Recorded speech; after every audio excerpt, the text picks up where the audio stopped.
Chapter 569. On the second day after Zhao Yuqian and Sun Wude gave their statements at the police station, there was news on the internet that they had been summoned to the police station for investigation. They were suspected of rape. It was obvious how powerful the paparazzi were. Not only them, but also Qin Ziyi and his sister's house were surrounded by paparazzi 24 hours a day. 2 vans were parked outside the community. One was empty, and the other had 5 people in it. Only the driver was still staring at the gate of the community. The 4 of them were playing cards, and the seats were scattered with Grandpa Marrow notes. King Bomb. If you win, pay, pay. Laughter and curses were heard. The winner gave cigarettes to the loser and then shuffled the cards. Damn it, we've been here for 2 days and we didn't get any news. A guy with a cigarette in his mouth took a deep breath and cursed. If you want to dig out valuable news from the siblings, you have to be patient. The guy who shuffled the cards said, Old Chi and I have been here for 3 months. We get a guaranteed salary every month and nothing. Right, Old Chi? Old Chi in the driver's seat nodded. Yes, they are different from other celebrities. Then we came here for nothing. Look at Zhao Yuqian's colleagues. The news they dug out today is enough for them to eat for a few months. The other 3 looked like they had bad luck. The paparazzi in the car didn't come from the same studio. They gathered together because they were too free these 2 days. Brother, you've been here for 2 days. You've been digging for information about Qin Ziyi and Qin Bao, right? Brother, you're the same. Hey, colleagues. Let's talk. Just like that, they gathered together. The other 3 new paparazzi asked the 2 seniors, is there really no useful information? No. The guy who won the cards, whose surname was Zhu, sighed. Have you seen the news about their private affairs in the past few months? Although they often dominate the headlines and trending searches, it's always a quarrel. That's true. I heard that Wang Feng cried tears of jealousy every time he saw their headlines. We've come for nothing. I'll tell the boss later that we should just leave. Old Chi, who was in the driver's seat, retracted his gaze, took out a cigarette and lit it. He said faintly, we also want to withdraw, but the boss won't let us. He said that if we continue to squat, we will definitely gain something. The other 3 were interested. What do you mean? They knew who the boss of the other party was. He was very powerful. It was said that he was the one who exposed the hairstyling incident. With his excellent professional skills, he had dug out a lot of hot news. Among Jiao Baoyu, 2 of them were his masterpieces. The boss said that no one is absolutely perfect. Everyone has secrets. This is the creed of our line of work. Even if you don't see it, it doesn't mean it doesn't exist. Even if it doesn't exist now, it doesn't mean it won't exist in the future. Everyone fell into deep thought. That's a matter for the future. Shall we come again in the future? TSK, if you don't squat now, you will have nothing to do with me in the future. That makes sense. Everyone was talking at once. Let me tell you, in the near future, there will definitely be hot news. The man with the cigarette said, how old is Qin Bao Bao now? 26 years old. In the entertainment industry, this age is still very young and immature. But for a woman, it's time for her to fall in love. If we continue to squat, we will definitely be able to get some hot news about Qin Bao Bao and her mysterious boyfriend. What if she doesn't find one? Someone asked. She's not Guanyin Bodhisattva. Is she pure of heart and few desires? The cards are shuffled. Let's continue.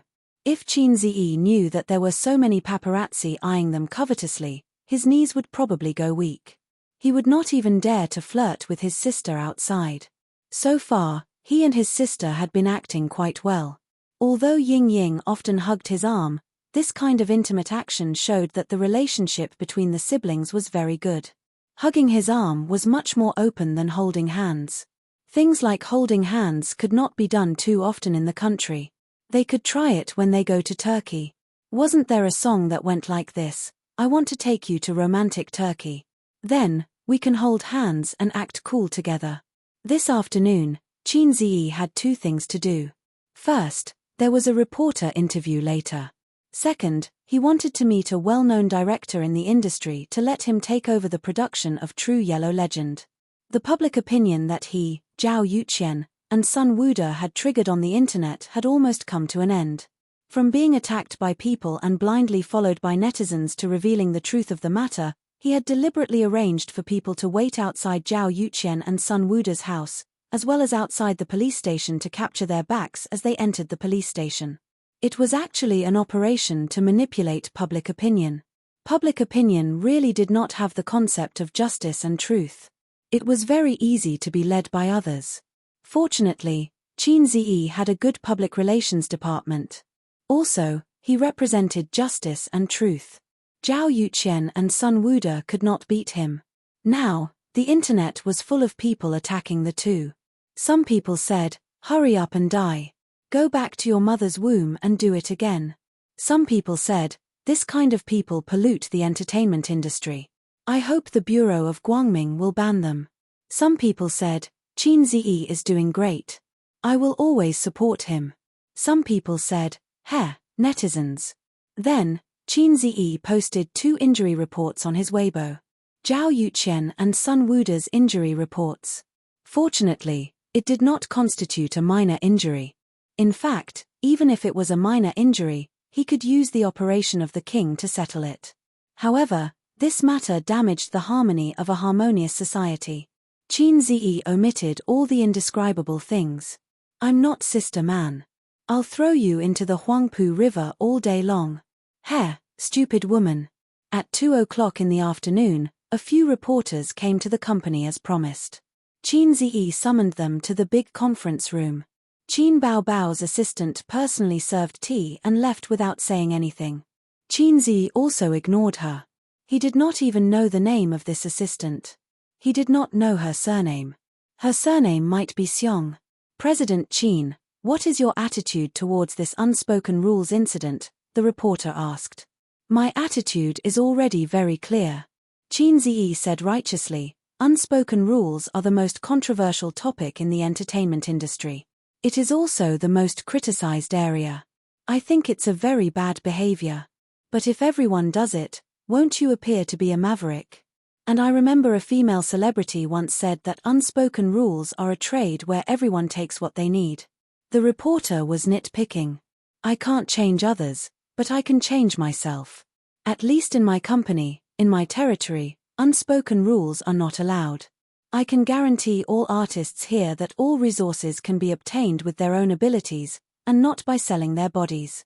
This is my personal attitude, and it will also be Tianfang Entertainment's attitude. We should create a healthier and more positive industry environment. Celebrities speak with their acting skills, directors speak with their works. In this aspect, Hollywood is better than us. The moon in foreign countries is rounder than in China. It's too extreme, but it makes sense.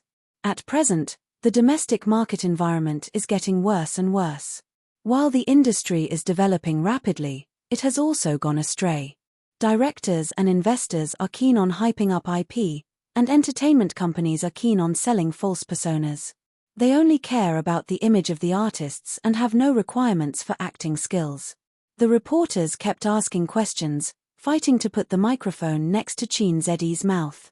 Then the topic was brought up to Qin Baobao, who was ignored at the side. "Baobao, can you talk about your feelings about a Chinese odyssey to the West?" Qin Baobao was at a loss for a moment. She attended this interview as a vase. "I'm quite satisfied." Qin Baobao smiled politely. "Those who have watched A Chinese Odyssey to the West should have been touched by your love. I have a question that I've always wanted to ask. You don't have a boyfriend yet, right? Is Qin Ziyi your ideal partner?" The reporters perked up.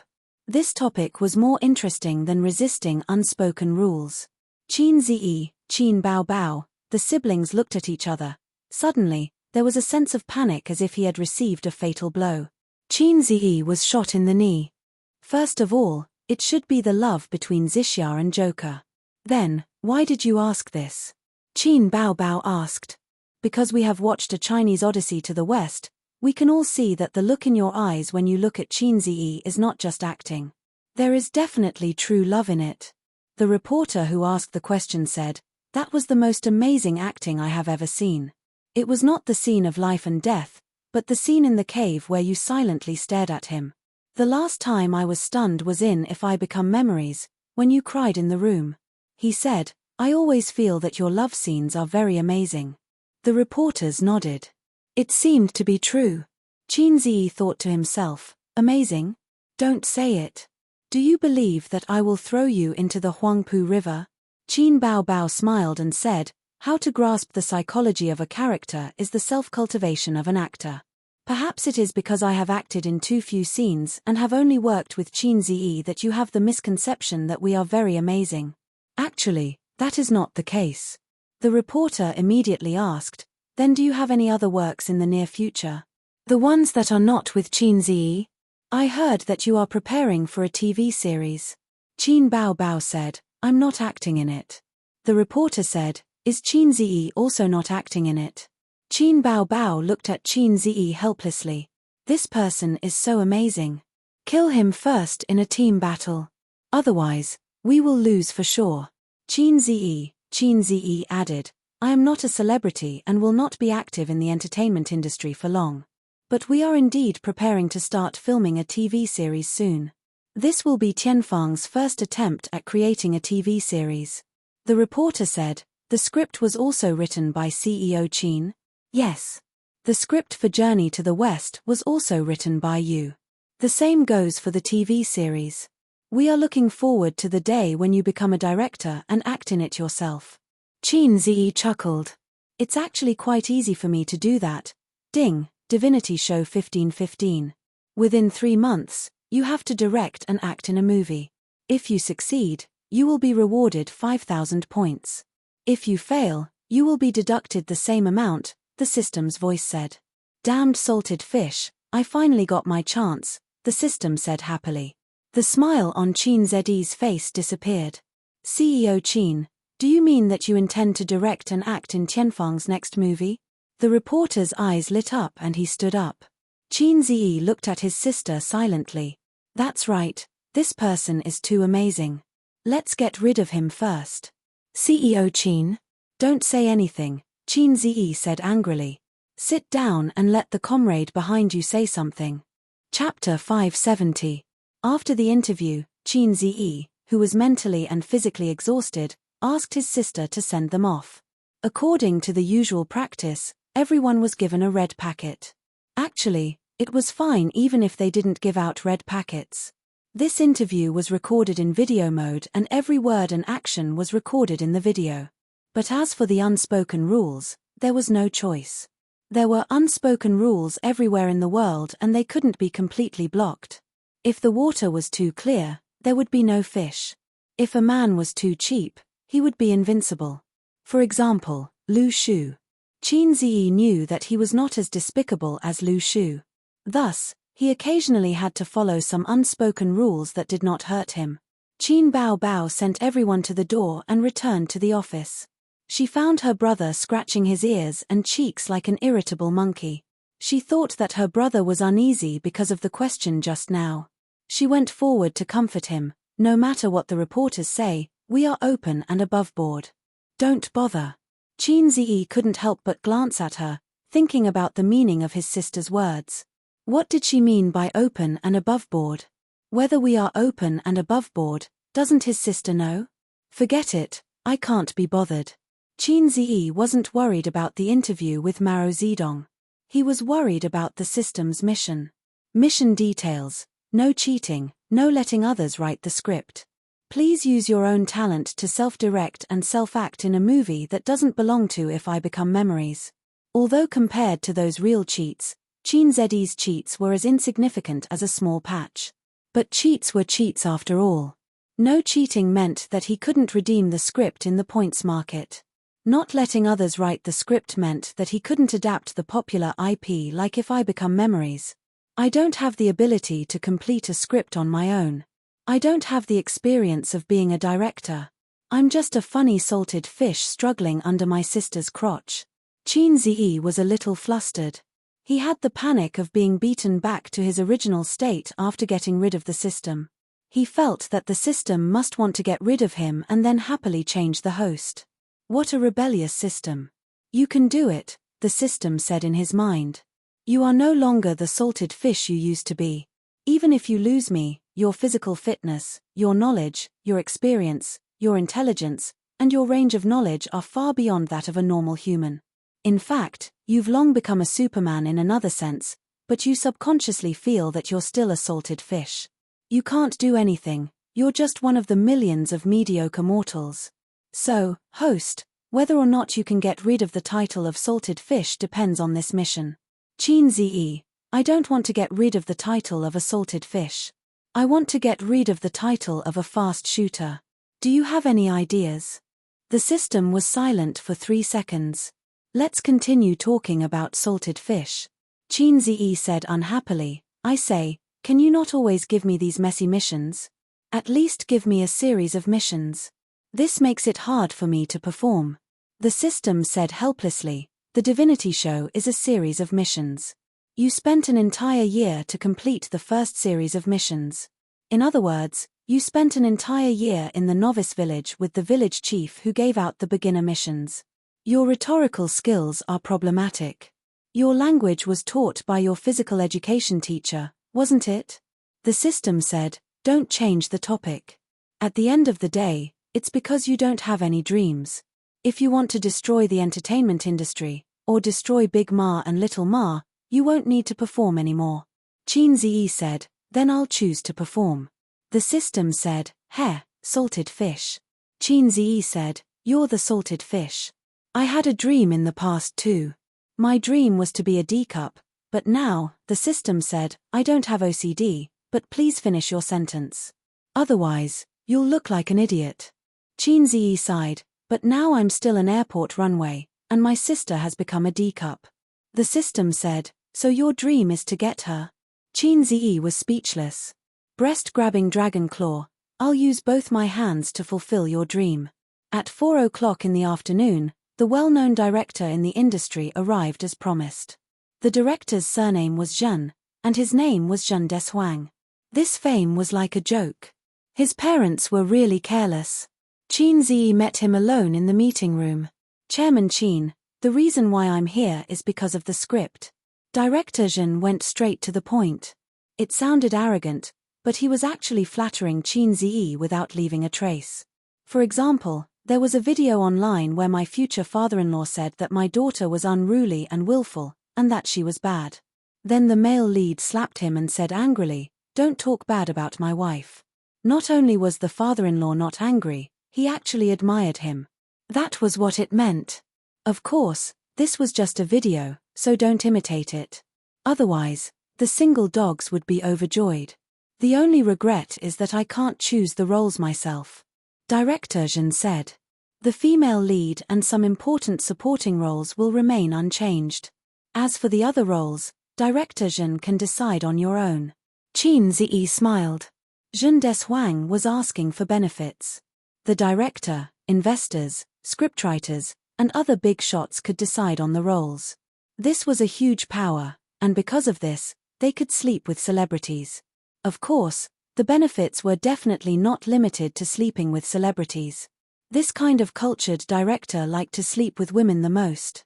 Since ancient times, those who called themselves cultured were all Dumas. In ancient times, if you didn't go to a brothel, you would be embarrassed to call yourself a scholar. Reciting poems in a brothel and discussing the world's major events was carefree. But now, brothels were illegal, so the backbones of all scholars were broken. Lamentable, lamentable. In modern times, a literary big shot once said that his greatest wish in life was to sleep with a few women. If one wasn't a loss, 2 would be a gain, and more than 3 would not be a waste of his life. That was the general meaning, so there shouldn't be any misinterpretation. Salted fish CE, since the big shot said so, why are they calling me a scumbag? Currently, the main lead and important supporting roles have been finalized. You want to use some unimportant supporting roles to sleep with them? Only a fool would agree to sleep with you. Zhen Deshuang understood and smiled, not mentioning the matter again. Chairman Qin, when do you think is the best time to start filming? The sooner, the better. After that, the two discussed some details and were satisfied with each other. Chin Zi asked the female assistant, who seemed to have the surname Seong, to bring the contract in and sign it on the spot. Chin Zi turned back and continued to think about his mission. To finish a movie in 3 months, he definitely couldn't choose something as coquettish as xianxia or mythology. He also couldn't choose some brain-burning mystery or mystery script. Ignoring the box office, if he wanted a good reputation, it seemed that only romantic or literary films were the best choices. But he and his sister already had a youthful pain movie, and it was in this genre. First of all, the audience would be tired of it. Moreover, Chin Zi himself wasn't cut out for this kind of script. Actually, there was a genre that would be very popular and would definitely have a good reputation. For example, Tokyo Hot. For example, a bento. It would definitely have a good reputation. Chin Zi returned to the office and asked his sister, who was sitting behind the desk and reading documents, "Bao Bao, what kind of movie do you think has a good reputation?" Chin Bao Bao's delicate body trembled and she inexplicably blushed. "Crazy, Bao Bao is for you to say that. Lunatic, crazy." It was as if a bolt of lightning had split open his mind, bringing with it a tidal wave of inspiration. Generally speaking, for a movie that had a good reputation and a movie that didn't make a hit, the more unpopular the better. Romantic, hipster, hot-blooded, paranoid, crazy. A movie with these elements, if it could be made with the essence, would have a good reputation. Chin Zi had seen a movie before. The entire movie was shot in one room. It was a heart-to-heart talk between a female technician and a male drifter. It was a very artistic and cold film. The box office wasn't high, but the movie had a good reputation and won an award in the end. Chin Zi felt that he could make a movie with a crazy theme. There were many such movies in the country. Some were flops, some did well at the box office, but they belonged to the unpopular series. The key was that as long as you made it crazy, paranoid, and capture the essence, it would be easy to get a good reputation. "Bao Bao, let's make a movie." Her delicate body trembled and she was angry. "Bao Bao, who are you to say that? I'll hit you if you say it again." "Sister, let's make a movie." "What movie? I've thought of the theme, but not the script. Give me half a month." "Oh." His sister responded and continued to look at the documents. He remembered that when he called her sister last year, she would shiver and have her hair stand on end. Now, she was calm. If he called her Bao Bao a few more times in the future, she would probably get used to it. Indeed, when it came to going offline, one just had to get used to it. Chin Zi couldn't help but think of Wang Zijin. That sister's offline was a little difficult to break through. His greatest achievement so far was to rub shoulders with Little Fatty in between. If it wasn't for Little Fatty, his little brother wouldn't just rub shoulders with her, but would fight on the spot. For the whole day, Chin Zi didn't do anything. He hugged his sister's laptop and watched a movie with a crazy theme. He came to a conclusion that the only way to make a movie with this theme was to have schizophrenia. At night, Chin Zi's interview was quickly uploaded to various major media platforms. "My attitude is already very clear. Unspoken rules are the most controversial topic in the entertainment industry, and it's also the most criticized part. I think this is a very bad behavior. I can't change others, but I can change myself. At least in my company, my territory, I don't allow unspoken rules to appear." The bullet screen slid past. Netizens praised Chin Zi for being a clear stream in the entertainment industry. These days, everyone knew about the unspoken rules in the entertainment industry, but no star or director had discussed it in depth. Because it was inconvenient to say, if you scolded, your peers would be unhappy. Moreover, how many of them could be untainted? If you didn't scold, the audience would question you and criticize you. Most of the time, you chose to avoid talking about it. Chin Zi was probably the first to stand up and criticize this behavior in recent years. He wasn't putting on a show. He was really disgusted. Because of his sister, he changed his way of doing things in the beginning so that he could protect his sister from the unspoken rules. In the second half of the video, during the segment where the reporter asked Chin Bao Bao questions, the bullet screen was obviously several times more popular. Netizens joked that this was a series where lovers finally became siblings. To be honest, Qin Ziyi and Qin Bao Bao are quite compatible, if you don't consider their sibling status. Let me tell you a secret. Qin Bao Bao has a brother complex. The crazy brother flaunting has already exposed her brother complex. I'm always envious of them. They have such a good relationship. They are the model siblings in the entertainment industry. This reporter is crazy. He's always looking for trouble. Look at Qin Zi's embarrassed face. I don't think he's looking for trouble. I know what the reporter is talking about. After watching Journey to the West, I really felt that there was no problem with them being a couple. There was no sense of disharmony at all. That gaze is so classic. It's definitely true love. The person who said it was probably just joking, but the person who watched it was a little flustered, probably because of a guilty conscience. At midnight, the air conditioner blew cold air. In the room, under Qin Bao Bao's recommendation, Wang Zijin pulled Qin Ziyi to watch the video together. Salted Fish Ziyi said angrily, "Isn't there a real name system on the internet? I'm going to sue them for slander. My girlfriend is obviously Sister Ziwei." Sister Ziwei. Wang Zijin exited the video software expressionlessly, locked the screen, and crawled under the quilt. Sleep. Salted Fish Ziyi, then can I sleep here? Aren't you afraid that your sister will check the room? What's there to be afraid of? Slap her to death. Oh, men. Then, there was a muffled sound under the quilt. Qin Ziyi crawled under the quilt and hugged her slender waist from behind.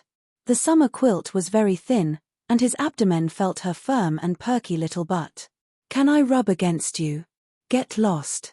Chapter 571. Wen City. This was a city full of controversies. The city's infrastructure could only be considered third tier. It was not even as good as some small counties, but it had produced many rich people.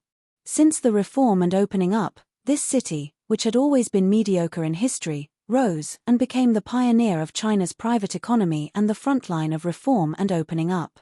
The rich people who left Wen City had a strange phenomenon. They did not seem to be interested in returning to the city where they grew up.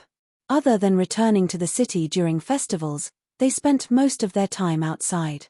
They bought houses outside, started companies outside, and developed their businesses outside. The people of Wen City had a special characteristic. When they became rich, they liked to bring their relatives to make money together. They were very united. In other places, when you brought your relatives to make money, it was rare for them to part on good terms. It was common for them to set up their own businesses. It was good enough that they did not poach you. Black Crystal Building. On the top floor, in an office that was nearly 100 square meters, Xu Guang stood by the floor-to-ceiling window with a glass of wine in his hand, overlooking the prosperous central business district. On the leather sofa behind him, Xu Yarrow flipped through a magazine. There was a glass of Yamazaki water cut in his hand. Yamazaki water cut. Ace taught me how to drink it. It's not bad. Xu Guang raised his glass. The ice ball in the glass reflected a diamond-like light. Try it. When Xu Yarrow heard this, he immediately took a small sip from his cup. He was not used to drinking this. The wine was brought by Xu Guang. This morning, he suddenly visited, and Xu Yarrow pushed away a few meetings to accompany him. He did not feel that it was a pity. Money was endless, but the number of old friends was limited. In this world, like old wine, the only things that could change over time were old friends. Back then, we were poor boys with nothing. Now, I still have nothing, but you are worth tens of billions. Xu Guang sighed. We grew up in the same village. You only scored a few points more than me. Xu Yarrow corrected him. It's not just a few points more. You barely passed, and I got full marks every time. This is the difference between a top student and a bottom student. Xu Guang rolled his eyes. Did the bottom student eat your food? Xu Yarrow sneered. The bottom student took my money. A few million. Xu Guang chuckled. We are brothers. We've been friends for decades. Besides, you used to be a man who wanted to be my brother-in-law. Xu Yarrow frowned. Does your brother-in-law agree with what you said? Xu Guang was speechless. If my brother-in-law heard this, he would probably give me a big slap. And because I owed him too many favors, I didn't dare to fight back, just like when I was young.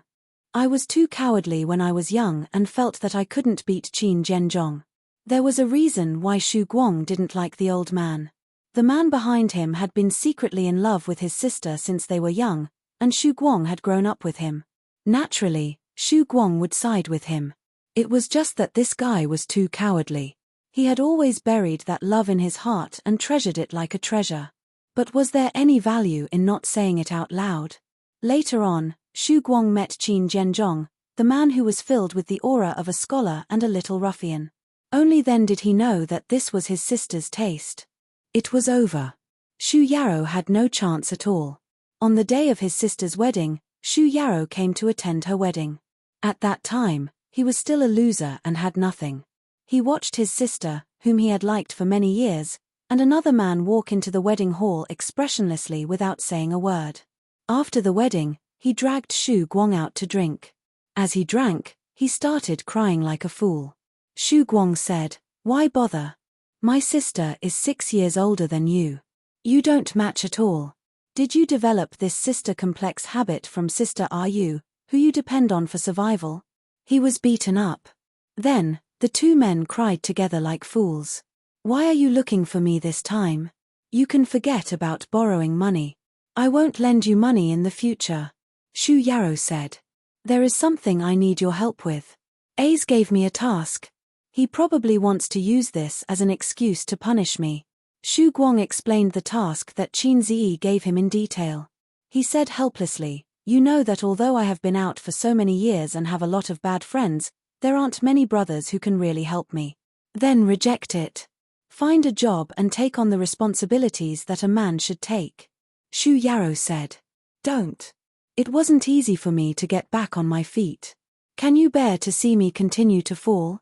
You have a lot of connections and have a lot of connections. You can definitely help me." Xu Guang said bitterly, "You don't know. After that kid became a big boss, he became very arrogant. He doesn't care about me anymore. A few days ago, he called me and scolded me, saying that I'm useless. You're really useless. How much can you eat? You're already 40 years old. You should be satisfied." Xu Yarou said helplessly, "Can't you just work in peace?" Xu Guang took a sip of wine, smacked his lips, and said proudly, "It's impossible for me to work. It's impossible in this lifetime. I don't know how to write or be a boss. I can only follow A's and maintain a decent life." Xu Yarou was speechless. "Whatever, as long as you're happy. I'll keep an eye on this for you. I'll give you an answer in a week." Xu Yarou took small sips of wine. The morning sun shone in through the floor-to-ceiling windows. His back was straight, and his hair was already slightly grey. A man in his early 40s was at the peak of a man's charm and career. Even if his body was declining, he shouldn't have grey hair so early. It was obvious just by looking at Xu Guang.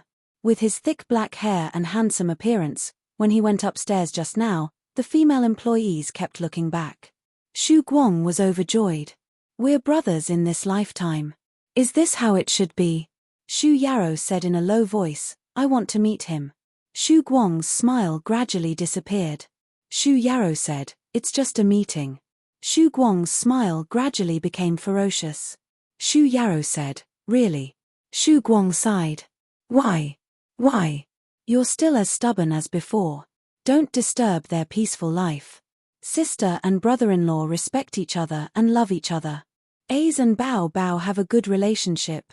Their family is harmonious. What does it have to do with you? But since you asked, I'll agree. Who knows, I might even meet Ace's girlfriend. I'm not sure if she counts as a girlfriend." Xu Guang sighed. "This guy isn't loyal enough when it comes to relationships. He's not like me or you." He paused for a moment and didn't continue. Although Xu Guang was good-looking, he wasn't a womanizer. Otherwise, with his looks, the number of rich women who would throw themselves at him would be uncountable. He could rely on his looks to make a living, but he chose to rely on his strength. In the end, he failed for more than 10 years. When God opened a window for you, he would also close the door. It made sense. Knock, knock, knock. There were a few knocks on the door. Xu Guang and Xu Yarou both fell silent. After a few seconds, Xu Yarou said, come in." It was a 17 or 18-year-old girl who pushed the door open. She was dressed fashionably, with curly hair and no makeup. "Dad, Uncle Shu Guang." The girl greeted them and sat down on the sofa. She hugged Shu Yaro's arm and asked, "When will my acceptance letter come?" Shu Yaro said lightly, "Probably in a few days." The girl didn't ask any more questions. She let go of her father's arm and played with Shu Guang. "TSK, TSK. My niece has grown up. Not bad, not bad." Shu Guang laughed. "Have you become prettier? You look 60% like your dad." "How am I pretty?" The two guys, who were a few rounds apart in age, were fooling around without restraint. The girl's name was Shu Yangyang, Shu Yaro's eldest daughter. She had graduated from high school and was going to college in September. Shu Yanyan's grades were not bad, but they were still far from Fudan University. However, this girl was determined to go to Fudan University in Shanghai. She didn't dare to argue with Shu Yaro, so she went to her mother. In the evil capitalist society, the cutoff points and whatnot were just floating clouds. Shu Yaro had no choice but to ask his connections to get her an acceptance letter. There was nothing in this world that money couldn't solve. If there was, then it was not enough. After that, Shu Yaro asked his daughter why she wanted to go to Fudan University. "If I go to college in Shanghai, I can meet Qin Ziyi. I can take a picture with him and get his autograph." Shu Yangyang replied. Shu Yaro was in a bad mood. "Yangyang, I didn't bring much money with me. I came to Wen City on my own. My boss didn't reimburse me. How about you lend me a few thousand?" Shu Guang said shamelessly. "Huh.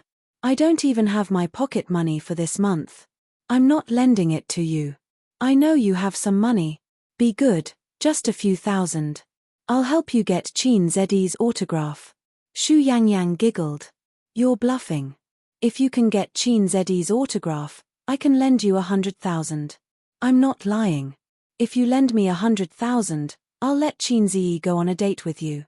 "Really? Can I really go on a date with him? Then I'll give you all my money." Shu Yangyang smiled. She and this father of hers liked each other very much. Perhaps it was because he didn't have the dignity of an elder. Every time they met, he would smile and even bring her gifts. Shu Guang didn't learn much, but he had a lot of tricks up his sleeves. Every time he was rejected by Shu Yaro, he would go to his house and ask for money. Ahem. Shu Yaro coughed twice. He thought helplessly that Shu Guang didn't know how to act like an elder. He was too casual about his life and work. He lacked rigor and wolf nature. That was why he was such a failure in this life. For example, when the economy was in recession, he advised Shu Guang to withdraw his funds first and wait for the market. In the end, this guy didn't listen and lost everything. Reading was too important. Reading wasn't about books. It was about knowledge and thinking. Thinking determined the way out. Shu Yangyang transferred $10,000 to Shu Guang and waited for him to bring back Qin Ziyi's autograph. Actually, she didn't expect him to really get the autograph. It wasn't like people from Shanghai could definitely meet Qin Ziyi, let alone get an autograph. But she just liked this handsome uncle. After Shu Yangyang left, Shu Guang held his phone and smiled happily. "I'll transfer this $10,000 to my daughter as her pocket money," he said. "Do you have any shame? I'm taking all the money. I'm making a legitimate deal. I'll give her a stack of Az's autographed photos." Shu Guang sighed. In the blink of an eye, Yangyang is also going to college. "How's your little brat's academic performance? Is there any hope of getting into college?" Shu Yaro answered bluntly, "There's hope for a diploma mill." Shu Guang gloated. "Hey, these two kids of yours aren't smart at all. It's not like you. Although my yaya isn't as smart as her cousin, I never have to worry about her studies. The same goes for her brother. Although I lost to you, my daughter and son are smart." "Haha." Shu Yaro glanced at him and sneered. "Did you really win?" Shu Guang was stunned. He shook his head and laughed. "Not as good as him." Chapter 572. Qin Ziyi had been in a state of madness for the past few days. He wrote the script until late at night and then pushed it all back to the beginning. He racked his brains to come up with the plot and highlight the distinctive parts of the script. Difficult. Super difficult. The system did not leave him much time. He could not be like other screenwriters, spending months or even years to come up with a script. Cross it out. If screenwriters put in so much effort, there would not be so many bad movies in the country. Although he was a science student, he was good at writing essays. After all, he was a big shot who won an award in junior high. He was the pen man who enjoyed the envy and admiration of the girls in his class. But writing essays and writing scripts were two completely different things. Previously, he did not find it difficult to modify the scripts of Journey to the West and Legend of the True Yellow. Instead, he was complacent because he found the logical loopholes in the scripts. It was not difficult at all. It was just that. When he started to write a script from scratch, he realized that it was a very difficult and brain-burning task. His current situation was like the difference between traditional writers and web writers. Traditional writers could spend a few years writing slowly. They had enough time to settle down and deliberate. Web writers, on the other hand, had to write 2 chapters a day. They had to write until they ran out of ideas, until their kidneys were weak. They had to write every day without hesitation, then the readers would say, "Boring, I give up." Damn it. The best way is to experience the feeling of schizophrenia. The system gave him an idea. It's not that. I can't write the script now. Chin Ziyi was troubled. I know nothing about schizophrenia. That's right. Even if you're good at acting, you don't know how to act. The system said. So, can I withdraw the mission? You're thinking too much. Schizophrenia patient, schizophrenia patient. Chin Ziyi murmured a few times and walked to the mirror in the wardrobe. He looked at his tall and handsome face in the mirror. He saw a big handsome on his face. How could he be a Prince Charming if he was not handsome? Stop joking. He kept thinking, what was a schizophrenia patient like? Crazy. Extreme. 2 selves. He closed his eyes and opened them a few seconds later. Miss, from the first time I saw you, I knew that you were the other half of my life. At this time, Chin Ziyi's eyes were deep and meaningful. He narrowed his eyes slightly, and his expression was focused and affectionate. Buddha said that the 500 times we looked back in our previous lives, we only passed by each other once. I believe that we must have an inseparable fate in our previous lives. In the next moment, Chin Ziyi's affectionate and focused expression collapsed. His meaningful and deep eyes turned ferocious. Ha ha ha, Xiao Bai. Kai, it's your blessing that I have taken a fancy to you. Be obedient and wait for me to *CK you in the future. Buddha said that if you look back 500 times in the previous life in exchange for passing by in this life, in our current situation, we must have *ked each other until the end of time. Wahahaha, scream all you want, even if you scream yourself hoarse, no one will come to save you. No one can escape from the Harai's king's crotch. Wild laughter echoed in the room. At this moment, he saw a figure at the door from the corner of his eye. Ha ha ha ha ha. Burp. Chin Ziyi's laughter suddenly disappeared, as if someone had grabbed his throat and choked him. He turned his head stiffly. It was Sister Ziwei. Standing at the door was Sister Ziwei. Damn, why is she standing at my door in the middle of the night instead of sleeping? I didn't close the door. Wang Zijin stared at him blankly. Her expression was strange and complicated. Shock, astonishment, disbelief, and sluggishness.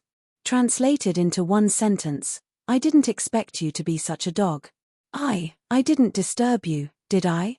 Wang Zijin hugged the pillow in her arms tightly and said timidly, I'm just passing by.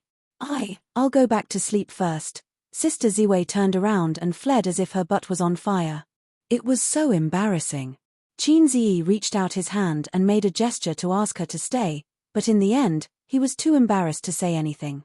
In the room, there was a dead silence. It's so embarrassing, I'm just acting. I'm just trying to experience being a schizophrenia patient. However, it was precisely because he was proficient in it that he could imagine how terrifying his face had been when it had crumbled just now. Would it leave some sort of psychological trauma on Sister Xian? This was even more embarrassing than being caught by his girlfriend playing with poop and licking his nose in private. 2nd Battalion Commander, where's your Italian cannon? Shoot me, shoot me. I don't have the face to see anyone. How should I say this?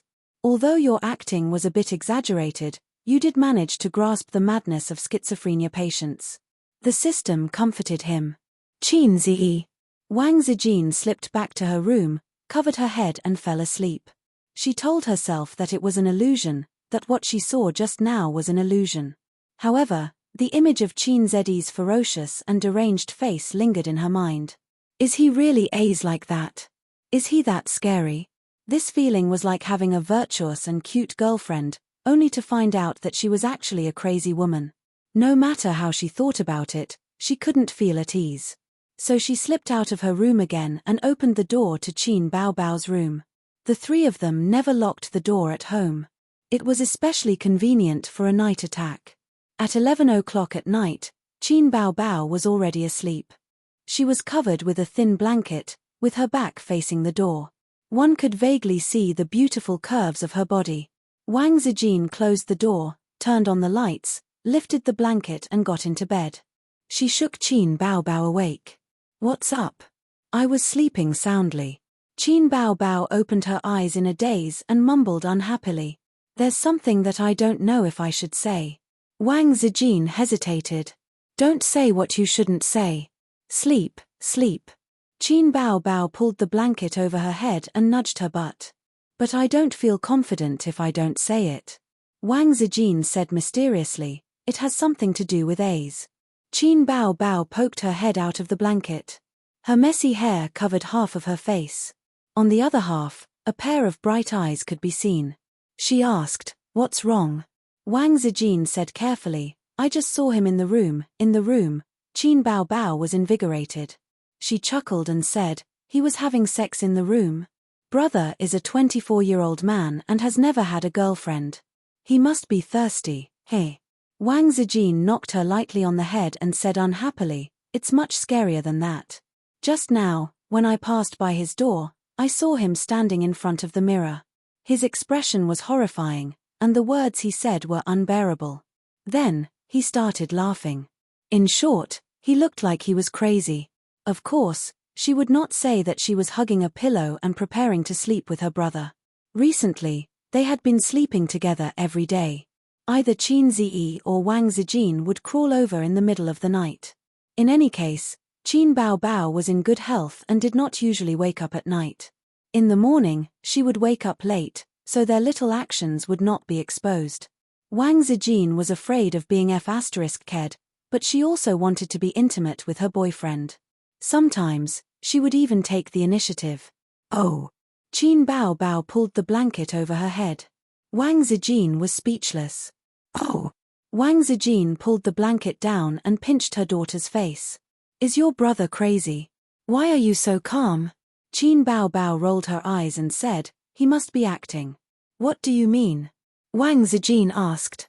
He said that he wants to film an unpopular but well-received movie. The theme is about mental patients. Didn't you notice that he has been daydreaming recently? He is thinking about the script. Don't make a fuss. Sleep, sleep.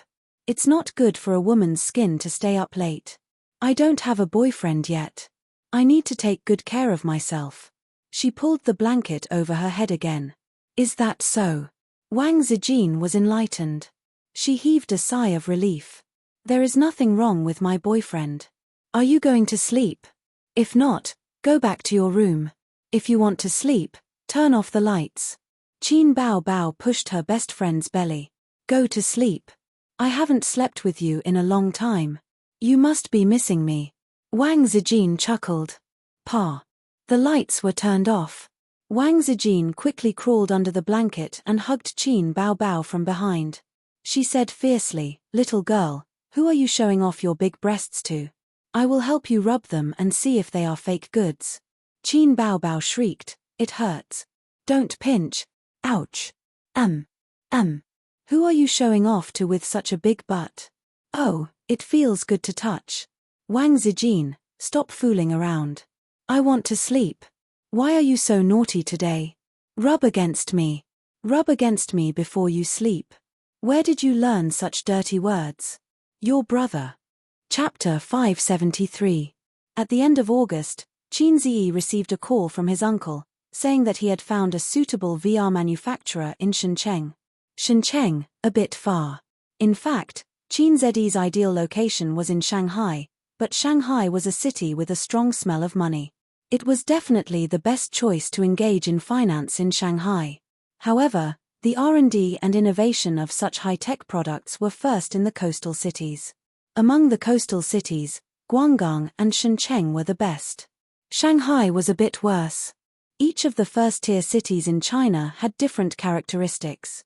The best way that Qin Ziyi and Su Yu discussed was to buy a factory in Shanghai, then acquire a team in other places and move the chassis to Shanghai. However, this kind of situation was more troublesome. It was equivalent to building a team. Shenzhen was too far away from Shanghai.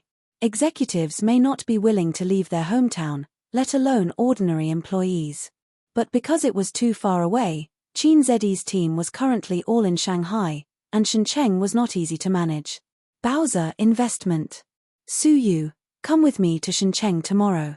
Qin Ziyi said, my uncle found a VR equipment manufacturer willing to sell.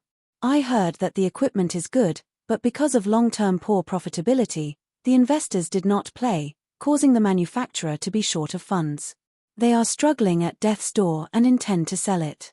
Su Yu thought that it was finally time for her to appear. She had been sitting on the bench for a long time. Is your uncle reliable? Su Yu's tone and expression were like a little daughter-in-law who was disgusted with her unreliable relatives. The people of the inspection team sent the evaluation report. Qin Ziyi logged into his personal email, opened the email, and pushed it to Su Yu. There were financial statements, asset evaluations, equipment evaluations, etc. Most of the pros and cons were included. The final answer was a red tick. However, the acquisition price required the boss to personally negotiate and field inspection. In the end, it depended on the boss's wishes and the results of the negotiation. Let your assistant buy a ticket. Qin Ziyi said. Halfway through, he didn't seem to remember the name of Su Yu's assistant. He was the president of Bowser, but he didn't have an assistant himself, or Su Yu was his assistant. Su Yu had two assistants, both of whom were older, in their 30s. They looked very good, much better than her sisters, but they were a little older, and their figures were a little out of shape. Wearing an office lady suit, they couldn't look graceful and sexy. Oh, women. In some ways, they were all the same. Su Yu grabbed the landline on the table and dialed the phone. Help me book 2 tickets. I will arrive in Shenzhen before 5 o'clock tomorrow afternoon. The departure time will be after 1 o'clock tomorrow afternoon. You decide. After hanging up, she said, I still have something to do at the company. I'll try to get it done by tomorrow morning. There's no rush, right? You didn't ask your 2 assistants to go? You're just a troublesome light bulb. Why are you calling him? Qin Ziyi nodded, thinking that it would be great if he could have a private jet one day. In the morning, he would go to Turkey to show off. In the afternoon, he would go to Japan to eat Japanese food. In the afternoon, he would go to Paris to experience the most romantic city in Europe. Then, at night, she would bring her sisters to Beijing to breathe in the smog. She would be full and happy. The villages are really bad. The air pollution is caused by our lack of straw. The office fell into a quiet state of work. Su Yu occasionally went out for a while, then came back and continued to read documents and sign. During this period, there was a short meeting, probably to explain tomorrow's matters. Qin Ziyi was holding a notebook and writing his script in the office. Since Bowser was on the right track and flourishing, he was a bit like a hands-off shopkeeper. The company was managed by Su Yu, and the business was handed over to the department manager. As a boss, he needed to do everything by himself. The boss was like this. When he started a business, he poured his blood and sweat, laid a foundation, and then handed it over to his subordinates to manage and operate. It was a bit similar to the ancestors in Xuanhuan novels. They lived in seclusion for a long time. Once something happened to the family, they would jump out to turn the tide and help the building to collapse. What are you writing? Suyu didn't know when she sat next to him and leaned over to look at the screen. Script, Qin said, I'm writing a script. After the acquisition is over, I will concentrate on writing the script, and then make a movie. Then can I be the heroine? Suyu's eyes were shining. This is not a romance film, Qin scratched his head. I don't have a heroine. Let me see your script, Suyu said. Qin script was just a draft, outlining a general story framework. The hero in the story had a bad childhood. His father was a gambler. Because he owed a huge amount of money to loan sharks, he hid all day and lived the life of a stray dog. Later, he was caught by the forces of loan sharks and sunk in the Huangpu River. The one who sunk him in the Huangpu River was a ruthless strong woman. Hey, your character is based on Sister Man, right? It must be her. I'm going to send the script to her. Suyu laughed. Is it really good for you to hate Sister Man so much? Do you want to be a widow at a young age? Qin glared at her. Then the protagonist's mother went crazy. She wandered around the village all day, with disheveled hair. The protagonist lived silently, went to school, and took care of his mother. One day, when he came back from school, he found that his mother had been defiled by a ruffian in the village. She was pregnant for 9 months and gave birth to a daughter. It was undoubtedly a devastating disaster for a family that barely survived and relied on the government's relief. Wow, it's the kind of literary film at first glance. I hate tear-jerking movies. When I wrote novels, if I wrote a little bit of abuse, I would call it poison. Suyu frowned. I'm not writing a novel, I'm making a movie. In the unpopular movies that win in content, this kind of plot is nothing. Qin said. He's not making a comedy, and he has no comedy talent. The system's task is to complete a movie independently. If Qin has comedy talent, he will make a comedy. Maybe it will be a box office hit. During this time, he has studied many movies with excellent reviews. First of all, the content can't be plain. There must be twists and turns and bitterness in it. His father was sunk in the Huangpu River, and the family lived happily with the subsistence allowance. This part was scrapped. Qin has to admit that he actually plagiarized. No, how can a scholar's matter be called plagiarism? It's reference. He referred to a short clip of a movie that he saw when searching for similar movies in the point store, and then modified it and added it to the script. That's it. Suyu held the mouse and pulled it down. The script ended here. Just a beginning. She looked at Qin speechlessly. I can't write it, I'm stuck. Qin scratched his head. Wisdom limits my imagination, and I can't guess the world of schizophrenia patients at all. The reason why he was stuck was that he didn't know the specific symptoms of schizophrenia patients, their words and deeds, their state after the illness, and what they imagined. You need to go out for a walk, or go to a mental hospital for a field trip. Suyu suggested. It makes sense. Qin nodded. He turned his head and kissed Suyu on the cheek. Sure enough, behind a successful man, there is a smart woman. The plane crossed the blue sky and the white clouds. Qin, sitting by the window, looked down. Houses, fields, and high-rise buildings became mini-models. During the flight, the fuselage would have a stronger shake and tilt. The scenery was very good. Qin held on for a few seconds and pulled down the window cover. It was terrible, and he always felt that he would fall at any time. Taking a plane was not a good thing for people with acrophobia, but Qin felt very excited while his heart was beating wildly. The feeling of both fear and yearning. Do you have acrophobia? Next to him, Suyu's eyes were bright, as if she had found something interesting. Yes, didn't I tell you? Qin took off his mask and took a sip of water. His beating heart calmed down a little. What does acrophobia feel like? Suyu asked. She didn't have acrophobia. Why do you think there is such a symptom? It's like people who don't get car sick. It's hard to understand when they see someone vomiting because of sitting in a car. It's the kind of. Qin put the mask back on and tried to describe.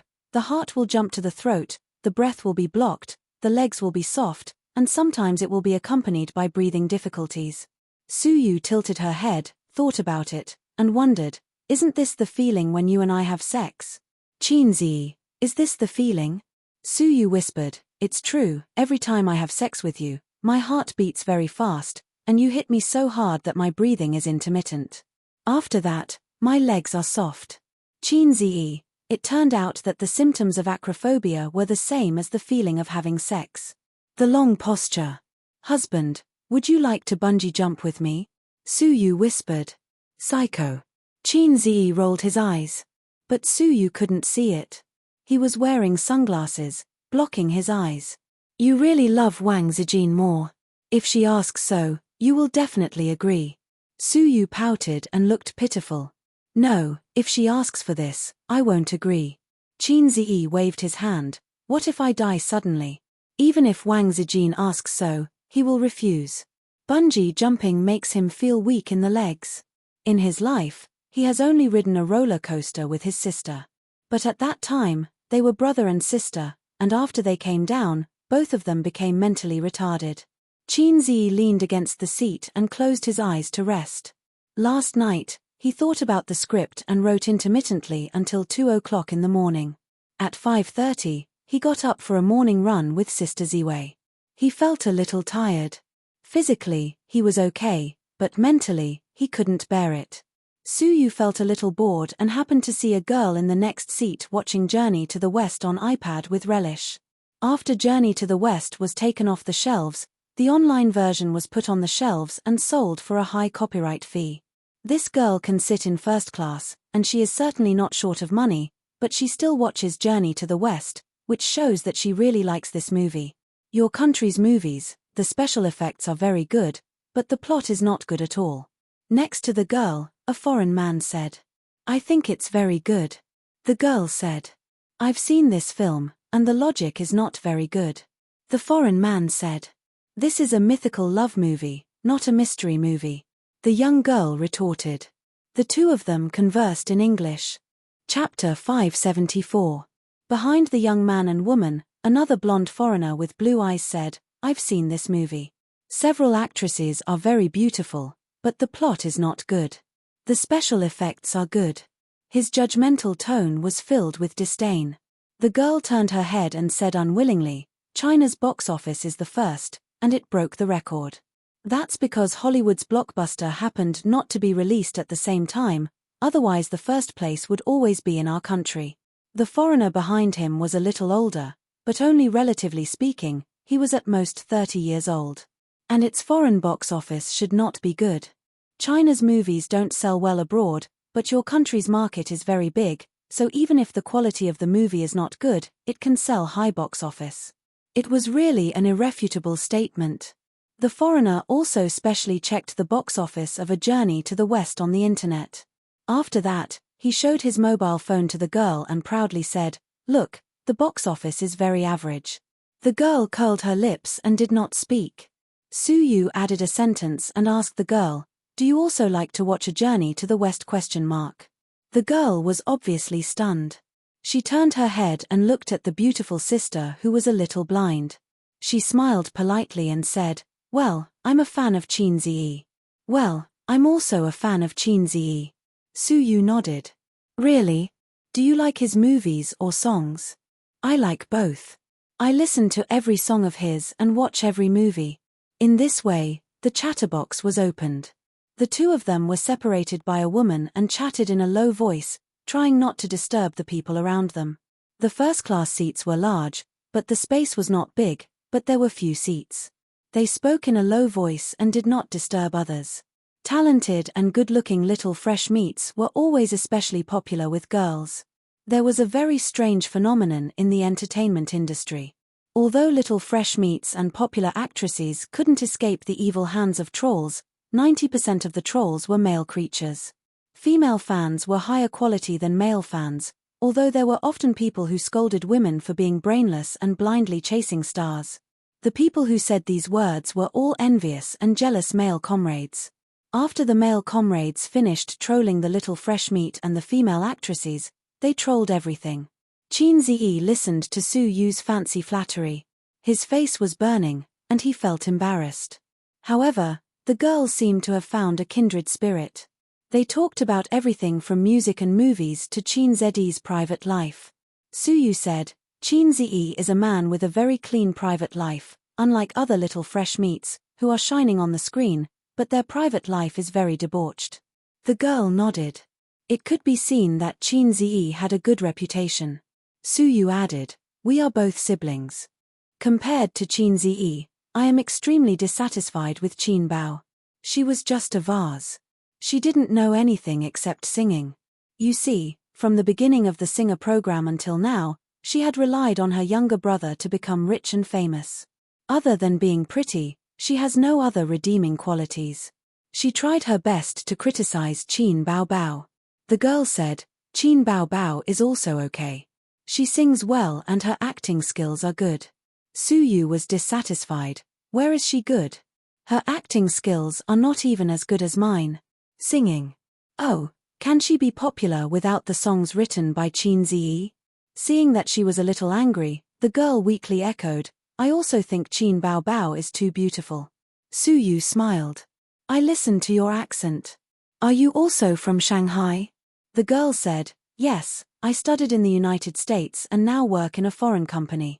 They are my colleagues. This time they went to Shengcheng for a project inspection.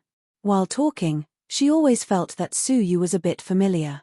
That kind of feeling of déjà vu, but she clearly didn't know Suyu.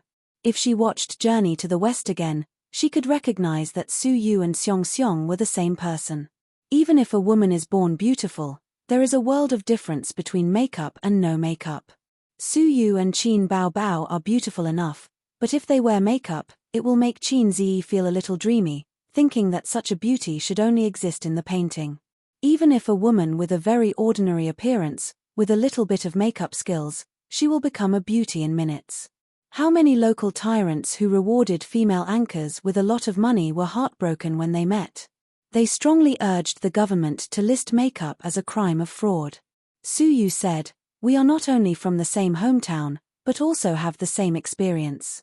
I also studied in the United States. She didn't say that she had a doctorate and a master's degree. She only said the school. You are also from Yale?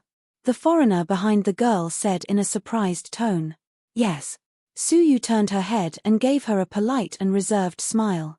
The foreigner was very happy, made a self-introduction in English, and reached out her hand. Suyu didn't reach out, but nodded and smiled. She didn't like this foreigner, who just belittled Chin Zed's movie. She didn't mean to shake hands with him. Shaking hands is the etiquette of communication, but we are not friends, and we don't intend to make friends. If we shake hands with anyone, wouldn't Boss Su be tired to death? Suyu's approach didn't make the foreigner retreat, but they started to talk. He did graduate from Yale University, and he could always talk about topics that interested Suyu. They talked about the school environment and some interesting rumors that had been around for a long time. For example, a certain coffee shop outside the school was sold, and you can't drink that flavor of coffee anymore. For example, a certain senior became famous and became an outstanding alumnus in the photo cabinet. Listening to their conversation, Chin Ze felt like he was listening to an interesting story from another world. It was indeed different from the universities in China. The foreigner was a little older than Suyu, so he was a senior. He was good at flirting with girls. He asked Suyu for her number, although Suyu didn't give it to him. Taking advantage of the gap between Suyu drinking water, the two foreigners communicated with their eyes, and the other foreigner pouted at Suyu. The foreigner behind the girl immediately got up, walked over, and said in broken Chinese, "Hello, can you change your position?" He was talking to Chin Ze, but Chin Ze was sleeping and didn't know. The foreigner pushed him on the shoulder, and he opened his eyes and looked at him blankly. "Can you change your position?" The foreigner repeated. "No." Chin Ze said. "Is it different?" The foreigner said, "She and I are alumni, and we want to chat." "Thank you." Chin Ze was disgusted by his confident tone. He remembered that when his sister was still working in a foreign company, she complained to him one day that foreigners were particularly difficult to get along with. Their words often had thank you and good, but you couldn't feel the slightest sincerity. It was as if those words were just words, but in fact, they were very domineering, especially the executives in the company, who were always used to being superior. Qin Ziyi had no idea about this. From the perspective of an experienced theorist, he comforted his sister and said, "That's because the superiority of foreigners is innate. More than 10 years ago, they were even more domineering." "I'm sleeping. It's very rude of you to disturb me," Qin Ziyi said in not very fluent English.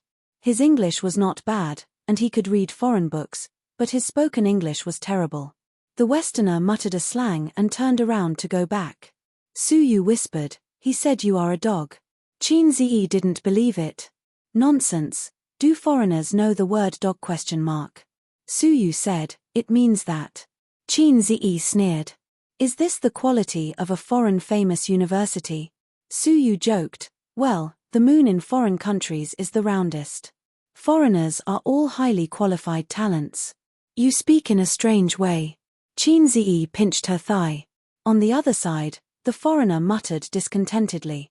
The girl muttered with her foreigner companion, which meant that Suyu and Qin Ziyi knew each other, so it was normal that they wouldn't change seats. Suyu sighed. "I miss the days abroad. Is there someone or something worth remembering there? I don't have many friends abroad." Thinking about those years, it was very lonely to be alone in a foreign land. But, after all, it was a part of my life. Suyu wanted to lean her head on Qin Ziyi's shoulder, but the seats in the first class were very spacious, unlike the seats in the economy class. She couldn't lean her head on Qin Ziyi's shoulder. Otherwise, her neck and waist would be broken before they reached Shenzhen. Everyone would have feelings about the days of studying, but Qin Ziyi wouldn't have such feelings for the time being. He had only graduated a year ago. Maybe in a few years, he would also sigh about the years when he was a passerby in the University of Finance and Economics. That was his lost youth. He really missed the past, unknown and carefree, unlike now, where he was the center of attention.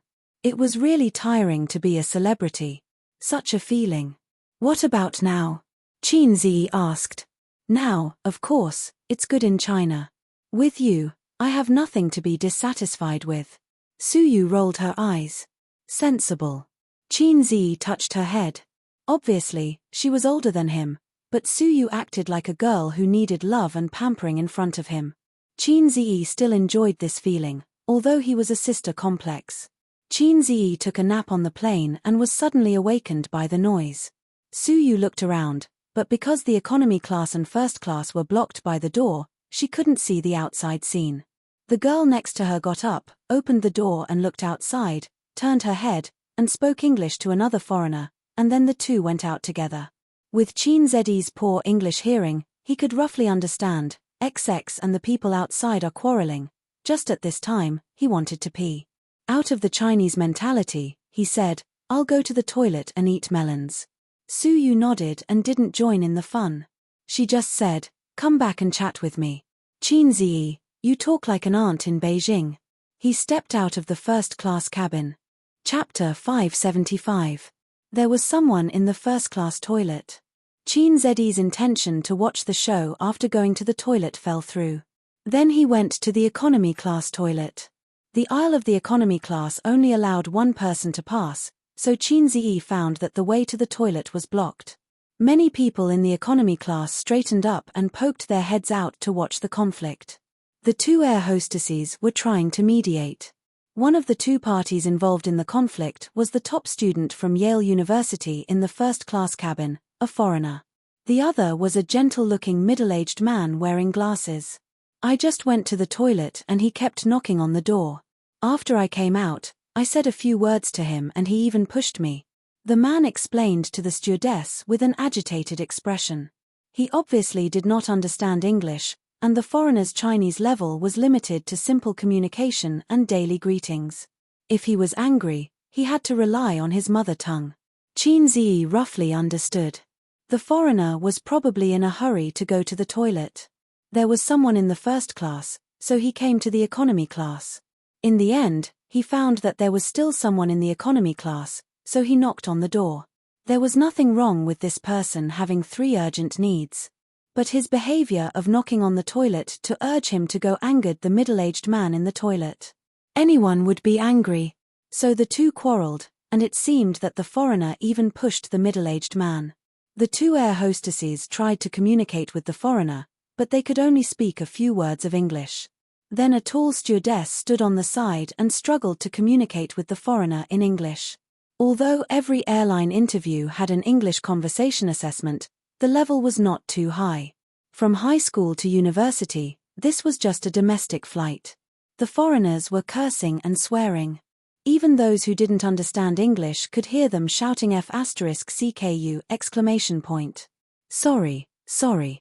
The girl in the first class squeezed over with another foreigner and said, "He is my friend." "What's wrong?" "Your friend quarreled with someone. Can you tell him to go back to his seat first?" "We are in the air, so let's go back to our seats first," said the air hostess. The girl communicated with the foreigner in fluent English. The foreigner shook his head, pointed at the middle-aged man, and mumbled something. The girl's face showed anger and displeasure. She looked at the two air hostesses and air hostesses. "My friend said that person insulted him.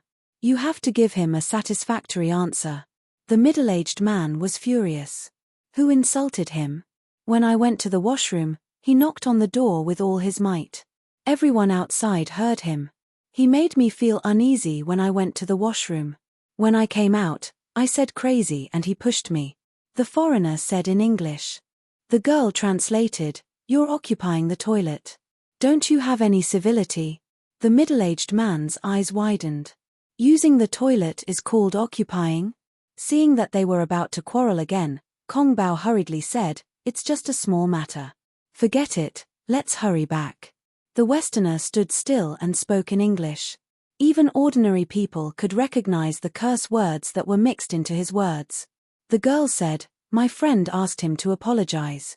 The middle-aged man couldn't believe it. Why? They had been quarreling for a while. Once the mood of watching the show passed, the passengers couldn't take it anymore. After all, the economy class wasn't big. Who could stand a group of people standing next to you, chattering and tugging? "Can't you just apologize? It's not a big deal. He's not a girl. Is it so hard to say sorry? It's so annoying. Apologize to him. After all, he's a foreigner. Our countrymen have manners." The surrounding passengers were all talking at once. The middle-aged man straightened his neck. "What's there to apologize for? It's not my fault. I haven't asked him to apologize yet." Pretentious. "Security, don't just watch. Hurry up and get them to leave. It's so annoying," the passengers said impatiently. The air hostess looked at the middle-aged man and said, "Why don't you apologize to him?" The middle-aged man was stunned. Another air hostess persuaded, "Let's not lower ourselves to the foreigner's level. They might be serious and don't know how to be tactful. Why bother?" The foreigner who came out with the girl said, "Apologize." He said it in Chinese. The two foreigners pursed their lips. They had been in China for so many years and had always received the best treatment and the best environment. When they had difficulties, there would be a bunch of Chinese colleagues to help them. When they had gatherings and fun, there would also be a bunch of people around them. They had lost a bicycle in China and the whole country had mobilized to help them find a car. In their own country, who would care? They did not spend a single cent and enjoyed top-notch VIP treatment. Awesome. In their own country, they could not enjoy such treatment at all. When they encountered trouble, they had to solve it themselves. If they cursed, the women in their country would despise them for being impatient. But in China, it was not like that at all. When they cursed a few times, a bunch of people would laugh and give them a thumbs up. Come on, that was clearly a swear word in their country. China was so good. Although it was a foreign country, they felt like they were the masters. When foreign dogs came over, they could look down on the local dogs of China. They waited for the middle-aged man to apologize. They did not know much Chinese. Otherwise, a sentence would have appeared in their minds, "Call me daddy." The middle-aged man looked around. The passengers on both sides of him looked impatient and annoyed. He looked at the air hostess and also wanted him to apologize. Their tone was very gentle and patient when they spoke to the foreigners, but when they spoke to him, their tone became very normal.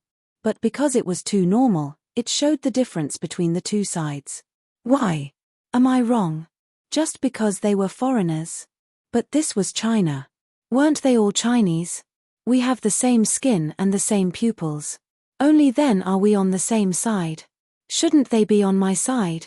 Why did their family blame their own family when they had a conflict with others at home? Why? F***CKU. The middle-aged man roared angrily. His face was red and his neck was thick. He looked like an angry clown. In the eyes of most of the passengers, he was a clown. After all, they had stayed in China for a few years. They could still understand the two words F***CKU, just like how most of the Chinese knew how to say F***CKU. Say that again. The foreigner pushed the middle-aged man's shoulder, causing him to stagger. The middle-aged man wanted to fight back, but he was stopped by the air hostess. Two air hostesses blocked both sides. The middle-aged man was blocked by the air hostess. He listened to the warning, "Don't cause trouble. Otherwise, you will go to the police station when you get off the plane." The foreigner cursed, F***CK then, he changed to broken Chinese, F***CK your mother. As if still angry, he cursed, "Chinese pig. Chine sepig chine sepig chine sepig." Each curse was harsher than the last. The younger air hostess's face flashed with anger, but she held it in. They were staff, not passengers. If they did something reckless now, they would be fired by the manager later. It would be fine. The reason was that they treated foreign friends rudely, tarnished the country's reputation, and caused a bad impact. The surrounding passengers were angry, disdainful, and indifferent. There were all kinds of people, but no one stood out to meddle. It did not concern them, so they did not care. There were also people holding up their mobile phones to take videos.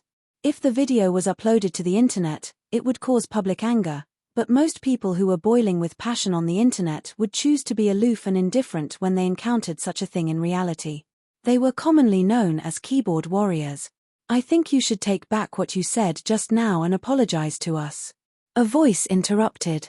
It was full of energy and instantly attracted everyone's attention. It was a young man wearing a mask and sunglasses. The foreigner recognized him. He was the very rude man in the first-class cabin. His small request was rejected. This was a very ungentlemanly Chinese man. He was far inferior to his friends and colleagues in China. "What does it have to do with you?" His broken Chinese was domineering. Qin Ziyi pushed the air hostess aside and stood in front of the girl and the foreigner, saying, "Because you scolded me." The foreigner did not react, and neither did the passengers. "Chinese pig." Qin Ziyi said, "Take back that sentence, apologize, and I forgive you." Looking for trouble. The foreigner was stunned at first, but he cleverly avoided the topic and said something in English. The girl beside him listened and translated. He said that the China people united to bully him. "He wants to file a complaint against you."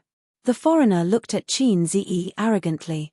According to his experience, as long as he threatened to file a complaint, most Chinese people, not including individual investors, would choose to compromise. Because foreigners like them had a high status in China, unreasonably high. If they complained together, Chinese people's complaints would be ignored, but foreigners' complaints would be taken seriously. "Sir, please go back to your seat." The air hostess looked at Qin Ziyi with dissatisfaction. Qin Ziyi was silent for a moment. "He scolded us and said that Chinese people are pigs." "Sir, please go back to your seat," the air hostess repeated, and then said, "We will handle it ourselves." Qin Ziyi ignored him and looked at the foreigner. "Apologize. Chinese pig." The foreigner was firm. "I'm warning you, others will attack you," the air hostess warned. But as soon as he finished speaking, the foreigner next to him was kicked away. He crashed into the passenger seat on the side, and in an instant, there were screams. Qin Ziyi pounced, pressed the guy against the passenger, and punched him. Two air hostesses went to stop him. Like the police subduing a criminal, they pressed down on his shoulders and tried to twist his hands behind his back. Unfortunately, their strength was not comparable to Qin Ziyi's. Instead, they staggered. It was chaos. Many people took out their phones to take videos.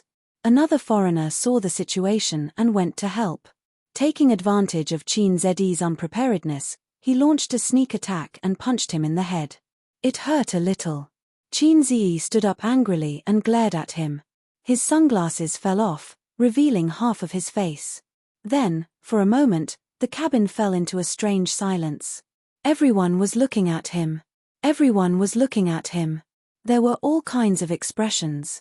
Astonishment, shock, disbelief. Their expressions froze on their faces. Especially the girl who was with the foreigner. Her mouth was wide open and her eyes were wide as she stared at him in a daze. Of the two air hostesses, one was still lying at the feet of the passenger, and the other was standing firmly beside Qin Ziyi. But they all saw Qin Ziyi's face. Qin Ziyi. Chapter 576. As a young hunk whose popularity was comparable to the S-list, he carried the title of God of Stocks, Fast Shooter, Music Genius, and Outstanding Entrepreneur. On this flight from Shanghai, there was almost no one present who did not know him. Although Qin Ziyi was wearing a mask, it obviously could not prevent others from recognizing him.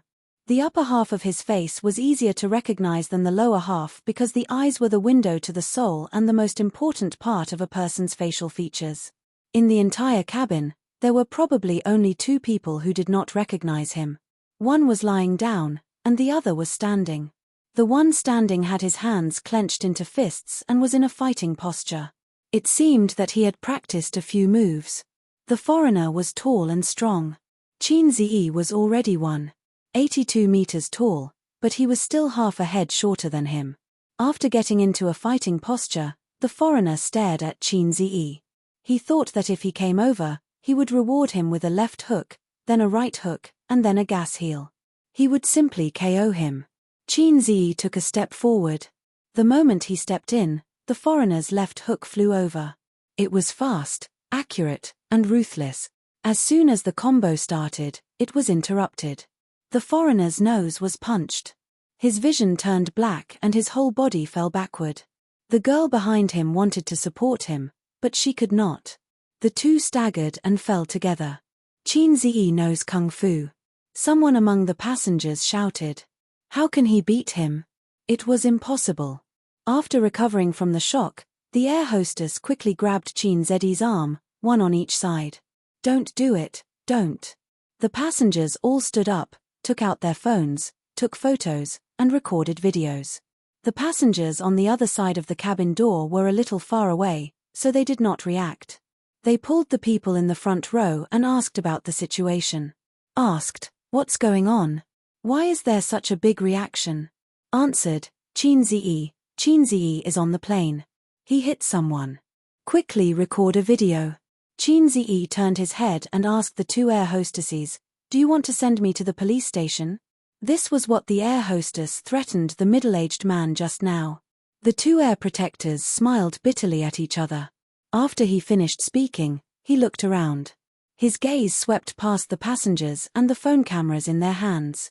He said loudly, since everyone has recognized me, I'll say a few words. Everyone, please be quiet. Since his identity had been exposed, he might as well say something. According to his plan, he would only reveal his true identity to the staff in the cabin. Then, through operations, the impact of this matter was eliminated. The cabin quieted down a little. Qin Ziyi said in a clear voice, just now, this foreigner shouted Chinese pig. Chinese people are pigs. I don't know how you feel, but I feel terrible. He's not only scolding that big brother, but he's also scolding me and everyone here. In our country, there's a saying that goes, if you don't teach, you'll be punished. So I gave him a chance to apologize, but he didn't. Instead, he insulted us even more. I can only use my actions to tell him that Chinese people are not pigs. Clap, clap, clap. Qin Ziyi frowned and glanced at the passengers. But what makes me the most uncomfortable is not his insults, but your silence. Just now, I was on the side, shouting in my heart, don't be silent, stand up and refute. But you didn't. You listened to him call you Chinese pigs, but you just kept silent and acted as if it had nothing to do with you. If a person doesn't even have the integrity of a race, if he doesn't even have dignity, then it's too sad. Most of them were ashamed and speechless. Very good. Qin Ziyi said, Lu Xun said that money can't make your knees hard. If you want to stand up again, you have to stand up from the bottom of your heart first. Lu Zun, F***ck, who's pressing down on my coffin? I'm a public figure. I know that hitting people will have a great negative impact on me, and I'll even be classified as a banned artist and banned, but I still have to do it, because someone has to stand up. Have you ever thought about what would happen if no one stood up for him? After the incident, he would talk to his companions about it and say with disdain, "Not a single Chinese person dared to stand up for me at that time. They really are like a bunch of pigs." Qin Ziyi said in a deep voice, "Dignity is something you have to protect yourself. Face is something you have to fight for. In the future, when I meet such people who insult Chinese people, I will beat them up one by one. If I shout a section of I Have a Dream, it will be more emotional, but that's too stupid. I'll recite it later. What if I cross to the Republic of China?" Silence, silence. But this silence is different from the silence just now. That silence is indifference, and this silence is shame mixed with boiling blood. One face, each with different expressions. The middle-aged man with glasses had wet eyes, not pretentious, but moved. At the other end of the cabin, Su Yu stood at the door of the first-class cabin, looking at the crowd, the man with emotion. Her eyes were unprecedentedly infatuated and adored. After that, Qin Ziyi said to the two air hostesses, "How to deal with it, I will take the responsibility." He brushed past the infatuated stewardess and the flustered girl. As soon as he left, the two foreigners stopped pretending to be dead and angrily said to the air hostess, "Call the police when you get off the plane. I'm going to sue him." This time, the air hostess didn't answer, but called the stewardess, "Take the medicine box to stop the bleeding and rub the medicine." The foreigners repeated in Chinese, "Sue him." The air hostess ignored them. "Please go back to your seat, or we will forcibly send you back. We will help you deal with the wounds." One had a nosebleed, and the other had a bruised face. The two foreigners looked at the girl. The girl hesitated for a moment and said in English, "I think you should apologize." Fuck.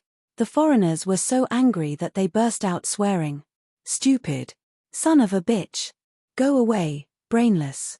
In the passengers, suddenly there was a burst of curses in response to the two of them. Qin Ziyi pulled Su Yu back to the first-class cabin at the door and said with a wry smile, "It may take a while to get off the plane later. Sorry, I always make trouble." Su Yu shook her head. "You hit people again, isn't it immature?" Qin Ziyi said. "Because she is weak, women instinctively dislike violence. She feels that it is immature." Su Yu hugged his waist and said softly, "Fighting also depends on the situation. Are those indifferent people outside rational? Are they men? Are they mature? As you said, they don't even have dignity, and they keep silent even when insulted. Is such a person good?" She sniffed Qin Ziyi's breath deeply and became more and more intoxicated. "Foreigners are all like this. I have seen a lot of Chinese people who have been discriminated against and sighed. They not only discriminate against Chinese people, but also engage in internal strife. The discrimination against black people is very serious. But among those Chinese people who are discriminated against, few can stand up and refute. Other bases, I can understand, but if you are discriminated against and insulted in your own country, what is it?" Qin Ziyi scratched his head in annoyance. "Why can't I stand up?" Su Yu said, "Why do you think about others? Think about yourself. Will you really be classified as a banned artist?" Qin Ziyi shook his head, politically correct, "No." Su Yu cleverly said "Oh" and continued to hug him. Not long after, she let go and rubbed her neck and waist. The door of the first-class cabin was opened at this time, and two foreigners and a girl came in. One of them had a hemostatic cotton in his nostrils, and the other had medicine on his face. They didn't say anything, didn't dare to speak, and sat in their seats. The girl peeked at Qin Ziyi from time to time, and her expression was extremely complicated. Qin Ziyi? He was Qin Ziyi. It turned out that she had been in the same room with her idol. At this time, as a fan, she should have been excited to ask for autographs and photos, but after what happened just now, it was difficult to put down her face and get close to him. The same was true for the passengers in the economy class. Qin Ziyi's words just now made everyone's face burn. At 4:50 p.m., they arrived at Bowen Airport on time. After Qin Ziyi got off the plane, He was asked by the airport staff to enter the VIP room. Qin Ziyi was taken away alone. Is the police going to arrest him? Let's go and see. The passengers who took the ferry also saw that they and Qin Ziyi didn't leave on the same ferry. Let's go and see after we get off. It's in that direction. The airport police station is next to it. Let's go directly. Qin Ziyi waited in the VIP room for the police from the police station. He got into a fight again. The two middle-aged policemen who rushed over to take notes had the same thought in their minds at the same time. The incident between Qin Ziyi, Zhao Yuqian, and Sun Wude was still vivid in their minds. Shanghai and Shenzhen were more than 1,000 kilometers apart, but in the era of information explosion, a haircut was known all over the country, not to mention a fight between a famous person like Qin Ziyi. We received a report that you hit someone on the plane. The policeman said. Causing trouble on the plane was an additional crime. Conflicts between passengers were fine, but if it was a conflict with the staff on the plane, it would be serious enough to warrant immediate detention. I hit two foreigners. Qin Ziyi said. The reason? They called Chinese pigs. The policeman was stunned. Tell me in detail. Qin Ziyi recounted what happened on the plane. You didn't hurt them badly, did you? The policeman's tone was gentle. Of course not, it's just a normal fight. It doesn't constitute minor injuries. Qin Ziyi said with a smile. It was like a joke, and the policeman laughed too. Some time ago, countless people were concerned about minor injuries. The two foreigners are next door, we'll ask them later. After the policeman finished speaking, he left the VIP room. When they opened the door and saw the scene outside, both of them were stunned. There were dozens of people standing at the door. Chapter 577. They're out. A group of people came forward. Officer, it was those two foreigners who scolded me first. They even pushed me. They were the ones who started it. You should arrest those two foreigners. The person who spoke was a middle-aged man wearing glasses. He looked very anxious. He was the one who got into a conflict with the foreigners on the plane. He was also the one who gathered the passengers to watch. Before this, he was actually very disdainful of Qin Ziyi. He knew that he was a celebrity because his daughter, who was in junior high school, was chasing after this Qin Ziyi. It was to the point of blindly worshipping him. Once, he heard his daughter talking to her classmate on the phone. She kept calling him husband. As a father, he was very worried. She was so shameless. Calling him husband at such a young age. She was so shameless. Also, that Qin Ziyi was that flirtatious B***starred. Later, he found out that he was a celebrity and was very good at writing songs. As a middle-aged man who didn't pay much attention to the entertainment industry, that was all he knew about Qin Ziyi. A few days ago, Qin Ziyi hit someone. His daughter was very worried about it. She was afraid that her idol would be banned. It was good to be banned. It was good to be banned for such a scourge of young girls.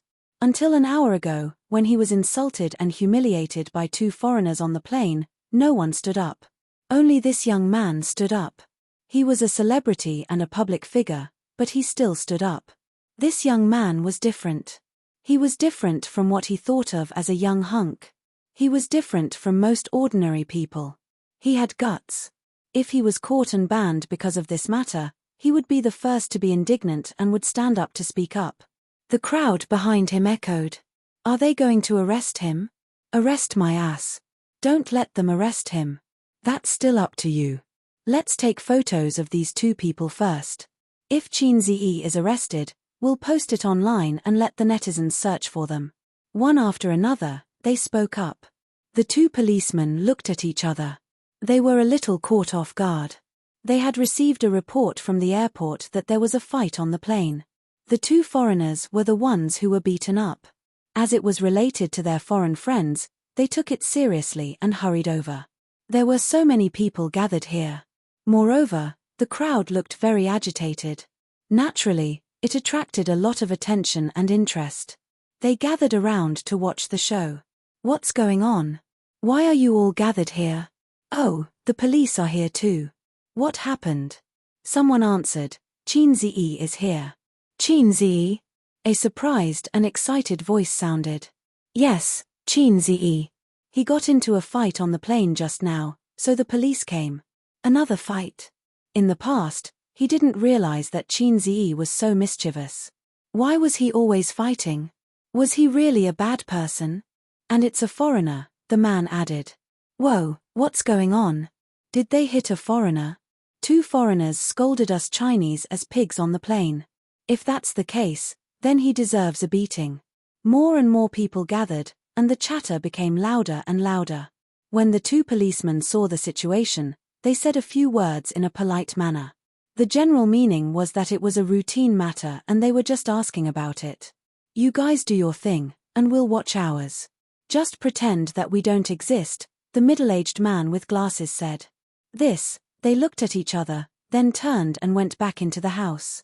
On the leather sofa in the VIP room, Suyu tilted her head on Qin Ziyi's shoulder and looked at her mobile phone. Qin Ziyi hugged her waist and saw the door open again, so he let go of Suyu's waist. Police comrade, is there anything else? Out of curiosity, the 2 policemen's eyes fell on Suyu first, then turned to Qin Ziyi and smiled bitterly. There are a lot of people outside, blocking us. We said that we didn't arrest you, but they just refused to leave. Qin Ziyi understood and said, you go next door to make a statement first. I'll talk to them outside. He was a little surprised. After about half an hour at the airport, Qin Ziyi went out and saw a dense group of people. He couldn't tell who were passengers on the same plane as him and who were just onlookers. Qin Ziyi. Seeing him come out, there was a small scream and uproar in the crowd. Thank you for your concern. He bowed slightly. I'm fine, and nothing will happen. After all, it doesn't constitute a minor injury. The police have come forward to mediate our conflict, and I can leave soon. Let's disperse, everyone should have something to do, so don't waste time here. Are you really all right? The middle-aged man with glasses standing in front asked. It's all right. Qin Ziyi nodded and smiled at him. Then we'll go when it's over. The middle-aged man said. There were no people gathered here, but more gathered, just like queuing up to buy tickets, a dense crowd of people. The behavior of fans picking up at the airport is to make a show and hype, but the premise is that the star doesn't appear in a high-profile appearance. If you wear a pair of sunglasses and a mask in and out of the airport, no one will notice, but if you don't have any cover and stand in the waiting hall, you will be surrounded by onlookers. Star effect. On the other side, 2 foreigners with obvious scars on their bodies shouted at the police, I don't accept mediation, you have to detain him. The girl translated in Chinese. Qin Ziyi and Suyu were also in this VIP room, sitting on the side, calm and composed. The policeman said, this is not enough to constitute detention. In addition, if you don't accept mediation, the airline will sue both of you for obstruction of public order. You will go back to the police station with me and wait for the airline's prosecution. Or, you can go to the court and sue him yourself, at the cost of accepting the airline's lawsuit at the same time. Translate for him. The girl glanced at the policeman and whispered something to the 2 foreigners. The bias of the police has been obvious, but you can't find any fault with the bias within the law. The 2 foreigners looked unwilling and finally chose to accept the compensation and apologize. The girl translated awkwardly, they want 50,000 yuan. In fact, she didn't need to translate, Qin Ziyi and Suyu could understand. You can go to the court and sue, I'll take it. Qin Ziyi said lightly, go to the court and sue. I don't have time to talk nonsense with you. Even if I lose, it will only be a matter of tens of millions of yuan, but it will probably take a few months. The prosecution process, the court judgment, is too time-consuming, at least a month. Don't think that a lawsuit is a terrible thing. If it's a real fight, even if Qin Ziyi loses in the end, the court's judgment is absolutely fair. A little injury may be fine the next day. How can you pay 50,000 yuan? You want to extort money? You think too much. The girl translated for the 2 foreigners and added her personal opinion. She felt that a lawsuit was troublesome and did not get any benefits. Suyu took out a pink wallet from a high-end LV bag, took out 5,000 yuan, threw it on the table, and spoke English. Qin Ziyi can probably understand. 5,000 yuan, you take it, and you can reward me. I am not short of money. I want to go to court, and I am not afraid." The two foreigners looked up at Su Yu. It was probably the first time that they felt a sense of oppression from her. This beautiful woman suddenly became strong and fierce. They were a little confused. Looking at the police again, they were expressionless. They were a little disappointed that they didn't get the VIP treatment that they imagined. After judging the situation, they chose to accept the compensation and apology. Apologize, crossed out. The front door was blocked, but it didn't matter. The VIP room had more than one door. It had 3 doors. Qin Ziyi and Su Yu left from the side door, wearing masks and sunglasses, 2 people in a suitcase. Qin Ziyi pulled, and Su Yu took his arm. The husband and wife followed, and Su Yu also put on a mask and sunglasses. Out of the waiting hall, Qin Ziyi found a black commercial car on the side of the road, confirmed the license plate number, and led Su Yu to walk over.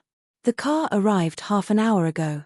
Almost as soon as Qin Ziyi's front foot landed, it arrived at the airport to pick him up. It was the car called by his uncle to pick him up. In the process of Qin Ziyi dealing with the foreign incident, his uncle called him several times. Qin Ziyi only said that he had something to deal with and asked him to wait. For this reason, the commercial car was driven by the traffic police again and again on and off the Dugger, and finally Qin Ziyi and Su Yu came out. Opening the door, in the spacious car, sat the smiling uncle and an ordinary-looking middle-aged man. Qin Ziyi froze in place. The man looked over. Across a pair of sunglasses, the 2 men looked at each other, and time seemed to freeze at this moment. Xu Guang noticed Xu Yaro's tense body and involuntarily clenched fists. Su Yu also noticed Qin Ziyi's stiff arm, and she was holding Qin Ziyi's arm. "Aze, come in, don't stand, and President Su, long time no see, you are getting more and more beautiful."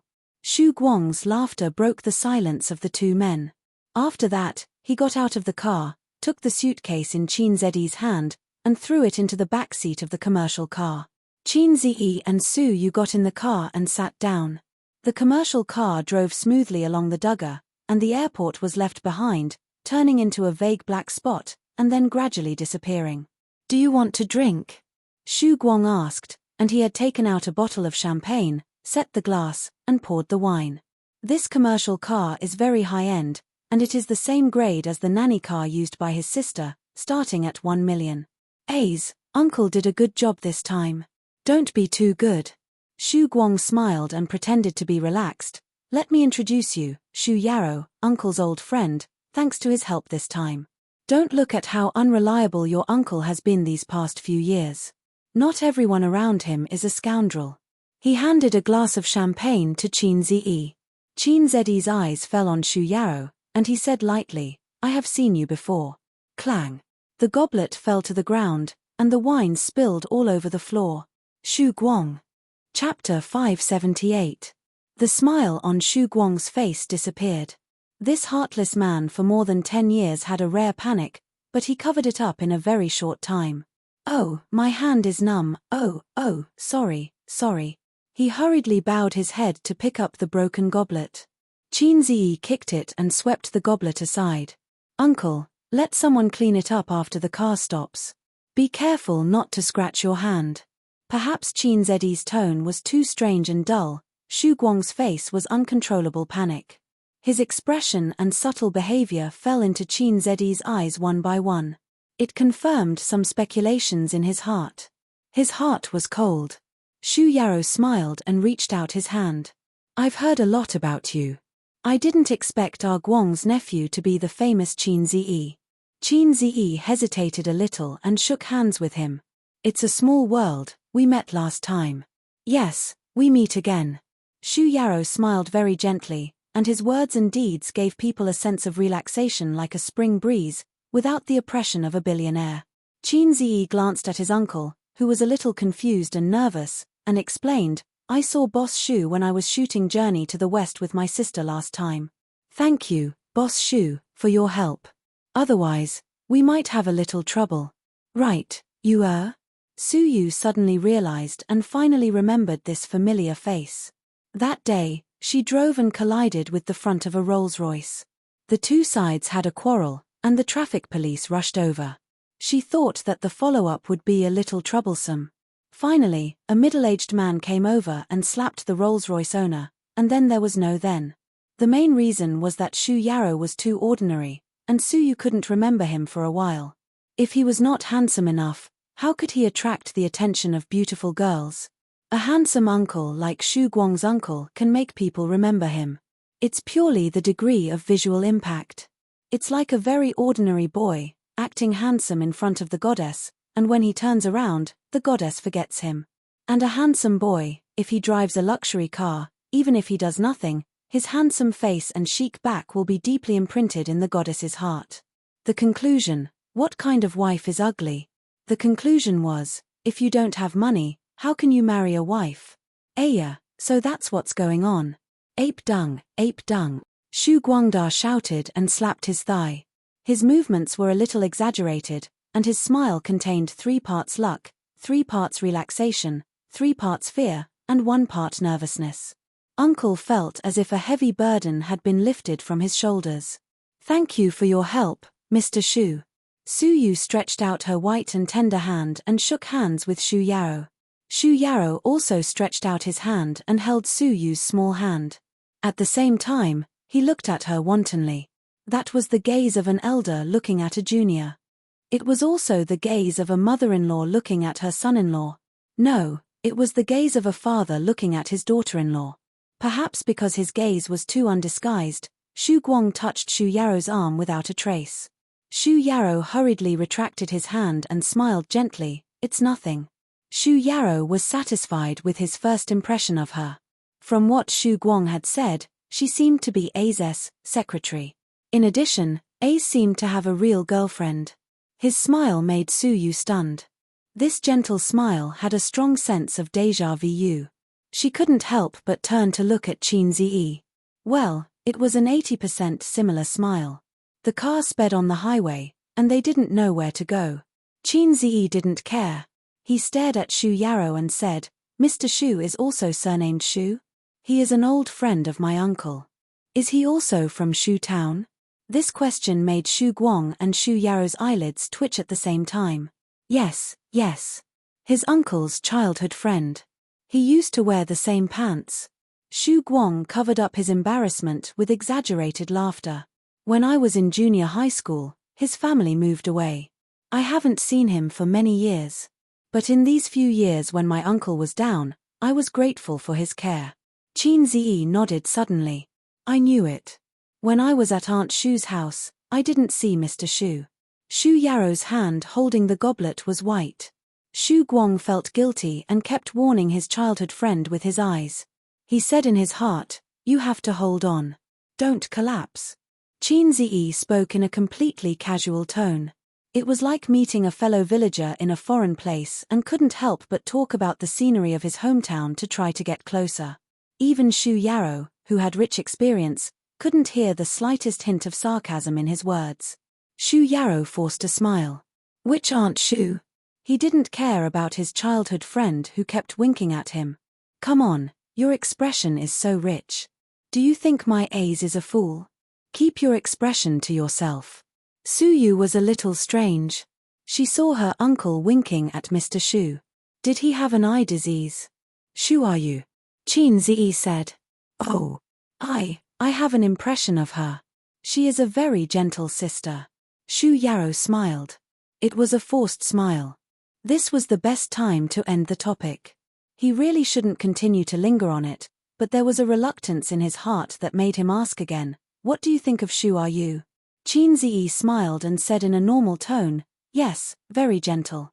She is very good to me, just like my mother. Clang. After his fingertips trembled, the goblet in Shu Yarrow's hand fell. Shu Guang, driver, drive steadily. What's the matter with the shaking? Do you want to work or not?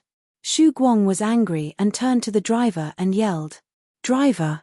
At 6 o'clock, in the afterglow of the setting sun, the business car stopped outside a hotel. There was a social event in the evening.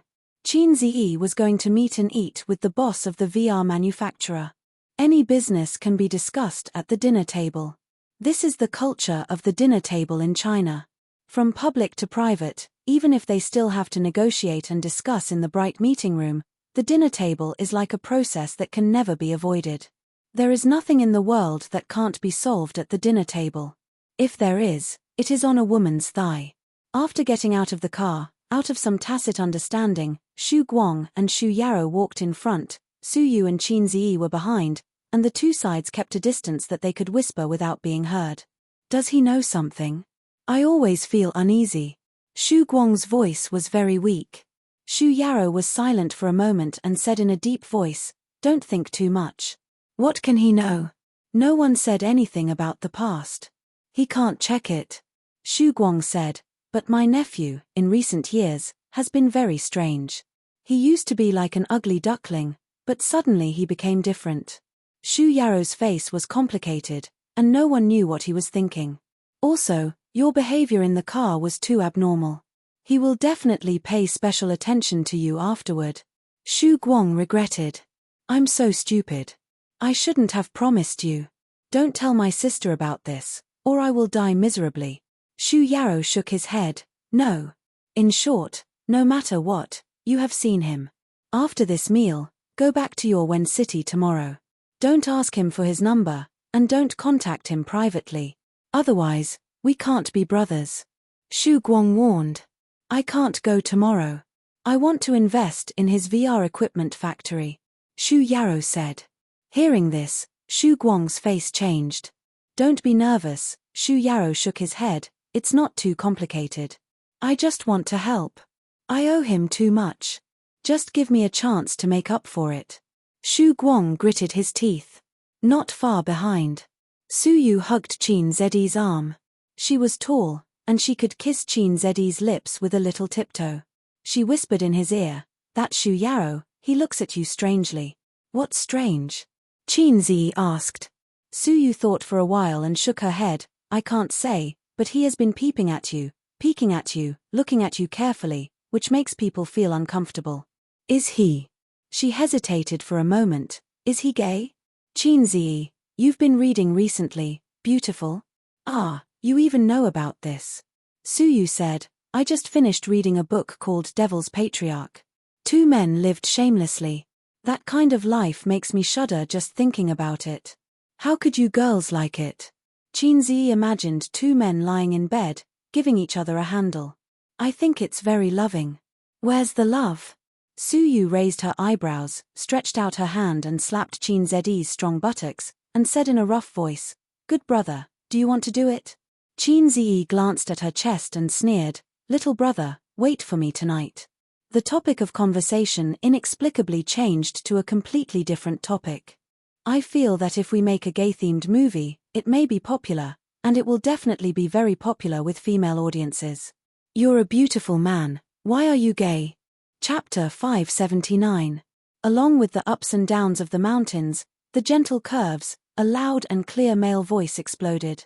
Qin Ziyi was shocked at first, and then found that the voice was very familiar. Wasn't it his song Borrow from the Heavens for 500 years? In front, Xu Guang and Xu Yarou went to get their phones together. "Mine," Xu Guang said. Qin Ziyi, it was a déjà vu that could not be any more familiar. Every time the song of the donkey came to mind, he and his sister would subconsciously reach for their phones because their ringtones were the same. "I have a little sister, but I never ride." Then the siblings hurried to get their phones. Xu Yarou also set this song as his ringtone. They were really good brothers and had the same taste. A middle-aged man stood at the door of the hotel with a smile on his face and came to greet Qin Ziyi and others. The vice president of the VR equipment factory, surnamed Go. As soon as they met, he warmly shook hands with Qin Ziyi and Xu Yarou, but when it came to Su Yu, he smiled and nodded. Qin Ziyi noticed that his eyes first fell on himself, then Xu Yarou, and finally Su Yu. He just glanced at them. The small details were very comfortable. With Su Yu's appearance, everywhere she went was a beautiful scenery. It was normal for men to instinctively look at her a few more times. But he didn't. Old fox. Buy what bracelets? Life just got better, and you started to play around. Xu Guang's tone was unhappy. Mom said to buy it and you bought it. How long will it take for us to earn 50,000 yuan? Sister's money is not money. What era is it? The family bracelet is not popular, and Yeye doesn't need it. Bao Bao, you don't have to worry about it. Shu Guang hung up the phone. Qin Ziyi asked, Grandma wants bracelets. Uncle waved his hand. Your grandma likes this. She especially likes jade. She said that she wants to buy a pair. She will wear it first and pass it to Bao Bao and Yeye in the future. In fact, she wants to wear it. My goodness, a pair of jade bracelets costs 50,000 yuan. Qin Ziyi frowned and said, if Grandma wants to buy it, then buy it for her. 50,000 yuan is nothing. You can't say that. Our family has been poor for so many years. We can't squander money when we have money, right? Uncle said in a serious tone. Qin Ziyi was stunned. He thought to himself, go eat **T. What right do you have to say that? Su Yu's eyes lit up and he wrote it down in a small notebook. He would buy a pair for his grandmother later. The group of people entered the elevator, and President Go pressed the button eagerly. The elevator door closed, and the elevator rose slowly. Qin Ziyi was a little angry. You don't have to pay, I'll pay. It was your family's money, said Uncle. My family doesn't have 50,000 yuan. Uncle was a hoodlum. The Shu family had been very poor these years. Her aunt's salary was enough to maintain the living expenses of the family of 4.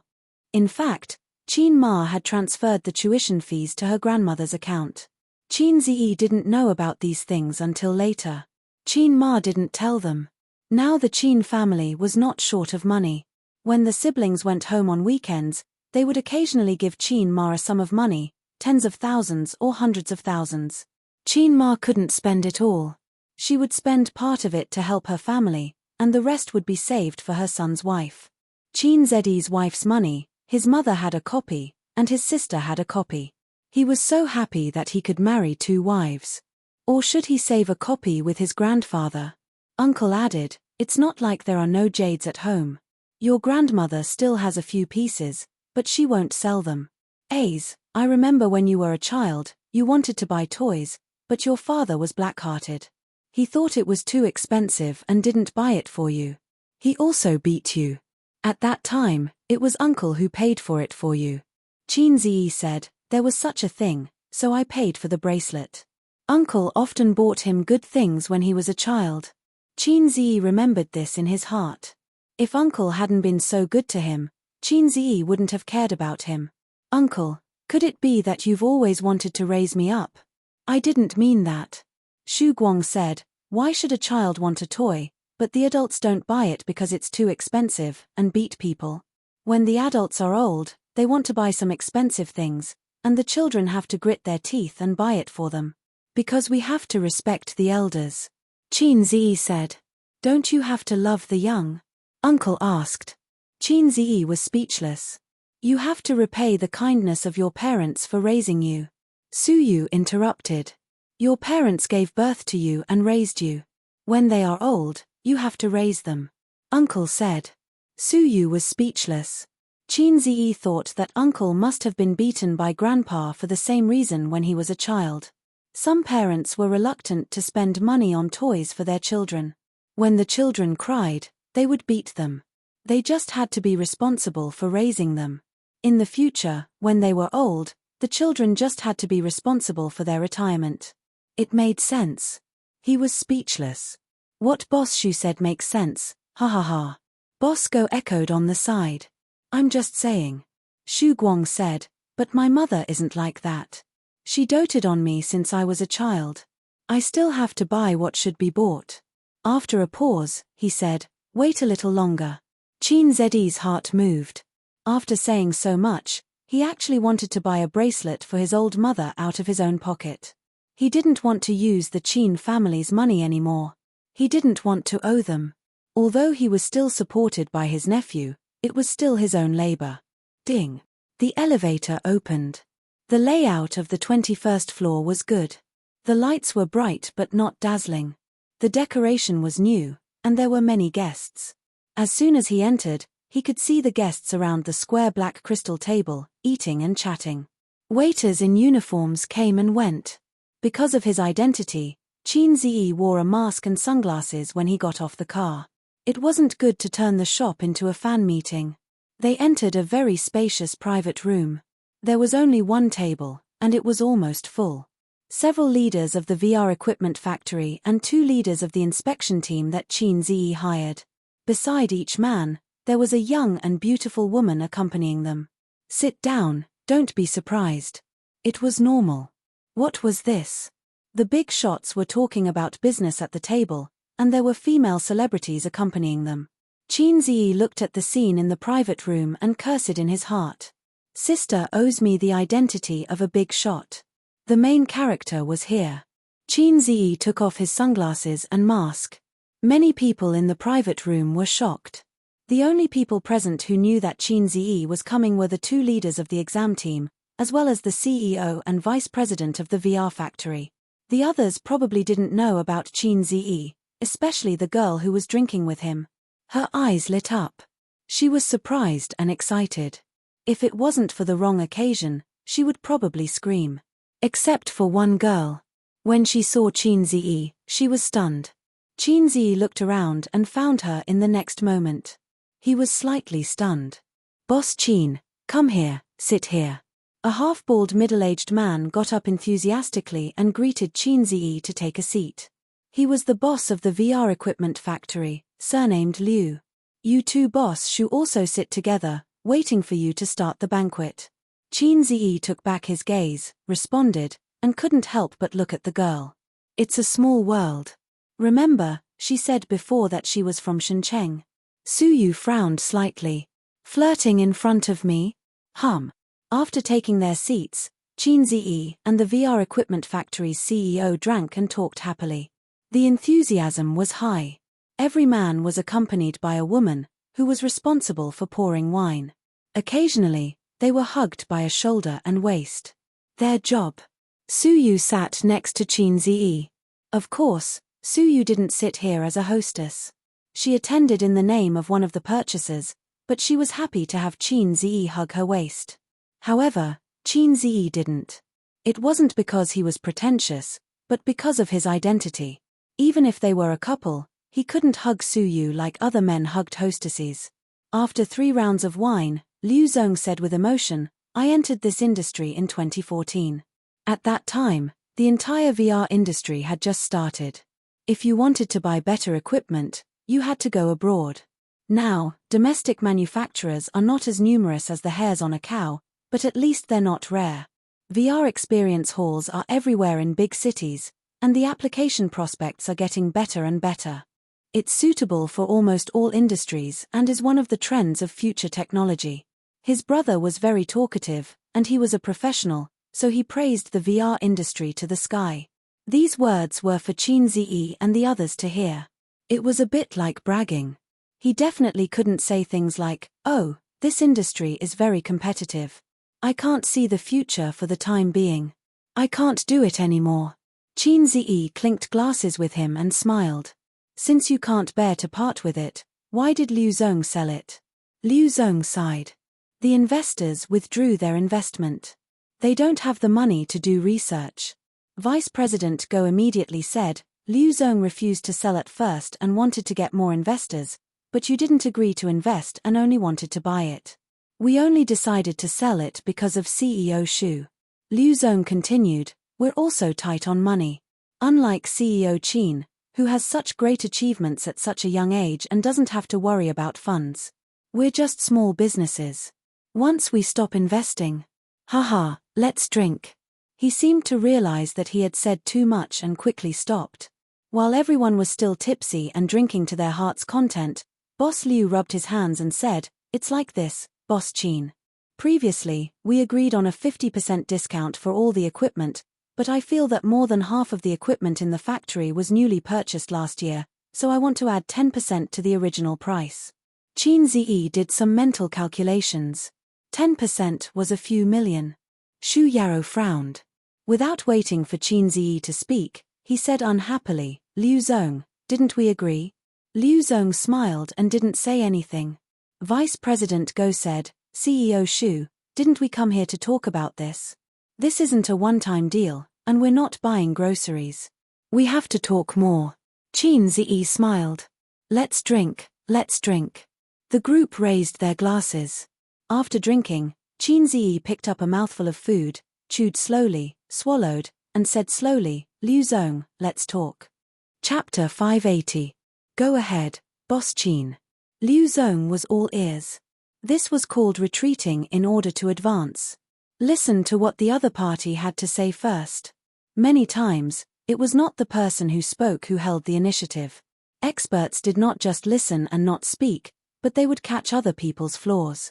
Moreover, Qin Ziyi's songwriting skills were known to everyone, but different professions were worlds apart. As for how good his skills were, they had to listen to what he had to say first. Since you're talking about the prospects of VR technology, let's talk about this first. Actually, before we decided to buy it, we did market research. VR experience halls are indeed everywhere, but for this thing, some shops lose money and some shops earn money. To put it bluntly, it's like the Kaisha County Grand Hotel. If you choose a good location, you'll naturally earn money. If you choose a bad location, you'll definitely lose money. That's why it's been popular in recent years, but it hasn't been popular. Why? Because the technology is not mature and can't be popularized. And since the concept of VR was proposed until now, it can't be said that it has reached a bottleneck, but at least in the next 5 to 10 years, it will be difficult to have a new breakthrough.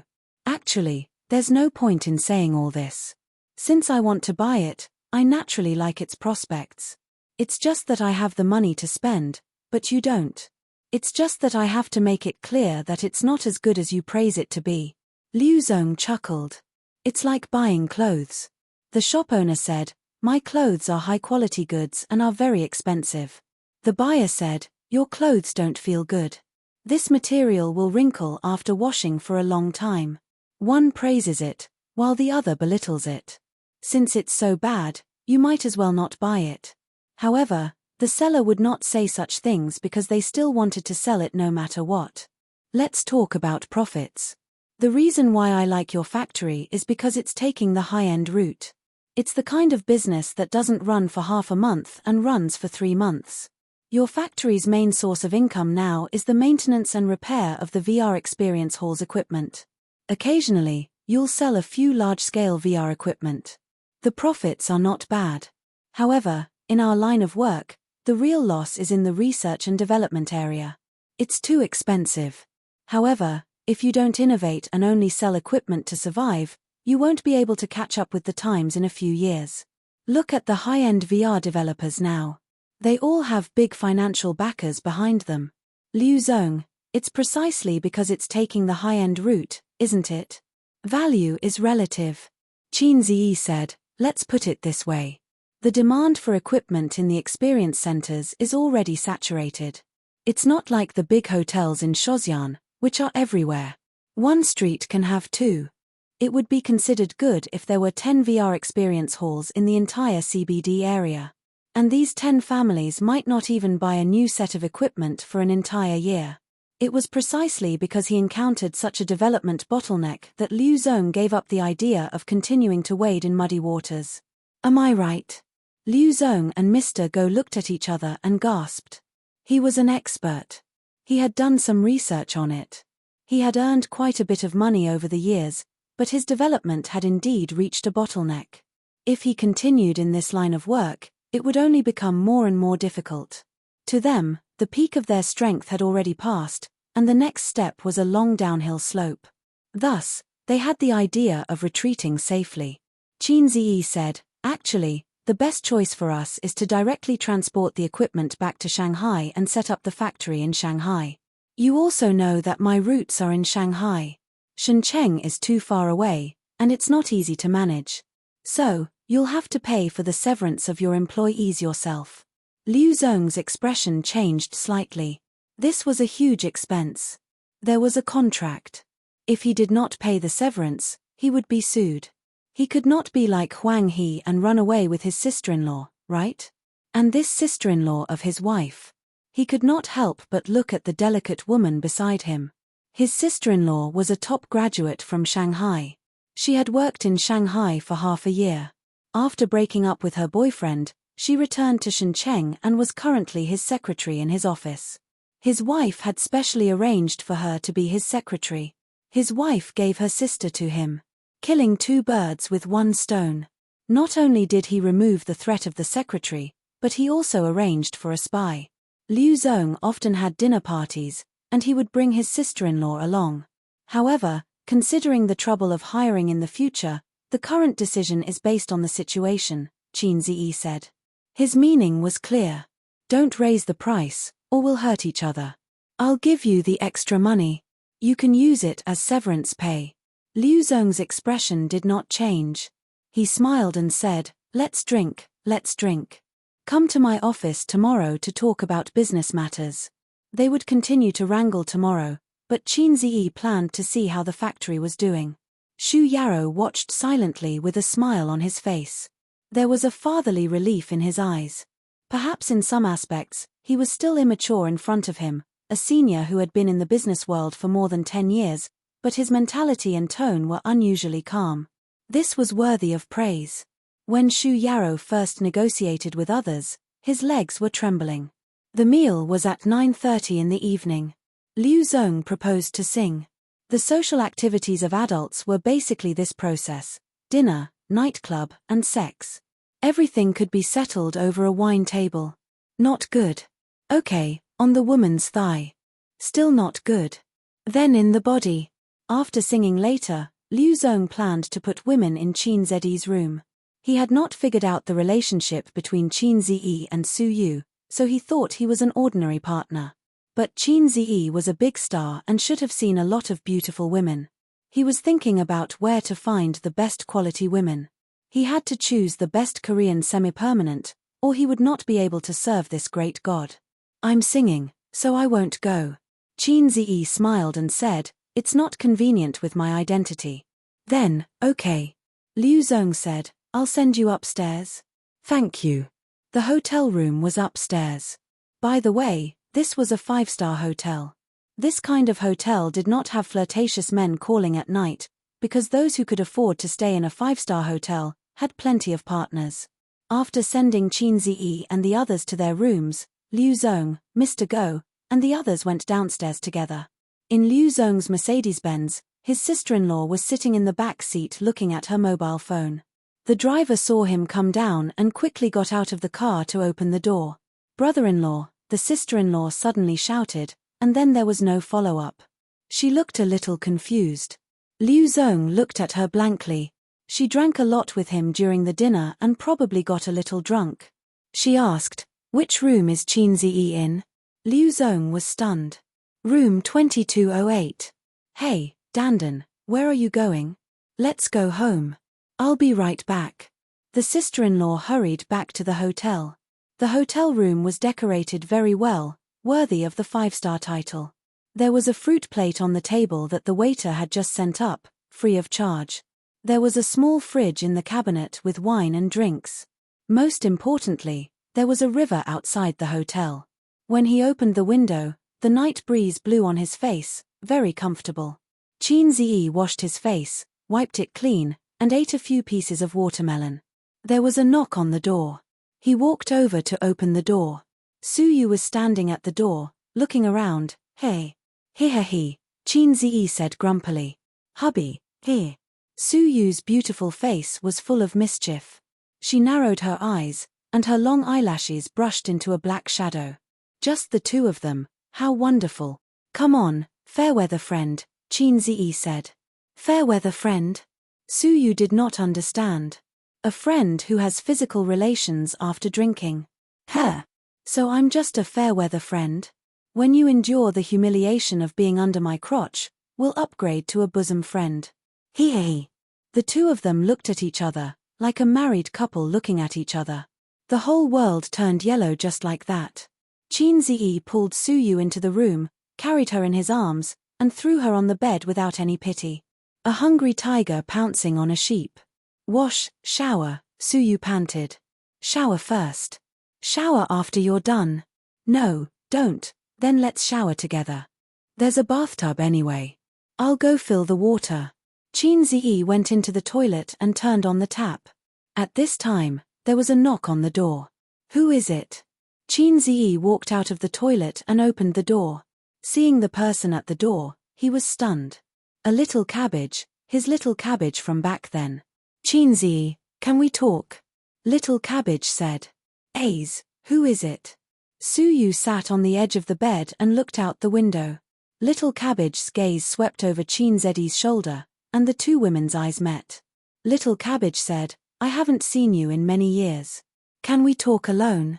Qin Ziyi looked at her subtle and complicated expression, sighed in his heart, and nodded. Okay. Chapter 581.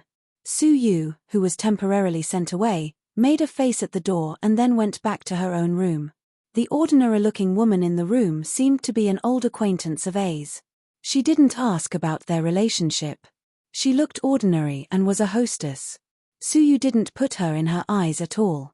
As for why she sent her away when she met an old acquaintance, Su Yu didn't think about it for the time being. She went back to her room to brush her teeth. She didn't want to take a shower. There would be a couple bath later. Business trips were the happiest. Without the two ferocious women, Wang Zijin and Qin Baobao, she was relaxed and carefree. In the room, Qin Ziyi sat on the bed and Xiao Bai Cai sat on the sofa. They said they wanted to talk, but when it came to it, they didn't know how to start. Xiao Bai Cai was called Wang Dandan. She and Wang Zijin were from the same family 500 years ago. Qin Ziyi always felt that he had an inseparable relationship with old Wang next door. Wang Dandan used to be from next door. It was a little awkward. He suddenly remembered a joke on the internet. A few years later, he met his first girlfriend in Dongguan. For only 500 yuan, he could kiss her and have sex with her. This was an absurd reality. Since Wang Dandan was a hostess, there was nothing wrong with this analogy. So Qin Ziyi didn't say hello to her. After the banquet, they went their separate ways. It wasn't that his eyes grew on his head and he looked down on his old acquaintances because he was worth 10 billion yuan. It was purely for her dignity. Do you want to eat fruit? Qin Ziyi broke the silence and pushed the fruit plate in front of her. Wang Dandan shook her head and stared at him. You're more handsome than before. Did you have plastic surgery? Qin Ziyi said, it's a genetic mutation. Wang Dandan laughed. You're still as naughty as before. How have you been these years? Qin Ziyi hesitated for a moment. Why did you go back to Shenzhen? After breaking up with you, I had another boyfriend. After breaking up with him, I went back to Shenzhen. It's not worse than Shanghai, and my family is here. Wang Dandan said. Qin Ziyi remembered that she used to like going to Shanghai. When he was chasing her, she said that her house was 150 square meters. Time always changed people and things. Perhaps she had changed. Now that he looked at this little cabbage again, it was even more beautiful than before. She had put on some light makeup, and the charm between her brows was a little alluring. I used to be a little cabbage, but I've become so flirtatious in the eyes of others. Maybe it's not just one person. Qin Ziyi was a little melancholy. Although the two of them were only in a pure relationship, after all, she was my first love. She was my first love who I had eaten together with, watched movies with, and held hands with. His girlfriend from junior high was not counted. Right now, you. Qin Ziyi hesitated, not sure if he should say it. I'm working in my brother-in-law's factory now. Wang Dandan said, Liu Zong is my brother-in-law. Coming to a realization, he heaved a sigh of relief. Fortunately, a joke was still a joke. That's your girlfriend, Wang Dandan said. Yes. Qin Ziyi said jokingly, don't spread it, or I'll be in the headlines tomorrow. Even if I say that I'm Qin Ziyi's first love, no one will believe me. Wang Dandan smiled. However, there was something very complicated in her smile. What about you now? Do you have a boyfriend now? Qin Ziyi asked. No. Qin Ziyi said, oh. That was all he could do. After a short silence, Wang Dandan finally revealed her true intentions. Why don't you explain? There was a strong sense of unwillingness in her voice. Wang Dandan probably liked Qin Ziyi before. Otherwise, she would not have agreed to be his girlfriend. When Qin Ziyi chased her, she also felt that although this boy was not particularly handsome, he was worth looking at. He was a local of Shanghai, And he was also interesting. She had originally planned to find a Prince Charming in university, but for some reason, she agreed to be his girlfriend. They had been together for about a month. Although Qin Ziyi was not particularly outstanding, he was quite good in all aspects. He especially knew how to take care of people, was very considerate, and doted on her. Then, out of nowhere, a flirtatious slut popped out. It was too flirtatious, and Wang Dandan was so ashamed that she did not say anything at that time. She turned around and left. She deleted his friend list, blocked his call, and blocked his call. Wang Dandan was sad for a few days. Her roommates in the dormitory said that her boyfriend was not handsome and his grades were average. If they broke up, they could find someone better. Wang Dandan thought that it made sense, and she was not sad anymore. Later, she dated a new boyfriend. He was more handsome than Qin Ziyi, and his grades were better than Qin Zi's. Unfortunately, he was not from Shanghai, and he did not have a 150 square meter house. But at least he had potential. 2 years later, in the summer, a female artist in the entertainment industry suddenly rose to fame. She became the darling of the music industry, and because of her, the most famous fast shooter in history was born, Qin Ziyi. Her ex-boyfriend. She watched him build a skyscraper, entertain guests, and be worth tens of billions. Wang Dandan's heart ached so much that she could not breathe. Looking at her current situation, after graduation, she found a job that was neither good nor bad. She went to work every day and spent the rest of her time at home playing games. Potential stock. Haha. When she found out that the flirtatious slut was Qin Zi's sister, Wang Dandan's mentality completely collapsed.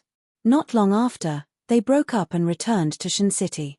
Today, she met the man who helped her with her homework, brought her breakfast, and went on a date with her. She looked at him, and it was like looking at the living world from the netherworld. They were worlds apart. Just now in the car, she had held it in for a long time. She could not hold it in anymore and rushed up to him. Qin Ziyi understood what she meant. Why not explain? He did not want his sister to be sad. Of course, this was not something he could say. He smiled awkwardly. My sister said to help me check. At that time, both of them were in a state of cowardice. If Wang Dandan was not so arrogant and did not leave without any reluctance, then when they sat down for a meal, his sister would naturally not be able to continue acting and would come clean. Then, with Qin Zi's character, if Wang Dandan did not say that she wanted to break up, he would not take the initiative to do so. Wang Dandan choked, and her expression dimmed. I'm leaving, she said. I'll send you. No need. She walked to the door silently, opened it, and a few seconds later, closed the door. Wang Dandan left the hotel, and her brother-in-law's Mercedes-Benz was still parked outside. She got into the car without saying a word. Her brother-in-law asked her where she was going, but she did not say anything. It was not until the driver changed the CD that Qin Baobao's legend floated in the car that Wang Dandan roared like a furious lioness, changed the song. The driver and Liu Zong were stunned. The furious Wang Dandan rushed to the front seat, took out the CD, gritted her teeth, broke it, threw it on the ground, and stomped on it. The driver kept quiet out of fear. Liu Zong frowned and looked at his sister-in-law, who had almost never lost her temper. Dandan. Wang Dandan's eyes reddened, and she gritted her teeth. Qin Baobao. Liu Zong. She was not convinced, not convinced. She had left impulsively, but the key to the problem should be Qin Baobao. Without Qin Baobao, she and Qin Ziyi would not have broken up. A woman's sensitive intuition could always hit the nail on the head. If Su Yu had a chance to talk to her current ex, they would definitely find a common topic to talk about, dissing Qin Baobao. In fact, whether it was the two of them or Wang Zijin, as long as she was Qin Zi's girlfriend, she would deeply feel Qin Baobao's hostility and threat. At this time, Su Yu was in Qin Zi's room. After hearing the sound of the opposite door closing, she came out and happened to see Wang Dandan's back. Su Yu changed into pajamas and came over, lying lazily on the bed, revealing her white and slender calves. Her 10 toes were bent, holding the quilt, and she was being molested by someone's hands. Who was that woman just now? Su Yu asked while enjoying herself. My first love. Su Yu was stunned. She held down Chin Zed's hand on her chest and glared at him. Make it clear, what first love? Wasn't your first love me? Didn't I consecrate your little brother? Are you lying to me? It's just a first love that is limited to holding hands. You didn't even give out your first kiss. Chin Ze said. Hey, no, my first kiss has long been taken away by some unscrupulous sister. If I had known, I would have stayed or driven her away. Su Yu's intestines were green with regret. What did you do in 10 minutes? Why did she come to you? Is she still attached to you? It is said that men are particularly concerned about their first love. First love is a kind of feeling that is difficult to give up. Under the feelings, the appearance can be ignored. 10 minutes, it's not enough for me to warm up. Chin Ze said angrily. You didn't exchange contact information, did you? In Shengcheng, you are not allowed to contact her these days. Su Yu was half tough and half pleading. Chin Ze pinched her little face. You are different from her. Su Yu giggled. Every man says this about his ex in front of his current wife. Chin Ze thought about it and said seriously, Su Yu, let's break up. Su Yu's little face suddenly turned white. Su Yu grasped his hand tightly and felt heartache. Break up. Break up. Su Yu cried, then I'll die for you to see. Well, I said, it's not the same. Chin Ze held her in his arms. That year, my sister tested her, and she turned away. Chin Ze told her what had happened. Su Yu was stunned at first, and then laughed. Chin Bao Bao, this little bitch, finally did a good thing. You are the little bitch. Chin Ze slapped her ass. Is the water ready? Su Yu twisted her body in his arms. I forgot. Chin Ze was adjusting the water temperature in the toilet. When he was chatting with Wang Dandan, he turned off the water. He went into the toilet, turned on the hot water, and thought about the activities in a while. He was quite excited. Counting the time, he didn't make a baby with Su Yu for about half a month. Suddenly, a huge sense of weakness came, as if his body was hollowed out in an instant. Chin Zed's knees were soft and he knelt on the ground. This familiar feeling. It was like the first time the system drew his energy. Is it time to charge again? Yes, host, it's time to charge. The system's voice sounded in time. Chin Ze held the bathtub, his arms trembling. Why do you draw so much? As his physique became stronger, every time the system charged, at most, he would feel weak, and it would not affect his normal life. But this time, he felt that his body was hollowed out. Didn't you follow the news? The system said, recently, the tax policy has changed. The individual tax point has been raised, but for you middle class and above, the tax has risen to 30% to 40%. In response to the government's call, the system will also adopt such a charging mode in the future. The final details have not come out, and they are still in a meeting to discuss, so I can't guarantee that it will not be raised or lowered in the future. In short, it's like this for now, 30% to 40%. Draw so much energy, why don't you go rob? Chin Ze leaned on the edge of the bathtub weakly and yelled, I beep beep beep beep. Day. Can't curse. Beep beep beep beep. The system said considerately, host, I automatically blocked it for you. You can curse as much as you want, the river crab beast can't hear it. Beep beep beep beep. Chin Ze cursed happily. Chapter 582. I've never seen such a shameless system. We agreed to just take a little energy, but now it's increased to 40%, and nearly half of the energy has been taken away. There's no contract spirit at all. And I can't resist. Using my sister's catchphrase to describe it, a black-hearted maggot. This low level, it's okay if the functions are outdated, but it still has the heart to follow the trend. Then, Chin Ze mourned for the middle class and himself for 3 seconds. A 30% to 40% tax, he was so distressed that he couldn't breathe. He had paid attention to this policy, and it was still being implemented. It would be a long time before it was officially released, but it would come sooner or later. If you earn 100,000 a month, you have to pay 30,000 to 40,000. That's awesome. To contribute to the motherland and build a harmonious society, we should all be determined to lay down our lives and shed our blood. Let's attack, and offer our hearts. TT, system, we agreed. How can you suddenly increase the tax?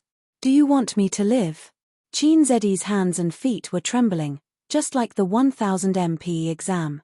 Host, with your current physique, you can recover half of it by tomorrow after a night's rest. You'll be fully recovered in 3 days at most. The system said. Damn, what is this, a woman's period? Chin Zi was indignant. The system ignored him. Chin Zi shouted a few times, but the system still ignored him. F***ck. Doo-doo.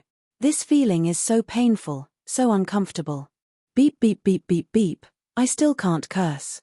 Chin Zi thought for a while. Prosperity, democracy, harmony, justice. F***ck beep beep beep. Chin Zi, the system said, host, you're so naughty, luckily I muted you in time. Chin Zi said, damn you, let's discuss it again. The system ignored him. Su Yu wore cotton slippers and ran to the toilet door. What are you blabbering about? Why are you sitting on the ground? It's so dirty. Help me up. Chin Zi was in his weakest state. Did you fall? Su Yu hugged Chin Zedi's arm and pulled him up, and then Chin Zi lay on her back. Don't move. Take off your clothes and take a shower. Chin Zi said. Su Yu blushed. Even though she had done this many times, she still couldn't help but blush. It was just like how Laozi was clearly an experienced driver, but he would always call her Yarmit. Yes, the logic is the same. Su Yu took off her clothes with a red face. She was tall, and although she wasn't as hot as her sister, her proportions were very good. Especially her slender, round, and white long legs, it made Chin Zi, who had been drooling at the sight of his sister wearing pleated miniskirts since he was young, was very aroused. But today, the chickens were on holiday. Why don't you take off your clothes? Su Yu felt Chin Zedi's burning gaze. She closed her eyes in shame and felt a little good. Help me take it off, Chin Zi said. Su Yu. His little heart thumped wildly. Was it that exciting? Ace really knew how to have fun. Her cheeks were flushed, and her hands were trembling with excitement. They stepped into the bathtub. Chin Zi and Su Yu sat in the big bathtub. Su Yu sat behind him and was hugging Chin Zi from behind. It was still Chin Zedi's order. He wanted to try a bath lotion for the first time. He mainly wanted to see if he could rise again today, but the ending was a little miserable. His little brother couldn't recover. Su Yu didn't know what he was planning. She just felt that today was so exciting. She even hoped that he would continue to make more excessive requests. After soaking for half an hour, it was over. Su Yu was a little confused. According to the previous rhythm, this should be bathtub. AVI they put on bath towels, dried their hair, and the exhausted Chin Zi fell asleep on the bed. Su Yu's hair was long. When she dried her hair and came out, Chin Zi was lying on the bed, snoring slightly. Su Yu, she climbed into bed, sat like a duck, and woke up Chin Zi angrily. Chin Zi opened his eyes and looked at her blankly. What are you doing? It's not easy to come out. Su Yu bit her lip, and her beautiful face was full of blame and resentment. I'm tired. I want to sleep. Chin Zi frowned and said in an impatient tone. Sleep your ass, get up. Su Yu pushed him hard. Chin Zi pondered for a moment. Well, how about this? You come up by yourself, move by yourself, and lie on it yourself. You do your thing, and I'll sleep mine. Su Yu thought about it, and that was the only way. Chin Zi was so unreliable that she had to do it herself. So she sat on Chin Zi. Left hand and right hand in slow motion. No response. Right hand and left hand in slow motion replay. Still no response. Su Yu said angrily, what's the matter with you? Chin Zi said, men, there are always a few days of inconvenience every month. Su Yu's mentality collapsed. At this moment, she was neither up nor down, and she was very uncomfortable. She had been looking forward to it for a long time. Even the posture and the sound of the decibel were rehearsed in her mind. Her heart moved, and her beautiful face changed slightly. Did you do something indescribable with that first love? No. Yes, or why can't you stand up? Su Yu held 20,000 miles under the sea and said fiercely, if you dare to lie to me, I'll break it. You know my length best. What can I do in 10 minutes? But But Su Yu thought it made sense, but she couldn't explain the situation in front of her. She said, Can't you stand up? Qin Ziyi was angry. How can a scholar's matter not stand up? This is called restraint. Ha! Like his impulse, love is restraint. Qin Ziyi found an excuse for himself. I don't love, so I restrain, no problem. No problem. Then sleep. I have to go to the factory for inspection tomorrow. He pulled Su Yu into his arms and pulled the quilt. Late at night. The room's soundproofing effect was very good. Qin Ziyi fell asleep quickly and made a slight snoring sound. Su Yu lay in his arms, smelling the masculine smell and the fragrance of the shower gel. Qin Ziyi's chest was uncomfortable because it was too hard, but because of this, it seemed particularly masculine. Women with big breasts, buttocks, and long legs can make men appreciate them with relish.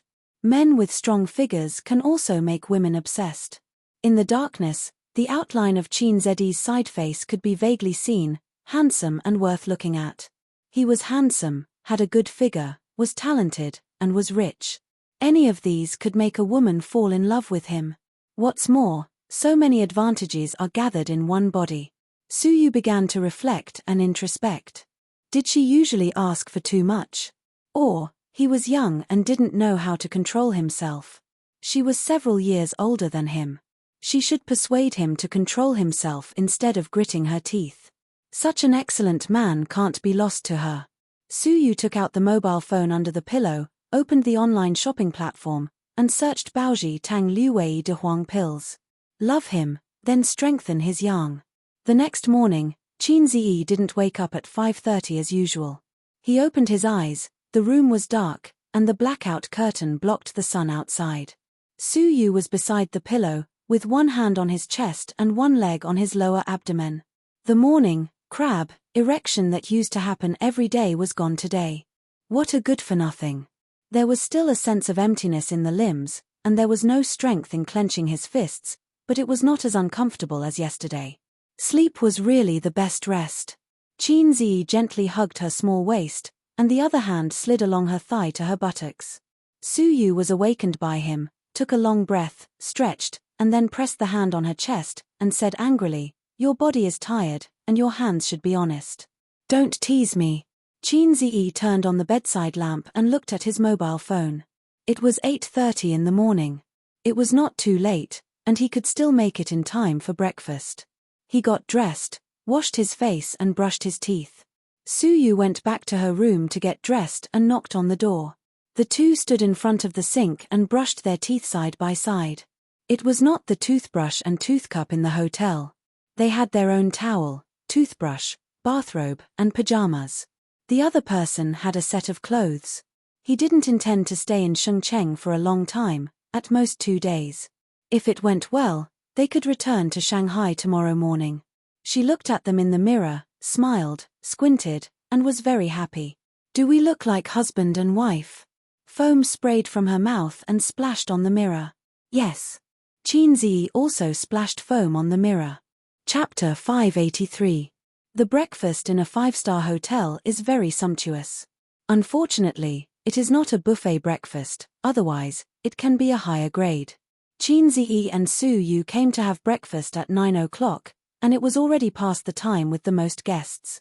He took the amount of 3 people by himself, sat by the window, took off his mask, didn't take off his sunglasses, and gobbled up the food. Shu Yarrow was also there, eating alone. Seeing Qin Ziyi and Su Yu go upstairs, he silently moved his breakfast plate over. Do you mind if I sit here? Qin Ziyi ignored him and buried himself in eating. He urgently needed to replenish his energy. Su Yu smiled and said, Mr. Shu, sit down. Shu Yarrow sat down and sat next to Qin Ziyi.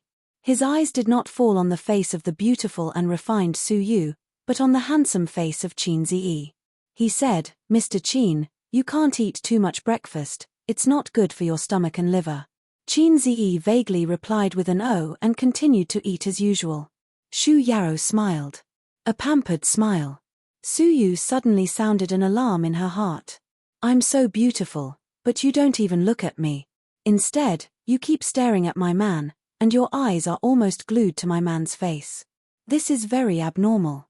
If the sentence "he is gay last night" was a joke, then Suyu is a little uncertain now. Flattery and flattery are not in such a way of looking and speaking. This man gives her a strange feeling. The way he looked at Chin Zi, inexplicably, made a sentence appear in Suyu's mind. A father's love is like a mountain. Damn, a father's love is like a mountain. Don't you have any special hobbies? Like the old bacon of little fresh meat? She has been abroad for many years and has seen a lot of chrysanthemums blooming in the evening breeze. She is not surprised, and even when she looks at the beautiful literature, she feels it's quite beautiful. But when there is such a suspected gay old man coveting her man, she can't accept it.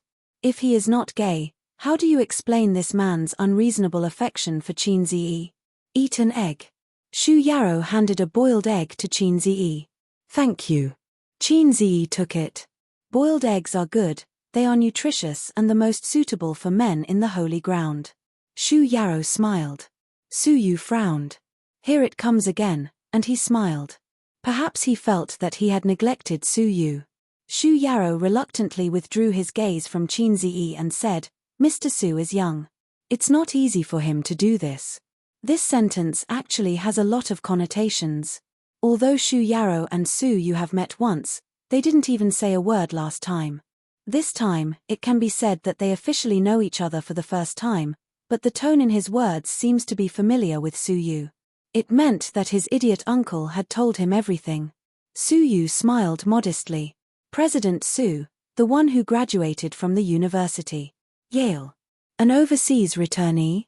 Shu Yarrow smiled gently. Back then, it was already extremely difficult for us to get into a university. We even dreamt of going abroad. Perhaps the conditions didn't allow us to do so. Times are getting better and better. Many young people are under a lot of pressure and it's hard for them to make a name for themselves. But they can't imagine how we lived in that era. Your era? Chin Ma used to say that in her time, people were happy as long as they could eat their fill. Those who went to junior high school were cultured people. At that time, life in the city began to get better, but life in the countryside was still poor and backward. They worked to eat, not to make money. Chin Zi couldn't imagine what life was like in the 1970s, and he couldn't understand Shu Yarrow's expression at this time. It was very complicated, like regret, like reminiscence, like pain, like nostalgia. Damn, how can he be so sentimental? Did he touch that sensitive nerve? Shu Yarrow and Suyu chatted while eating. Unexpectedly, Shu Yarrow could talk with Suyu for a long time in finance. In terms of business, Suyu was not afraid of Shu Yarrow, who started from scratch. This scene had a strong sense of déjà vu, like when Suyu and the old man were chatting. Only she had this kind of background. Replaced by Wang Zijin. What do you think of the industry recently? Follow the policy closely, follow the pace of the party, the government will lead us to prosperity. What do you think of finance? Follow the policy closely, follow the pace of the party, the government will lead us to prosperity. Replaced by his sister. What do you think of the industry? Her. What about finance? Her. She killed the conversation in minutes. My uncle hasn't woken up yet, right? Chin Zi smoothly finished all the food and let out a comfortable burp in satisfaction. He should still be sleeping. Last night, he drank a lot. Shu Yarrow said. Chin Zi took out his mobile phone and dialed his number. The phone rang for a long time before it was connected. Ace. Shu Guang's voice was a bit hoarse. It's almost 9:30 now, we have to go to the factory. Get up quickly and come up for breakfast. At this point, Chin Zi paused. He could hear a woman on the other end of the line complaining after being woken up. Last night, Uncle slept with a woman. Chin Zi felt sad at first. He could have had fun last night.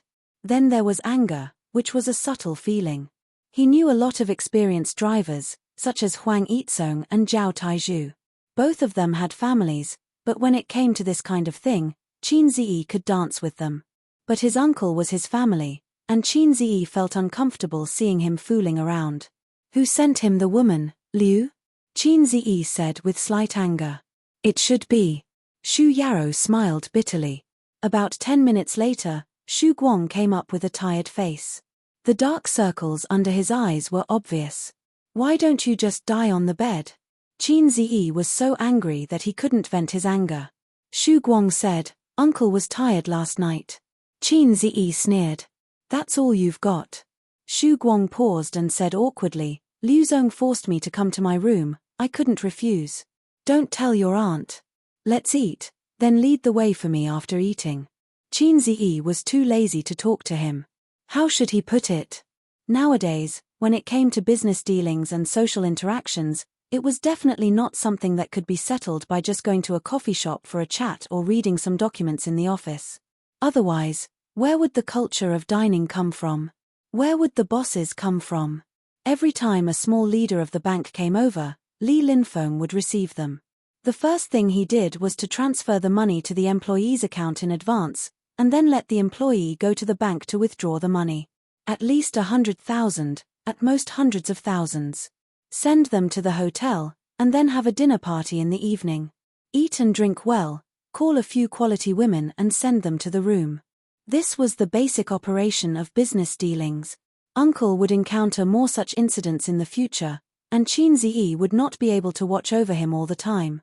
However, when this matter is settled, Uncle doesn't have to travel long distances, and then Aunt will be around, and there will be no need for these flirtatious women. Su Yu bowed her head and looked at the mobile phone silently. She was clear about this kind of thing, but she never touched it.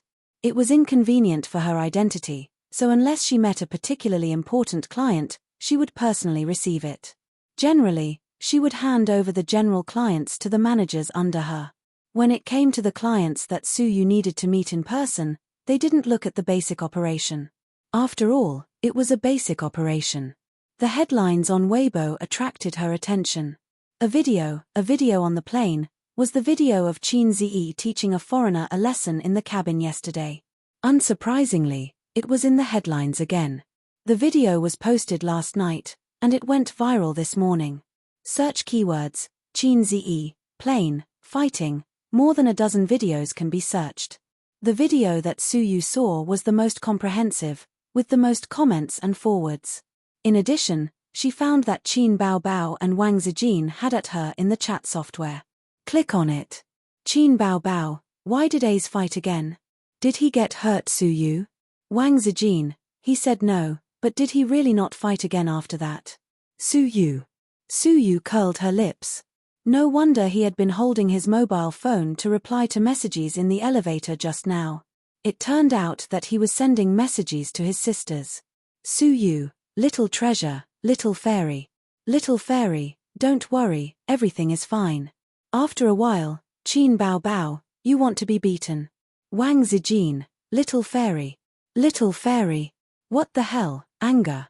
Su Yu imagined the eyes of the two old enemies gnashing their teeth, smiled, happily closed the chat software, returned to Weibo, and clicked on the video. She was watching from a distance and didn't see the whole process.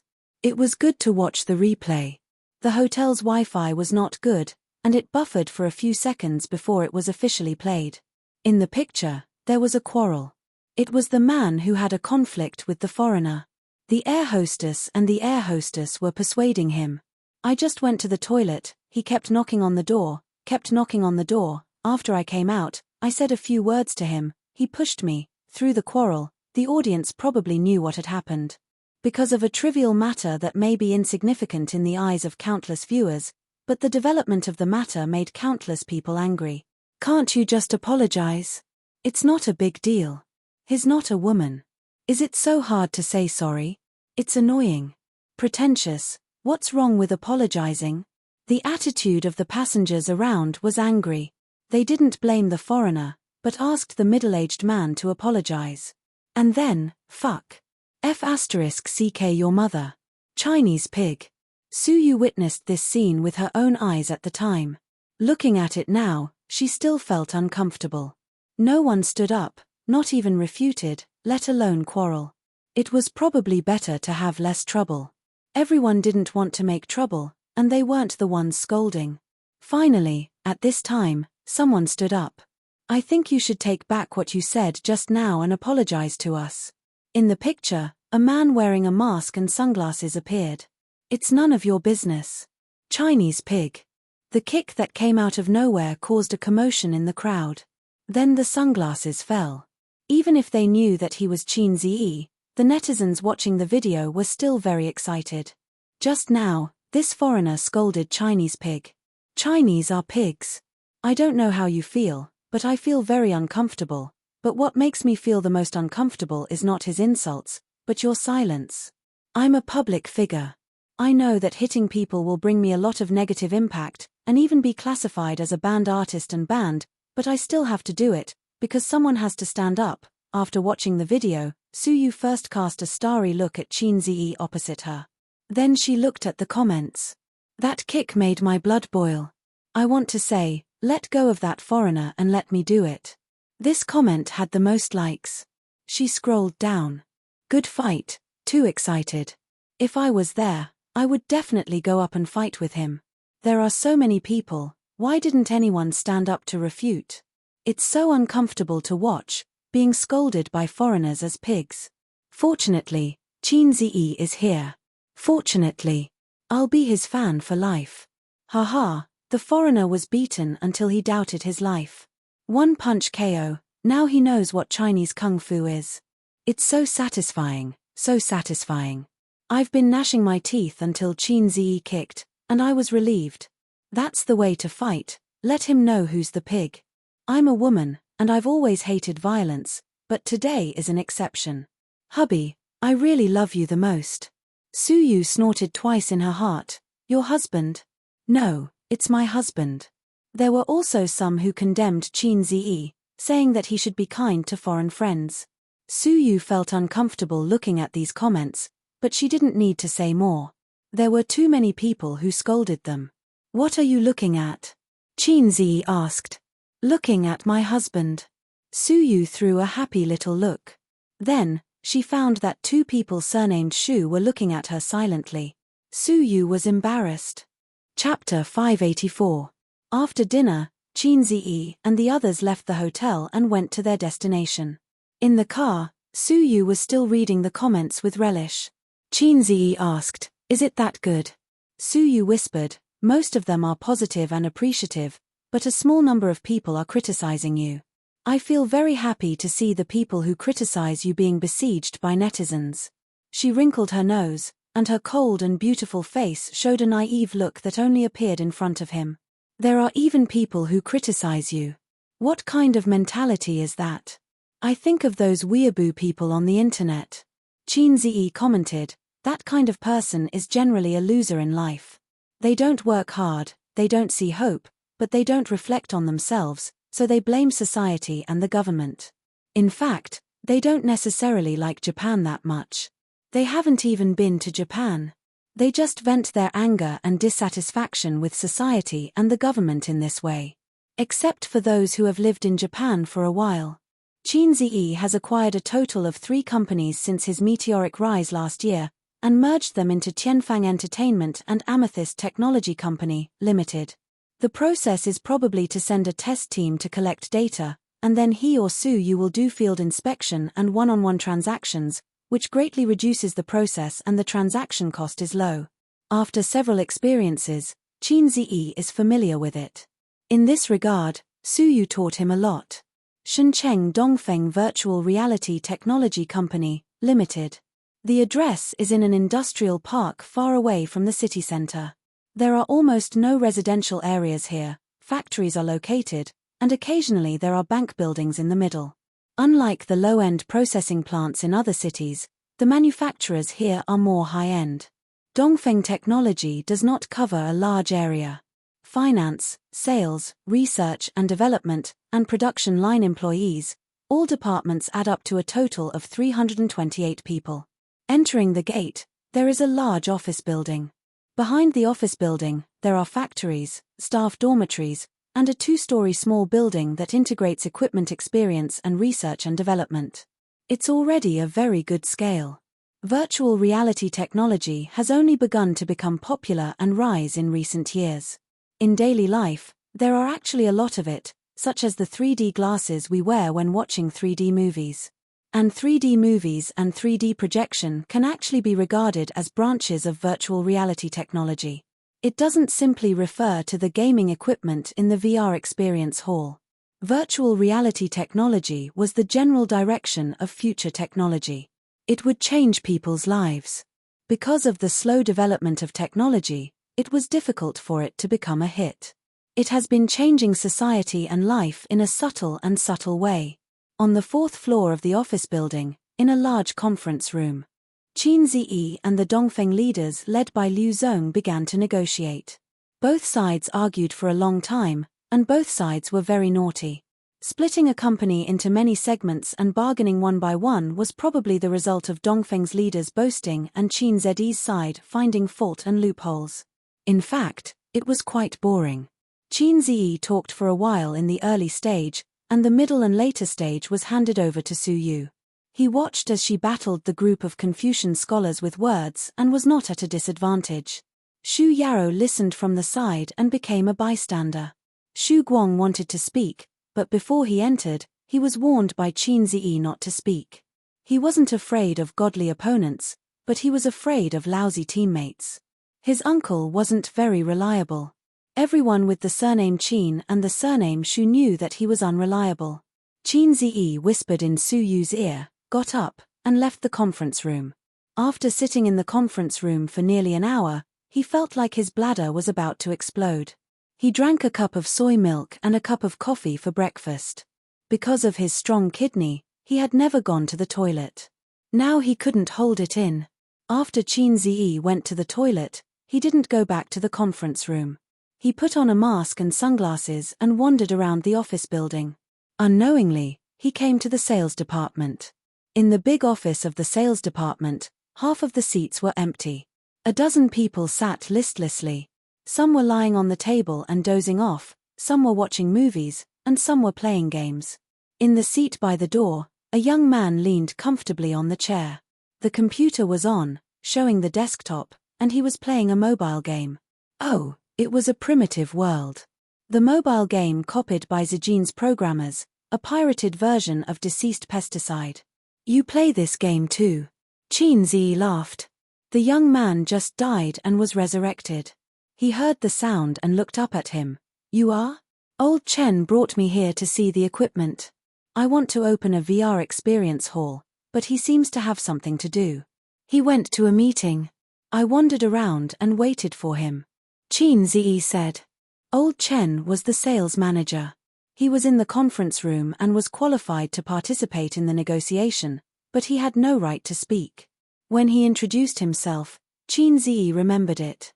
His memory was very strong. It turned out to be a customer. The young man immediately cheered up. Shall I take you to the back to see the equipment? Qin Ziyi showed an embarrassed look. I'll wait for old Chen. The young man said, our company is going to be sold. If you want to buy equipment, you'd better slow down. There may be a discount after a while. If you buy now, the price old Chen will give you will definitely be 10% higher than the original price. So blatantly digging in the corner of his direct superior? Qin Ziyi said in his heart, even if the company is sold, your boss is still your boss, your leader is still your leader. The young man said in a low voice, old Chen is Liu Zong's relative. If the company is sold, he will definitely leave too. Qin Ziyi's heart jumped. Your company is all about connections. The young man nodded. Many connections take the money but don't work. But the buyer doesn't know about this, so the connections can continue to stay here. Even if they are fired, they have to pay a severance fee. After all, they have signed a contract. If they buy the company, they have to inherit a lot of things. It has legal effect. I can't just deny it. You won't understand. But old Chen is the leader. He definitely can't continue to stay in this position. Qin Ziyi said, oh, which area are you in? I play this game too. Let's play together. The young man reported his ID name. Qin Ziyi logged into the game. Other than the young man, there were 3 salespeople in the office who were also playing this game. 5 people in total. I remember a few days ago when I played this game, the popularity of this game wasn't very high. It took a long time to find a match. Qin Ziyi said. The advertisements are good. The web-based game is Blue Moon, and the mobile game is Chaos World. The young man said. What do you mean? Qinzi didn't understand. 10 mobile apps, 10 of them have advertisements for it. Video apps and movies also have advertisements for it. If you go online, you will see its advertisements in less than half a minute. It's as crazy as Blue Moon. The young man said, I was brainwashed by the advertisements. Then I downloaded it to try it out. I found it quite interesting. The graphics are good, and there are many experts. It's not like Pesticide, where there are elementary school students everywhere. The 5 of them played together. It was quite interesting. The office was filled with slogans like the opposite side is red, gather at the river, and mid-lane team fight. Qinzi placed the cigarettes on the table and gave one to each person. Almost half a pack was gone. Can I smoke? He could already smell the faint smell of smoke. It meant that someone had smoked before, but he still had to ask. Big chicken tyrant, good smoke. The young man's eyes lit up. He didn't expect Qinzi to be a rich person. He handed Qinzi a business card. If you want to buy gaming equipment in the future, give me a call. I'll give you a discount.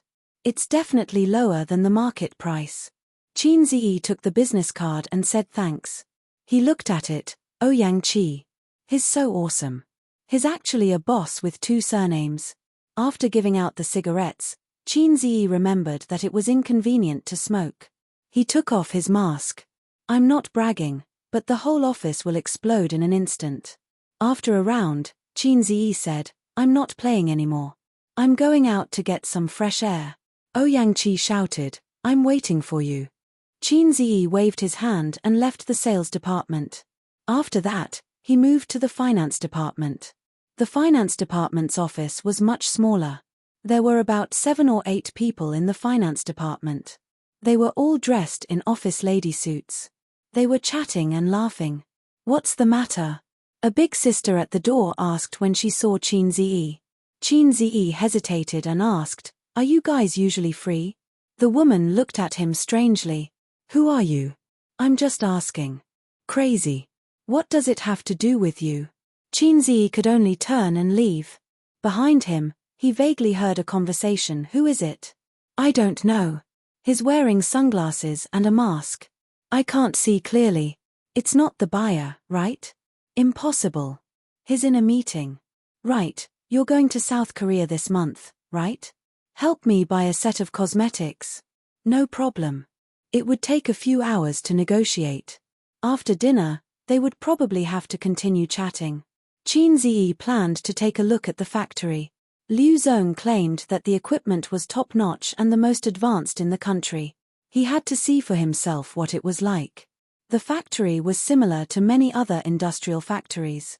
It had a triangular steel roof. The only difference was that the environment inside was very clean. There were many pieces of equipment that Qinzi couldn't understand. There was a processing center, a welding machine, and even a CNC machine. With so many processing equipment, it meant that Dongfeng could indeed build a VR game equipment independently and did not need to find other factories to process it. However, he did not see the real core technology, the display, motion sensor, processor, wireless connection, etc. That piece was the real soul of VR technology. Of course, it was impossible for any tourist to see it. Qinzi saw a group of uniformed employees squatting at the entrance of the factory.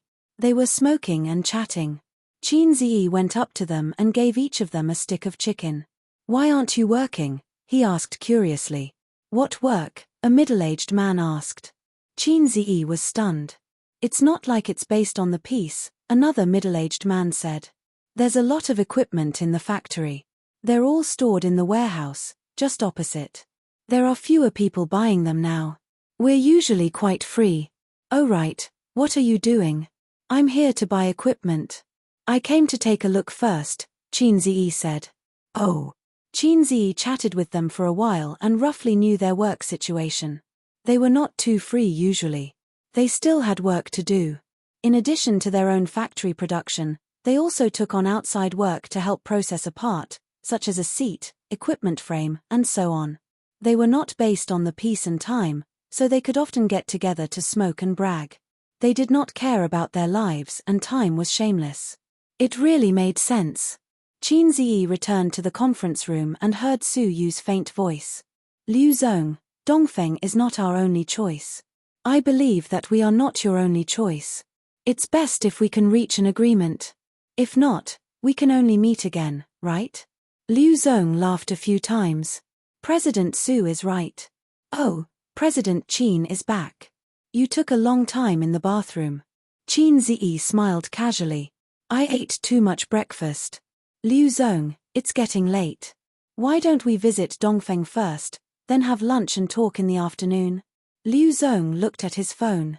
It was 11 o'clock, so he nodded. Okay.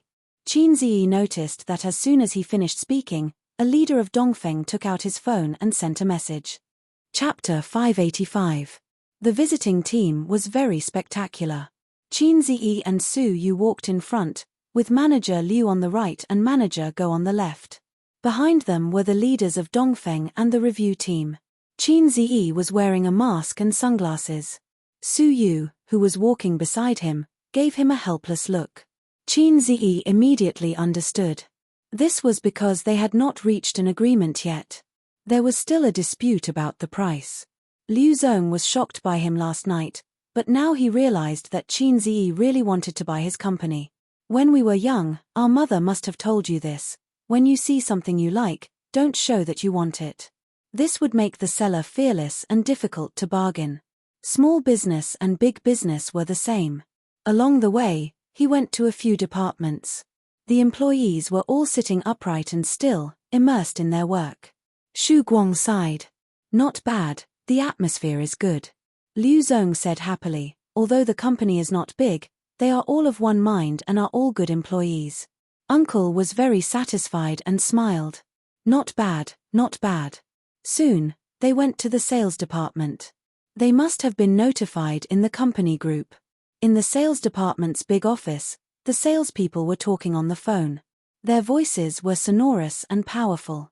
All of them looked very serious and hardworking. They were working so hard that they did not seem to notice the arrival of Qin Ziyi and the others. Are they so serious? Did I come to the wrong place just now?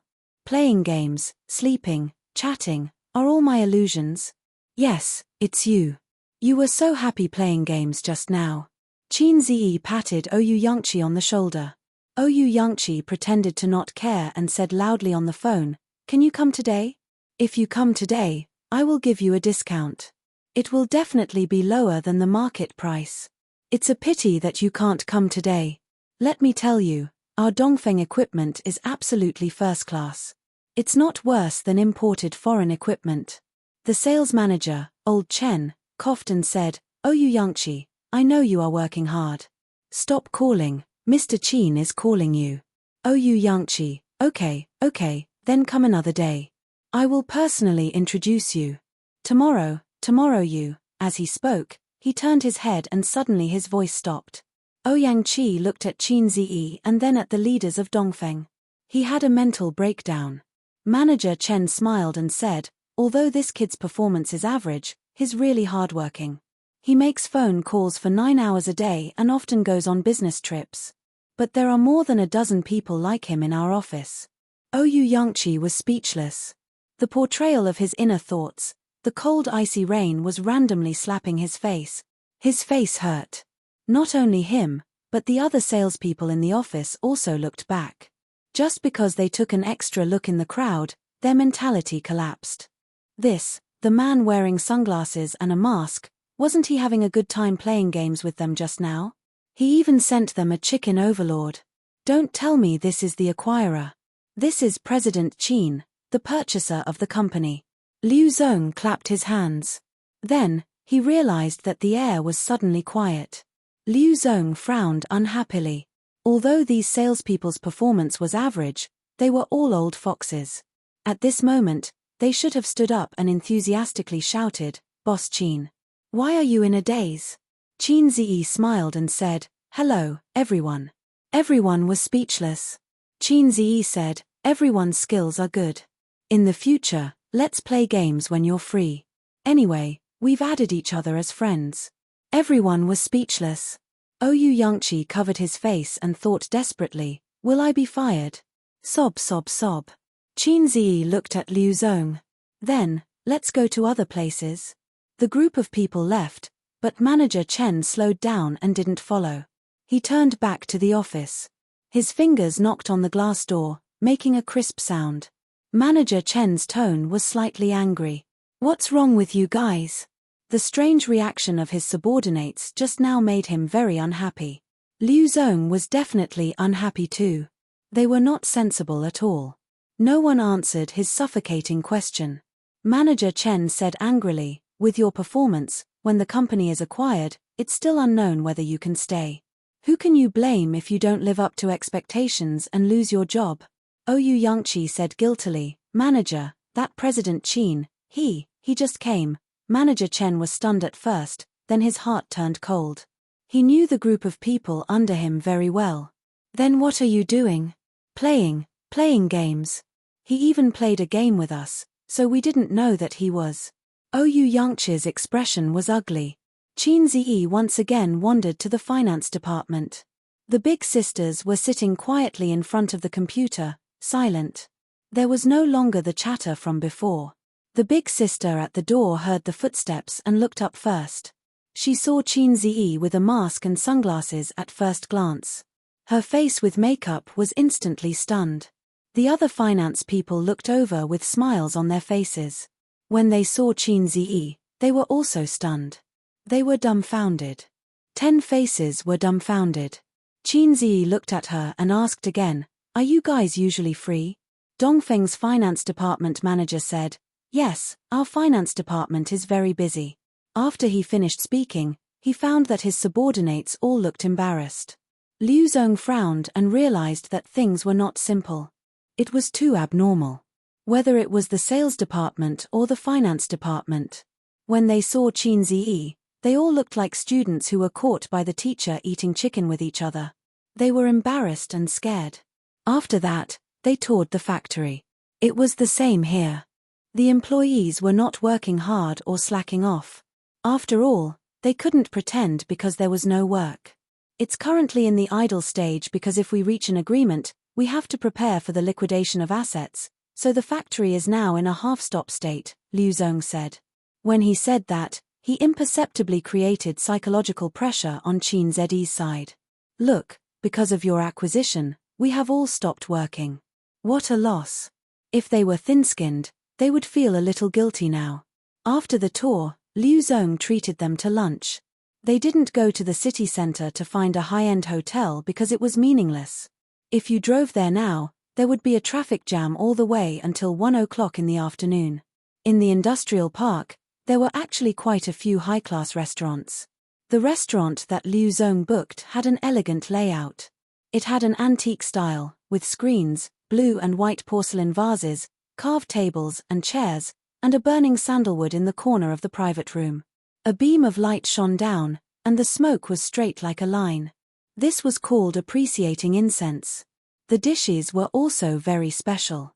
For example, a painting of the Qingming riverside was put together with various seafood, and a large ink slab was used to hold soup. During this period, before the banquet started, Liu Zong went out to answer a phone call. When he came back, he didn't look good. Both sides were old foxes. They fought a war of words at the negotiation table, but didn't mention it at the dinner table. They were harmonious and called each other brothers. After a few glasses of wine, the uncle's face started to turn red. He almost put his arm around Liu Zong's shoulder. Qin Ziyi helped the uncle to the toilet to vomit. After his uncle finished vomiting, he washed his face and put a cigarette in his mouth. Looking at his bloodshot eyes in the mirror, he chuckled, That old brat kept forcing me to drink. Yesterday, he even sent me a woman. He's hoping that I can help him. Qin Ziyi said in a bad mood, You still know. You don't understand. The uncle put his arm around Qin Ziyi's shoulder. Don't look down on me. After all, I've eaten more salt than you've eaten rice. You guys can talk. Look at how red your faces are in the meeting. At this time, I'm the lubricant in the middle to mediate. It's just like how every main character needs a comedic supporting character. Isn't that the logic? I'm the same as Jizban lubricant. It's super effective. Qin Ziyi thought to himself, Durex might be able to give you 10 times the advertising fee. The uncle was obviously drunk and didn't think through his words. The lubricant was for the convenience of friction. If there's friction between us again, the acquisition will most likely fail. From this, it can be concluded that friction equals yellow. Actually, I think that 5% is not a big deal. You don't need that much money, the uncle said. You don't understand. This company actually has a lot of flaws that you can't see. Besides, 5% is more than $1 million. So much. Then let's continue to argue. The uncle was shocked. The uncle and nephew stood in front of the urinal, comfortably relieving the pressure in their bladder. They both shook their bodies and their little brothers. Shu Guang laughed and said, "A's, we're sworn brothers now." "Sworn brothers," Qin Ziyi said angrily. "Get out, can't you be more like an uncle?" He felt that he could no longer look directly at the word sworn brothers. No, it should be said that he finally understood the word officially. The banquet gradually came to an end. "Boss Qin, there are a lot of fun places in Shen City. I'll get someone to take you around these few days." Liu Zong proposed a toast. He was preparing for a long battle. "Liu Zong, Boss Su, and I will return to Shanghai tomorrow. There are still some things there." Qin Ziyi raised his glass and said, "Let's put the acquisition of Dongfeng aside for now. I'll look again, and you can also look again. Let's keep in touch, okay?" Many people were confused, at least on Qin Ziyi's side, including Su Yu and Shu Guang. They were all stunned. Most of the people on Dongfeng's side were also confused. "Boss Qin, you're embarrassing your brother." Liu Zong hurriedly said, "If you have any opinions, we can talk about it again. You just left without saying anything. Aren't you making fun of us?" "That's too much." Qin Ziyi said, "How is it making fun of us? A good or bad product can't be judged by its appearance, and its quality can't be ignored, right?" Many people were still confused, but Liu Zong understood. "My flight is tomorrow night. We still have a day to talk. Let's call it a day." With the end of Qin Ziyi's words, the banquet also ended. Chapter 586. On the way back to the hotel, Su Yu softly asked him what he planned to do. Shu Guang and Shu Yarrow looked over together. Qin Ziyi's behavior just now was a bit similar to bargaining with a street vendor. "Boss, how much is this silicone doll?" 100 yuan. "Is it for 10 yuan? Not for sale. I'll leave if you don't sell it." Then he turned around to leave, waiting for the boss behind him to shout, "There is true love in the world, I'll sell the doll to you for 20 yuan. But this was not shopping. It didn't matter if it was a few yuan short. This was a company acquisition, which could easily cost tens of millions or hundreds of millions of yuan. Qin Ziyi's approach was particularly petty and self-righteous, making people laugh at him. "Just now, when you were in the meeting, I didn't go to the toilet. I just walked around the factory," Qin Ziyi said. "And then?" Su Yu and the others looked at him. "I had a good chat with several employees in the sales department." Qin Ziyi paused and said, "I also played a game." Su Yu, "Then I listened to the sisters in the finance department discussing Chanel bags, Estée Lauder's face cream, and Dior perfume. Finally, I discussed with the employees in the production line why the equipment in the warehouse can't be sold for the time being." Qin Ziyi said, "These things should have been known by Liu Zong just now." In other words, it was psychological warfare. Su Yu nodded and frowned. The inspection team didn't talk about these in detail. Shu Yarrow said, "The main responsibility of the inspection team is to evaluate. The details can be written or not written. You hired a professional inspection team. They should have received some benefits, so they didn't record it in the evaluation report." Qin Ziyi said, "In this way, tomorrow we will do a detailed evaluation of Dongfeng, an asset inspection, and then consider whether to buy it or not. Whether we buy it or not, we will leave at night." Qin Ziyi's original plan was indeed to return to Shanghai on the third night. He and Su Yu would only stay in Shenzhen for 2 days, regardless of whether the acquisition was successful or not. If it was successful, at most, they would sign the agreement first. There were a lot of processes in the middle, which could not be solved in 1 or 2 days. So they still had to come to Shenzhen again after a while. If he didn't succeed, then everything would come to an end. Naturally, He would have to return. When they arrived at the entrance of the hotel, Qin Ziyi did not get out of the car. Instead, he asked Xu Yarou, "Mr. Xu, can I borrow your car?" Xu Yarou looked at him. Su Yu said, "We want to go and play." Xu Yarou nodded. It was rare for them to come to Shenzhen City, so it would be too boring to only talk about business. As one of the few first-tier cities in the country, it had too much to eat. Whether it was the prosperity of the modern city or its historical significance, it was worth visiting.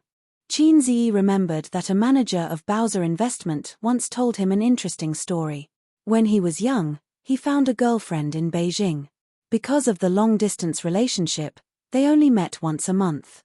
Every time they met, they would eat, drink, and sleep together. 3 years later, they broke up.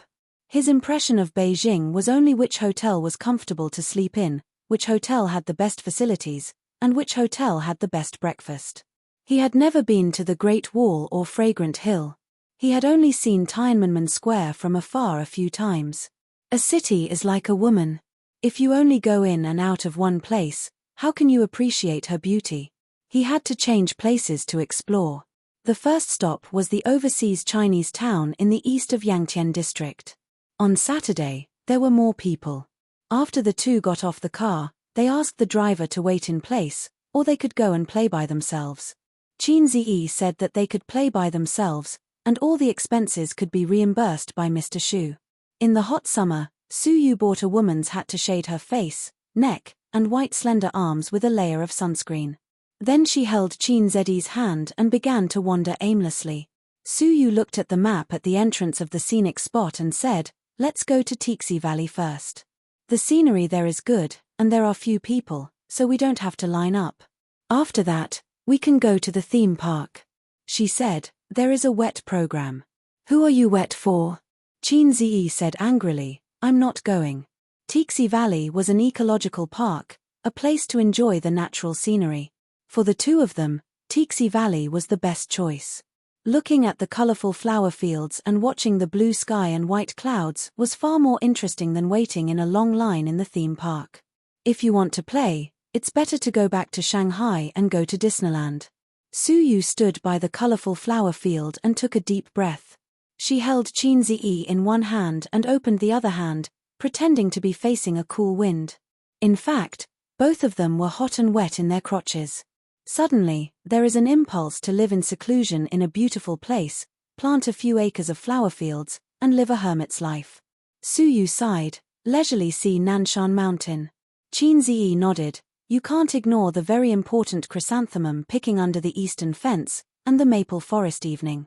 The ancients have told us that the leisurely life of a hermit is comfortable.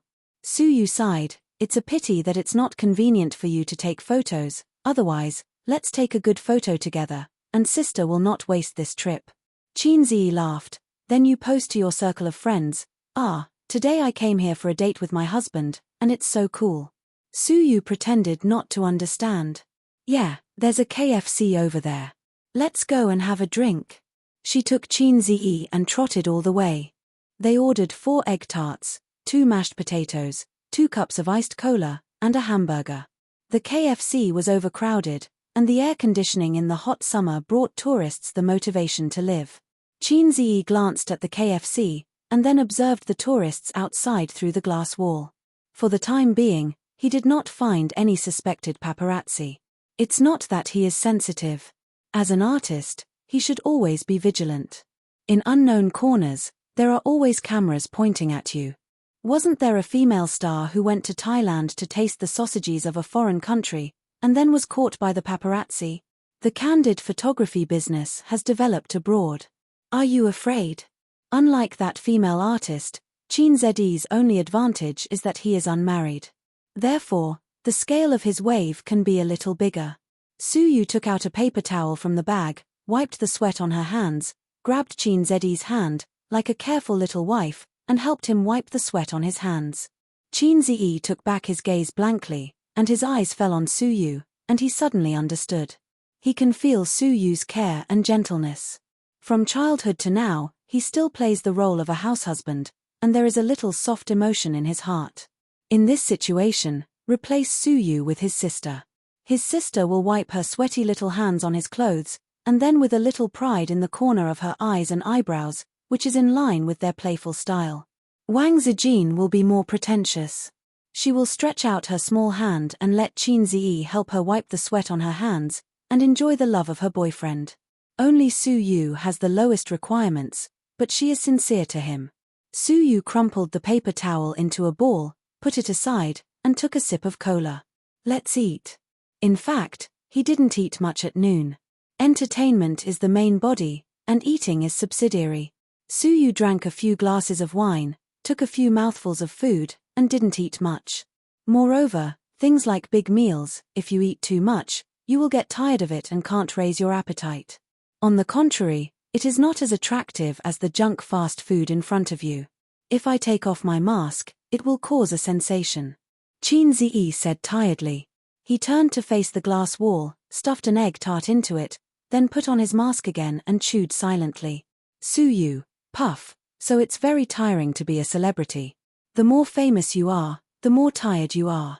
My sister now wears a mask when she goes out, and she rarely meets with her former classmates and friends. Before, she would eat with her best friends every 2 or 3 days, go shopping and walk the road. Now when she has a rest, she only dares to stay at home, but now she has no energy to play. Although it was tiring to go to work before, it is different from being a boss. Qin Ziyi said. Sister, you only have sister in your mouth. Su Yu was full of jealousy. We finally come out to date. Can you not mention her? It's disgusting. Qin Ziyi, he said in his heart, my sister raised me with a handful of shit and urine. He blamed himself for saying so. In the years of college, his living expenses were indeed paid by his sister. At that time, his sister's salary was not bad, with a monthly income of more than 10,000 yuan. But she was a spendthrift. When Qin Ziyi asked her for money, she would give him hundreds or thousands of yuan. At the beginning of every month, the siblings were very extravagant. In the first half of the month, Qin Ziyi didn't cook and went to restaurants every day. Watching movies, eating Western food, buying clothes. What was milk tea? He didn't drink that kind of low-grade drink. It had to be dozens of yuan for a cup of coffee and hundreds of yuan for a pot of black tea. In the middle of the month, his sister found that her monthly salary of more than 10,000 yuan was only left with a little more than 2,000 yuan. Oh, no, I can't be extravagant. I have to buy vegetables and start a fire to eat at home. She also began to use face masks, applied once every 2 days, and couldn't use too expensive ones. But even so, Qin Ziyi occasionally invited his roommates to dinner, and his sister would still give him the money she saved. A 25-year-old girl, working for more than 2 years, moonlight. So Yingying often said that Qin Ziyi was raised by her with a handful of shit and urine. Chapter 587. They were chatting, and a young woman was holding a little boy of 5 or 6 years old, holding a plate with Coke, fries, hamburgers, and chicken wings in her left hand. The woman apologized. Can we sit here? There are no seats. Yes. Qin Ziyi nodded. He refused in his heart. Elder sister, if you sit here, I won't be able to eat for a while. But KFC is not owned by his family. They just asked out of politeness. And the mother with the child can't let the child stand and eat. So Qin Ziyi didn't eat. Su Yu ate with relish and took his share. They chatted for a while and became familiar with each other. The mother and son are from Hu Jianren. The man can barely be regarded as a small entrepreneur. He started a company in Shenzhen. The mother and son have been in Shenzhen for more than a year. Today, they took their son out to play. Fortunately, this is Shenzhen. If it was Guangdong, the mother and son would be in danger. During this period, the mother had to go to the toilet and gently warned her son, "You sit here and don't move, wait for your mother to come back." Then she said to Qin Ziyi and Su Yu, "Please help me." Qin Ziyi and Su Yu's clothes are not ordinary people, and they talk well. Su Yu's appearance has the buff of I am a cold goddess, so the young mother is quite assured of them. "Auntie, do you want to eat?" The little boy licked the ketchup on the corner of his mouth and handed Su Yu a fry. "Call me elder sister doesn't eat." Su Yu touched his head. The little boy blinked. "How old is Auntie?" Suyu answered truthfully, 28. The little boy counted his fingers, 26, 27, 28. Older than my mother. Does auntie have a little brother? Suyu smiled and said, elder sister is not married yet. The little boy said, oh, I'm not married at such an old age, auntie is a single dog. The affection on Suyu's face suddenly solidified. It hurts. Chinzi. Children nowadays have a wide range of knowledge. They can listen and see a lot. They can also use their parents' iPads or mobile phones to surf the internet. When they were 5 or 6 years old, they were silly and snotty, like uncivilized natives. Suyu smiled. Yes, I'm not married. The little boy said, no one wants it. Suyu, heartbreaking +2. Suyu touched his head with a smile and replied kindly, because auntie is afraid of giving birth to an ugly child like you. The little boy raised his head and looked at her in a daze. He cried out loud. Suyu's mouth curled up. At this time, she didn't look like a 28-year-old woman, but an 8-year-old girl, as if she had grabbed the candy and was very proud. When a woman was petty, she was no better than a child. At this time, the little boy's mother came back. Seeing her son crying, she looked at Chinzi and Suyu blankly. Mom, am I ugly? He's not ugly. He's very handsome. Auntie said I'm ugly. The woman looked at Suyu again. Suyu smiled. The woman retracted her gaze and coaxed the child gently. Suyu stuck her tongue out at the child and made a face. After resting in the KFC for nearly half an hour, Suyu reluctantly left the air conditioner and opened the door of the store. The hot air flow hit his face. The peak season of tourism should be in spring and autumn. Winter and summer are not suitable for traveling. The former will freeze into a dog, and the latter will become a hot dog. Before leaving the KFC, Suyu went to the toilet, washed her face, and added a layer of sunscreen. In fact, her face was okay, with a big brimmed hat to shade the sun, but her arms were troublesome. In such a big sun, even sunscreen was not guaranteed to withstand it. It was the hottest month of the year, which was a nightmare for girls who love makeup. Suyu had light makeup today. After all, she had to attend negotiations. It was best to wear makeup when attending meetings and meeting clients. While washing her face, she also washed off the makeup. It was clean and refreshing. Chinzi said, your appearance has dropped a level. Suyu was stunned and turned to go back. Wait for me, I'm going to touch up my makeup. Hey, I'm kidding. Chinzi pulled her and walked out with his arms around her shoulders. Just now, if it was Qin Bao, she would definitely say, go away, sister never wears makeup, sister is a little fairy. Well, you are also a little fairy. Suyu's expression was happy and pretended to be disdainful. Your sister is pretentious. It was too hot outside, and it was very uncomfortable to hold, so Chinzi let go. Suyu hurriedly hugged his arm and walked forward like a little bird. Instead of going to the theme park, they took a few landscape photos. Chinzi was responsible for taking photos, Suyu was responsible for being beautiful, and put a few posts by the way. Leaving contentedly, the driver was still in the same place and didn't go out. It seemed that he was a middle-aged man who was more at home. He lowered his seat, half-closed his eyes, and slept. Chinzi knocked on the window and woke him up. Go to Happy Valley. Chinzi said. Opening the door, getting in the car, and enjoying the cool air conditioning, Chinzi and Suyu couldn't help but want to groan. Good parents are not as good as the air conditioning. Going to Happy Valley was suggested by Suyu, because she felt that it was very romantic to sit on the Ferris wheel with the person she liked. The 3 artifacts of romance: fireworks, rails, and Ferris wheel. Chinzi, on the other hand, was imagining a lot of Ferris wheels in his head. Every cartoonist is a good person, and good people have a peaceful life. The Ferris wheel is a very conducive place for men and women to talk and communicate. But when they arrived at Happy Valley, they found that there was no Ferris wheel at all. Suyu expressed disappointment, and even her enthusiasm was depressed. The Ferris wheel is actually not fun, it's boring, Chinzi comforted her. There are a lot of fun things here, but there are more people. It's hard to stand in line on a hot day. Why don't we pick 1 or 2 to play with? Then I want to play with the pendulum and roller coaster. Suyu said immediately. He looked at Suyu with blaming eyes. You know I have acrophobia. You did it on purpose. Why are you so happy?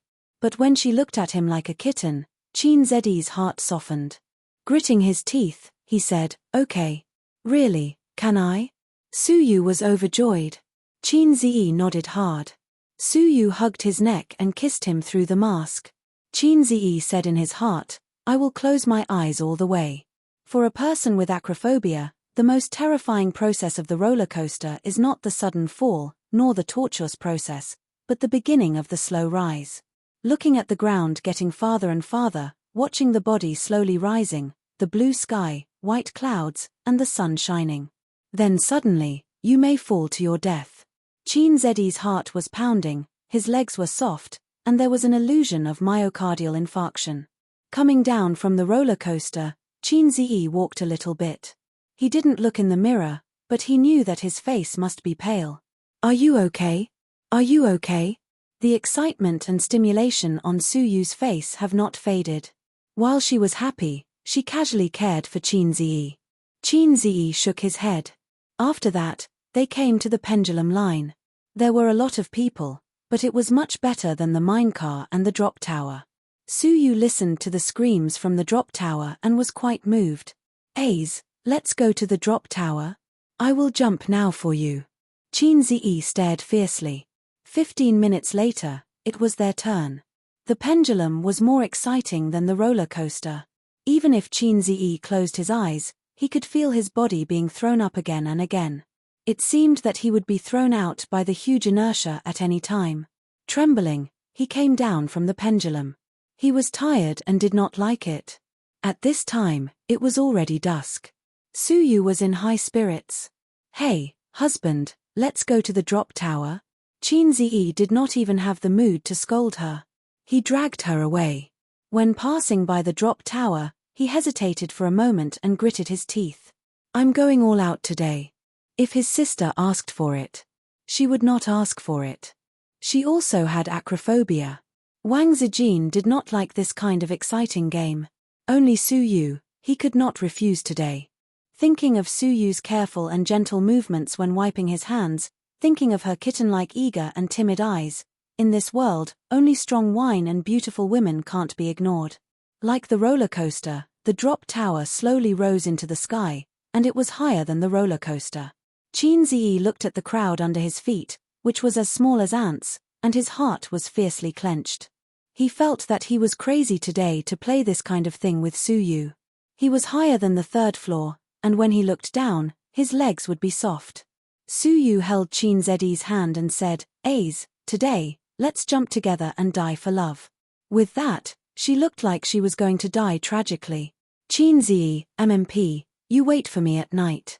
In fact, I'm very scared. Suyu glanced down, a little timidly, and said, I'm actually afraid of playing this kind of exciting game. I always feel that it's so high. What if there's a malfunction? I'll really fall to my death.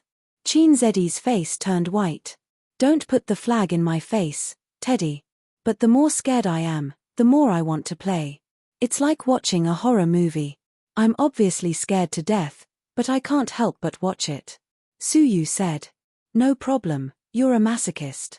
Don't think about it. Chin-Zi just wanted to speak, and the elevator suddenly fell straight down, free falling. Mom, save me. Chin-Zi shouted. When he returned to the hotel, it was already dark. Suyu laughed at him all the way. Mom, save me. After Chin-Zi became angry, she hugged Chin-Z's head to her chest and said, Good son, Mom loves you. Unfortunately, her breast size was not big enough to give her son a facial cleanser. Facial cleanser, sister's brand, is the most powerful. At 7 o'clock in the evening, his uncle came over and said that he would take Chin-Zi to eat Shengcheng specialties. But Chin-Zi had no appetite and sent him away.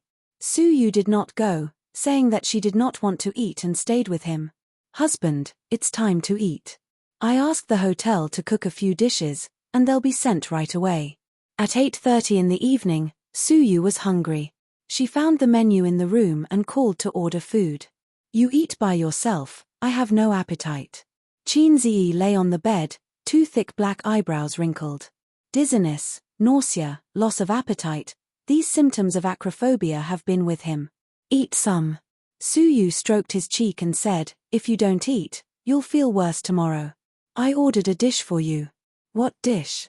Leek is a good thing, also known as yang grass. Chapter 588. About 20 minutes later, the hotel staff brought the food up, pushing the dining cart, and the food was covered with plates.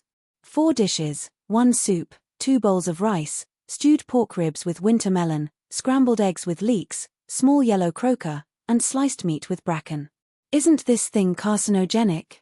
Qin Zi pointed to the bracken and said. When he was a child, he liked to eat this kind of wild vegetable. Every year when he went to Shu Town, Aunt Shu would go to the mountains to help him pick some. If he couldn't finish it, she would dry it and bring it home for him to eat. Later, when he heard that this thing was carcinogenic, Qin Zi didn't dare to eat it. It's a rumor. Suyu said, smoking also causes cancer. Didn't you smoke with relish? This thing is said to cause cancer, but in fact, it's fine even if you eat it until you're 70 or 80 years old. Delicious, try it. I was so scared that I quickly smoked a cigarette to calm down. Qin Zi opened his mouth and took a bite of the bracken she handed to his mouth. How do you know? You're a returnee who studied abroad for a long time. I like to eat this kind of wild vegetable, so I specifically went to learn about it.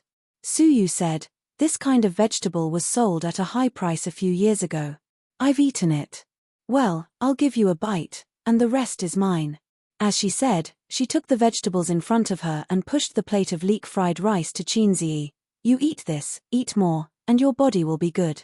Qin Zi was speechless. Have I been reduced to the embarrassing situation of relying on leeks to regain my masculinity? Are you kidding me? Do I need to nourish my teddy kidney? I'm Qin Ritian. Do I need things like leeks? Even if I starve to death, I won't eat this kind of thing. Eat, it's delicious, although it's not as good as your cooking. Suyu ate in small bites. Her eating posture was very elegant, very ladylike, and very goddess-like. Qin Zi picked up the chopsticks and ate a few mouthfuls. Hey, it's really delicious. There's some kind of seasoning in it, but he can't taste it for the time being. Suyu asked, how is it? Delicious. Qin Zi ate the rice. It doesn't matter what the kidney is, he mainly likes to eat leeks. Well, he just likes to eat it. Suyu didn't eat much. He ate half a bowl of rice and didn't eat much. He kept saying that his favorite food was fern, but he just picked up a few more chopsticks. She usually didn't exercise as much as Wang Zijin and Qin Baobao. She only went to the gym or the club on weekends to exercise and recuperate, so she could only rely on controlling her food intake to maintain her figure. Therefore, those girls who relied on dieting to lose weight were, without a doubt, only someone like Big Sister, who ate and drank as much as she wanted without a care in the world, refusing all kinds of high-calorie food, and persisting in dancing for an hour every day, could have such a low breast volume. The large breasts of foreign women were due to their high-calorie diet and their love of fitness. Actually, I don't quite understand why you're so passionate about virtual reality technology. At the moment, this field isn't suitable for us. Only corporations with hundreds of billions of assets have the ability to research it. Suyu unscrewed the thermos flask and took a sip of wolfberry tea. But the actual progress and breakthroughs will depend on the situation overseas. In terms of science and technology, whether we admit it or not, foreign countries are always ahead of us. The technologies that our country is more advanced are all supported by the state. It's unrealistic to rely on the domestic business circle to develop their own. What she meant was that the current potential of this industry was almost overdrawn. Any industry has ups and downs, and the next stage of development will be relatively flat, not only in terms of technological development, but also in terms of market demand.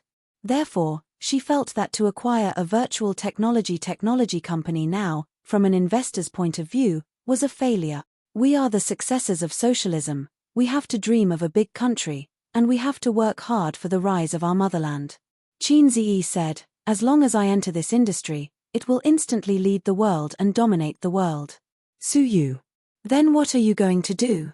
Wait. Qin Zi got up, squatted in the suitcase, took out a USB flash drive from the inner zipper bag, and put it in front of Suyu. The things inside will bring us endless wealth, even beyond Bowser, beyond Amethyst, beyond Qianfang. What is it? The design. I spent a week making it with software. Suyu looked at the USB flash drive, and then raised her face to look at him, her eyes dull. Aze, let's have some face, otherwise how can we go out and meet people? Suyu curled her lips. No, it's illegal to sell organs, Qin Ziyi said. People who cared about their reputation were all criminals. Only those who did not care about their reputation were good law-abiding citizens. Even if Suyu was his little fan sister, she just thought he was joking. The things in the USB flash drive were copied from the mall. The system was so low that everything needed Qin Ziyi to do it himself, because there was only data, there was no substance. Qin Ziyi, an undergraduate student in the Department of Finance, became a semi-professional drawing student. He was proficient in 3 different computer drawing software. He was so tired. The value of this thing was unimaginable for ordinary people. If he just threw it out, he could create a leading company in the field of virtual reality technology in a short time. It also made up for one of Qin Ziyi's wishes. Virtual technology, although called virtual, was considered an industry. The industrial tycoons were the ones who should be respected. Qin Ziyi, as an undergraduate student in the Department of Finance, had a deep understanding of this. If China's industry was as prosperous as it was 10 years ago, the country would not be overwhelmed by the pressure of the economic downturn. The simple truth was that wealth was always linked to material objects. Those internet tycoons, who made money by games and software, were not ashamed. Especially Brother Ma, who was condemned by thousands of people, were not ashamed. Hurry up and sell the company to me, let me bear thousands of curses. The current Qin Ziyi, compared with those top tycoons, was a lot worse. But in terms of net assets, he was very good, he had no debt, and did not have much cost, and those tycoons only relied on cash. The gap between the two sides was not that big. But in terms of capital, Qin Ziyi could only type GG now. Are you full? Call the waiter to come up and clean up. Qin Ziyi said. I want another bite. Suyu had an idea. Let's eat. Suyu came over, her red lips were printed on Qin Ziyi's face, and she took a bite. I'm full. She touched her belly. Qin Ziyi was stunned and reacted, thinking that Suyu was flirting with him. Oh, they were an old couple who were familiar with each other's depth, and she was still doing this. Too cute. So, Qin Ziyi threw a big tablet hand over. You smeared oil on my face, and I have to wash my face. My head hurts. Suyu, specialty restaurant. Xu Yarou and Xu Guang, the 2 brothers, drank and talked happily. One was happy and carefree. The other was silent and serious. They were 2 years apart, and Xu Yarou was 7 years younger than Qin Ma. He was only 40 this year, and Xu Guang was 38. But he looked at least 10 years older than Xu Guang. His mature and restrained temperament was one reason, and the main reason was that he had a vertical line between his eyebrows. It was caused by long-term frowning, so Xu Yarou looked bitter and hateful. Come on, let's toast. Xu Guang raised his glass and touched Xu Yarou's. A small glass of white wine, drained in one gulp. His uncle had been wandering outside in the past few years, and he didn't learn any great skills, but his alcohol tolerance was really good. Xu Yarou was even more so. He used to drink without caring about his life when socializing. He would vomit after drinking, and then drink after vomiting. He spat out tens of billions of assets. After he became successful, he rarely drank. Arong, do you think the acquisition will be successful this time? Xu Guang picked up the food and was worried. If it doesn't work, I have to continue to run around. When I worked in Guangdong, I knew a lot of bosses. If it doesn't work, I'll go there and try. Xu Guang had mixed in almost all the first-tier cities. He once went to Guangdong to look for business opportunities. He did make some money in Guangdong, but it was only 100,000. Before 2005, 100,000 was a huge sum, but 10 years later, 100,000 was a drizzle. It couldn't satisfy him at all. And later, a well-known industry in Guangdong was declared dead, and Xu Guang had no reason to save the woman who lost her footing, so he had to leave. I heard that this industry is not very profitable, and it can't be compared with A's companies at all. Xu Guang said. In business, it's not about entering the industry that makes money. It's the same principle as not chasing the stock market. It's more important to play it safe. Xu Yarou commented concisely. Don't scare me. Isn't business about entering the industry that makes money? Xu Guang was not convinced. That's why you can only earn fast money at most. Xu Yarou concluded. Xu Guang couldn't win against him and was a little depressed. Come on, let's drink. After 3 rounds of drinking, Xu Yarou said, Su Yu, is she really not your girlfriend? Xu Guang, anyway, my sister told me that A's girlfriend is not her. It's also possible that my nephew is two-timing. Who is his girlfriend? Called Wang Zijin, I haven't seen her. Xu Yarou's face was slightly gloomy, and he was silent. After a while, it doesn't matter if you don't play with feelings, but it's troublesome to play with feelings. Hey, you rich people have wives at home and mistresses outside. It's a basic operation. What's there to worry about? Xu Guang said. Tomorrow, when things are settled, you go back to your Wencheng. As for me, I'll go back to Shanghai with A's. Remember, don't contact me in the future, and don't let my sister know. Xu Guang said seriously. Xu Yarou was in a trance for a moment and nodded. Hotel room. Qin Ziyi lit a cigarette after dinner and leaned comfortably on the chair. The sound of water came from the bathroom. Through the frosted glass, Su Yu's figure was vaguely seen, slender and tall. Qin Ziyi didn't take a bath. At this time, a man should hold on. First, put on the work hat with bumps, take the blue pills, mix the wine, light the candles, and then lay on the ground with his back to the sky. All the above were crossed out. A real man should go to the battlefield bare-chested. A real man should hold on for 5 seconds. Chapter 589. The mobile phone dinged, and a message came in. Wang Zijin sent him a message. When will you come back? Qin Ziyi typed in a message. Tomorrow or the day after tomorrow. How are things going? There are some obstacles, but it can be stabilized for the time being. Wang Zijin also knew that the acquisition of the company was not a business trip, and it would not be so fast. She said very considerately, okay, you pay attention to rest and go to bed early at night. Qin Ziyi replied, okay. Wang Zijin sent a message, love you, more.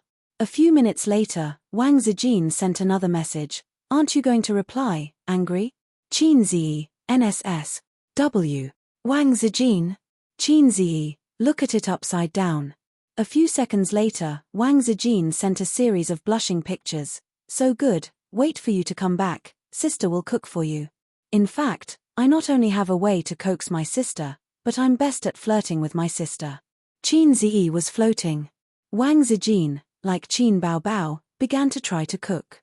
Oh, it's impossible to cook, only cooking can be done because it's simple. Su Yu took a bath, washed her hair, washed her face, and brushed her teeth, which took a total of 30 minutes. Women took a particularly long bath, whether it was Su Yu, his sister, or Wang Zijin. It was as short as 10 minutes, and as long as half an hour. Qin Ziyi was bored and logged in to the corporate chat software that he hadn't used for a long time. Most of the chat records were from the chat group, so he didn't need to look at them. But a friend sent him a message. How is the company recently? ID, Human Filth Warehouse. This was a friend he met when he was trading stocks last year. This guy was twice as old as Qin Ziyi. Now he was an uncle. It was said that he was also a god of stocks when he was young, so he chatted very well with Qin Ziyi.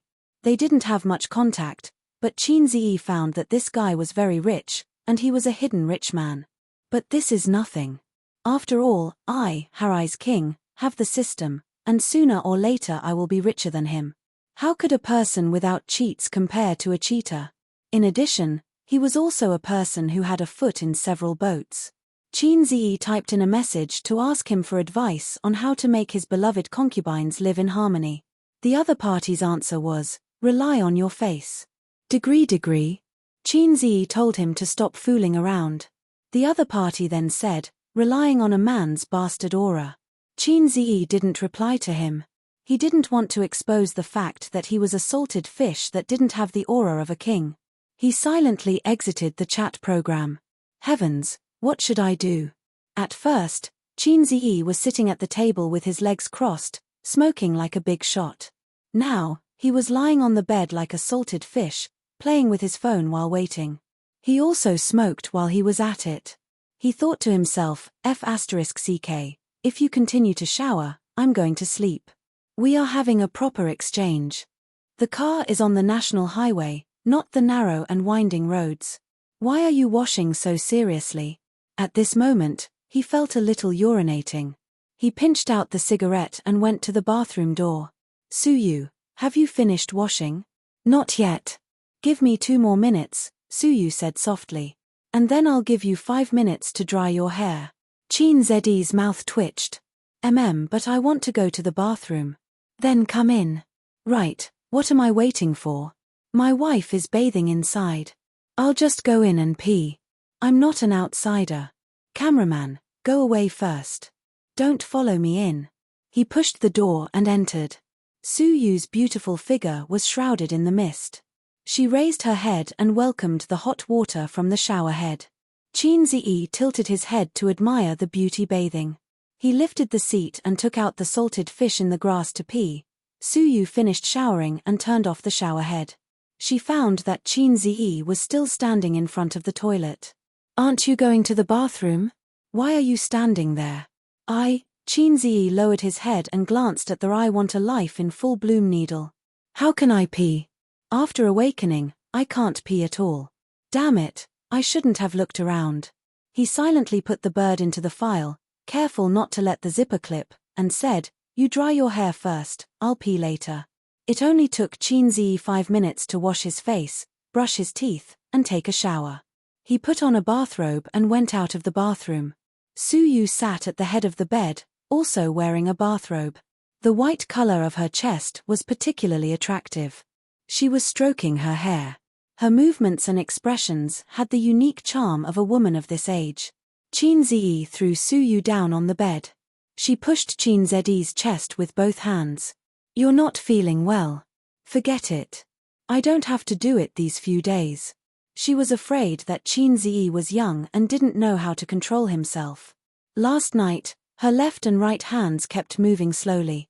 Qin Ziyi didn't respond. This was not ordinary tiredness. When they returned to Shanghai, the Liu Wei de Huang pills had also arrived. Qin Ziyi had to recuperate for a while. After all, the future was long. He couldn't lose money at such a young age. Qin Ziyi was stung by her gentle eyes and concerned tone. Don't do anything. Lie down. I will take you flying. Qin Ziyi said. Then, okay, after all, she couldn't bear to refuse him. Suyu thought, let's try it first. 2 bathrobes were thrown on the ground. Qin Ziyi held Suyu's 2 legs. Little rabbit, open the door. I want to come in. Wait a minute. Suyu stopped. You don't want to open the door? No, I want to be on top. Qin Ziyi frowned and said, just lie down. He liked to take the initiative in this kind of thing. Unless he was in sage mode, he would let Suyu come up by herself. I'm a man. I'm on top. Nonsense, Suyu refused to accept. How do you write the word man? Go up to Tian Xiali. Then who is Tian? As expected of a big man with a doctorate degree. I lost. I'm willing to submit to others. Qin Ziyi lay down and made a hole with the stem. The air was full of a happy atmosphere. After a long in-depth communication, Suyu's kindness to Qin Ziyi was repaid with a spring. To use a sentence that everyone was familiar with, they both reached the peak of pleasure. Next was the time for smoking. Qin Ziyi was surprised. He found half a cigarette burning slowly in the ashtray at the head of the bed. At 2 o'clock in the middle of the night, there was a slight breathing sound in the room, only one. Qin Ziyi had fallen asleep. Suyu curled up in the quilt, thinking of today's experience, and cried a little. On the plane, husband, would you like to bungee jump with me? Psycho. You really love Wang Zijin more. If she asks, you will definitely agree. That's not going to happen. I won't agree to her request. What if I die suddenly? She remembered Qin Zedi's nervousness when he rode the roller coaster during the day. When he climbed high, he subconsciously held her hand. It hurt, but Suyu didn't say it because she knew that he was scared.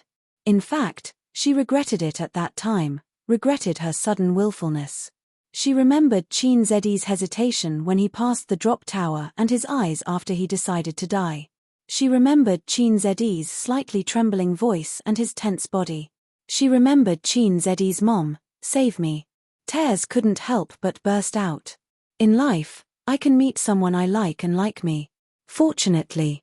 The next day, Qin Zi woke up first. His waist was not sore and his legs were not painful. He was full of energy. Suyu was next to him, sleeping soundly. Her hair was fluffy and messy, covering her face. She was tossed around last night. Finally, she knew that Qin Zedi's body was not in deficit at all. It was still the familiar strength, and the original size. At 1 o'clock in the morning, she slept without taking a shower. He pushed aside Suyu's hair and kissed her on the face. Her smooth skin. A woman of her age can have such good skin. She worked hard to maintain it. For women who don't know how to take care of themselves, 30 or 40 is the most attractive age for women who know how to cultivate themselves and increase their internal and external cultivation.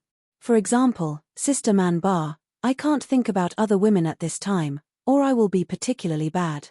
Qin Zi put on casual pants, t-shirt, and tiptoed to close the door. He ran 10 laps around the hotel. The sun at 8:30 was already a little scorching. Sweat fell like rain. Qin Zi sent a text message to Suyu and asked her if she got up. If Suyu replied, he would go upstairs and wait for a few minutes. There was no news. So he continued to run around the hotel. After running 2 laps, Qin Zi couldn't bear the sultry heat. He returned to the hotel lobby, found a soft chair to sit down, and browsed the news and Weibo. Today's hot topic #XX died at 76 #I just woke up. Are you still running? Chapter 590. Qin Zi was taken aback and was caught off guard. How could such a famous person just disappear like that? It was not that Qin Zi had never seen the news of a great scientist passing away. He had seen a lot of them in China. It was only when the news of their passing came out that Qin Zi said, "Oh. So there was such a great scientist." Actually, he did not feel anything because he had never heard of it. It was as if he had seen an unrelated stranger pass away. But this paralyzed scientist, Qin Zi had known him since junior high school. He was in his physics textbook. In his ignorant heart at that time, this was an existence that was on par with Madame Curie and Einstein, although he later found out that it was not the case. Another mark of that era was gone. He felt an inexplicable melancholy in his heart, as if he saw his youth passing away. When Qin Zi was looking at Hu Jing's life story and academic contributions, the system suddenly said, "Oh, the great physicist, the universe researcher. In front of me, there is someone who dares to call himself a universe researcher. In all the worlds, if I say that my research and understanding of the universe is average, then those flirtatious systems will have to kneel down and say, 'What is the universe?' I don't know. Look at how proud you are, you lowlife who was kicked out of the group." Qin Zi said, "Oh right, what is your real name again?" The system, Universe Calculation System, hit the blackboard and highlight the key points. The system's voice was slightly annoyed. "Lowlife system, you are a professional. Tell me, are there really aliens?" Qin Zi said. "Stupid question, the universe is vast and boundless. Earth is as small as a speck of dust. Life is not exclusive to Earth." The system corrected, "From now on, please call me by my real name." Then, the great universe calculation system, "Please tell me, how big is the universe?" Qin Zi said. "Another stupid question, it is time for you to see the real world." As the system's voice fell, a 3D projection interface automatically popped up in front of Qin Zi. This was the first time the system actively turned on a 3D projection. In the entire lobby, the guests coming and going, the lobby manager, and the staff at the front desk did not see a magnificent picture floating in midair. In front of Qin Zi was a whirlpool-like sea of stars. "In this picture, Earth is here." The system's voice sounded at the same time. In the star map, A tiny star that was almost unrecognizable by the naked eye lit up. It was shrouded in a layer of light. It was too small. Compared to the sea of stars in front of him, Earth was as small as a speck of dust. "This is the universe," Qin Ziyi exclaimed. "Universe?" The system sneered. "Do you see that faint light? That's the range of the Earth's magnetic field." This meant that any aliens that might exist in the universe would not be able to discover Earth if they lived outside this range. Beyond the reach of human beings, everything is silent. The diameter of the Milky Way is about 100,000 light-years. In the Milky Way, there were more than 100 billion celestial bodies and planets. What was Earth in the Milky Way? But even such a big galaxy can't be compared to other galaxies. After saying that, the 3D projection image changed. The lens zoomed out, and the Milky Way disappeared, replaced by another galaxy that was even wider. This galaxy, I named it the Salted Fish Galaxy. Its diameter is about 10 million light-years, 100 times that of the Milky Way. Compared to the Salted Fish Galaxy group, what was the Milky Way? Let's zoom out again. The 3D projection image changed again. The lens zoomed out, and the Salted Fish Galaxy disappeared, replaced by another galaxy that was even wider. This galaxy, I named it the Bao Bao Galaxy. In the Bao Bao Galaxy group, there are 100 salted fish galaxies. Its diameter is a terrifying 110 million light-years. Don't be shocked, keep watching. The lens zoomed out again, and the Bao Bao Galaxy disappeared. Another galaxy appeared. This galaxy, I named it the Your Grandfather Galaxy. The Bao Bao Galaxy is just the tip of the iceberg of the Your Grandfather Galaxy. Its diameter is a terrifying 560 million light-years. Qin Ziyi said, "I don't know what to say about the way you name things. The name is just a title, to give you a deeper impression. So in your eyes, salted fish is inferior to Bao Bao?" The system ignored him. The system said, "Even if it's your grandfather galaxy, it's only an insignificant part of the entire universe. There are countless galaxies as big as his, and according to my calculations, there are at least 2 trillion foot your grandfather galaxies. There are more galaxies than there are grains of sand on Earth. The diameter between Earth and any observable edge of the universe is a shocking 65.4 billion light-years. Earth is not even a molecule in the universe. However, do you know what else is in the observable universe?" Qin Ziyi's eyes were blank. "What?" The system said, "Unknown." "Unknown? Even with my ability, I can't explore deeper unless I level up. What's interesting is that the observable universe is not the entire world. Don't overlook the existence of parallel space. I don't belong to this universe. Space and time are not singular.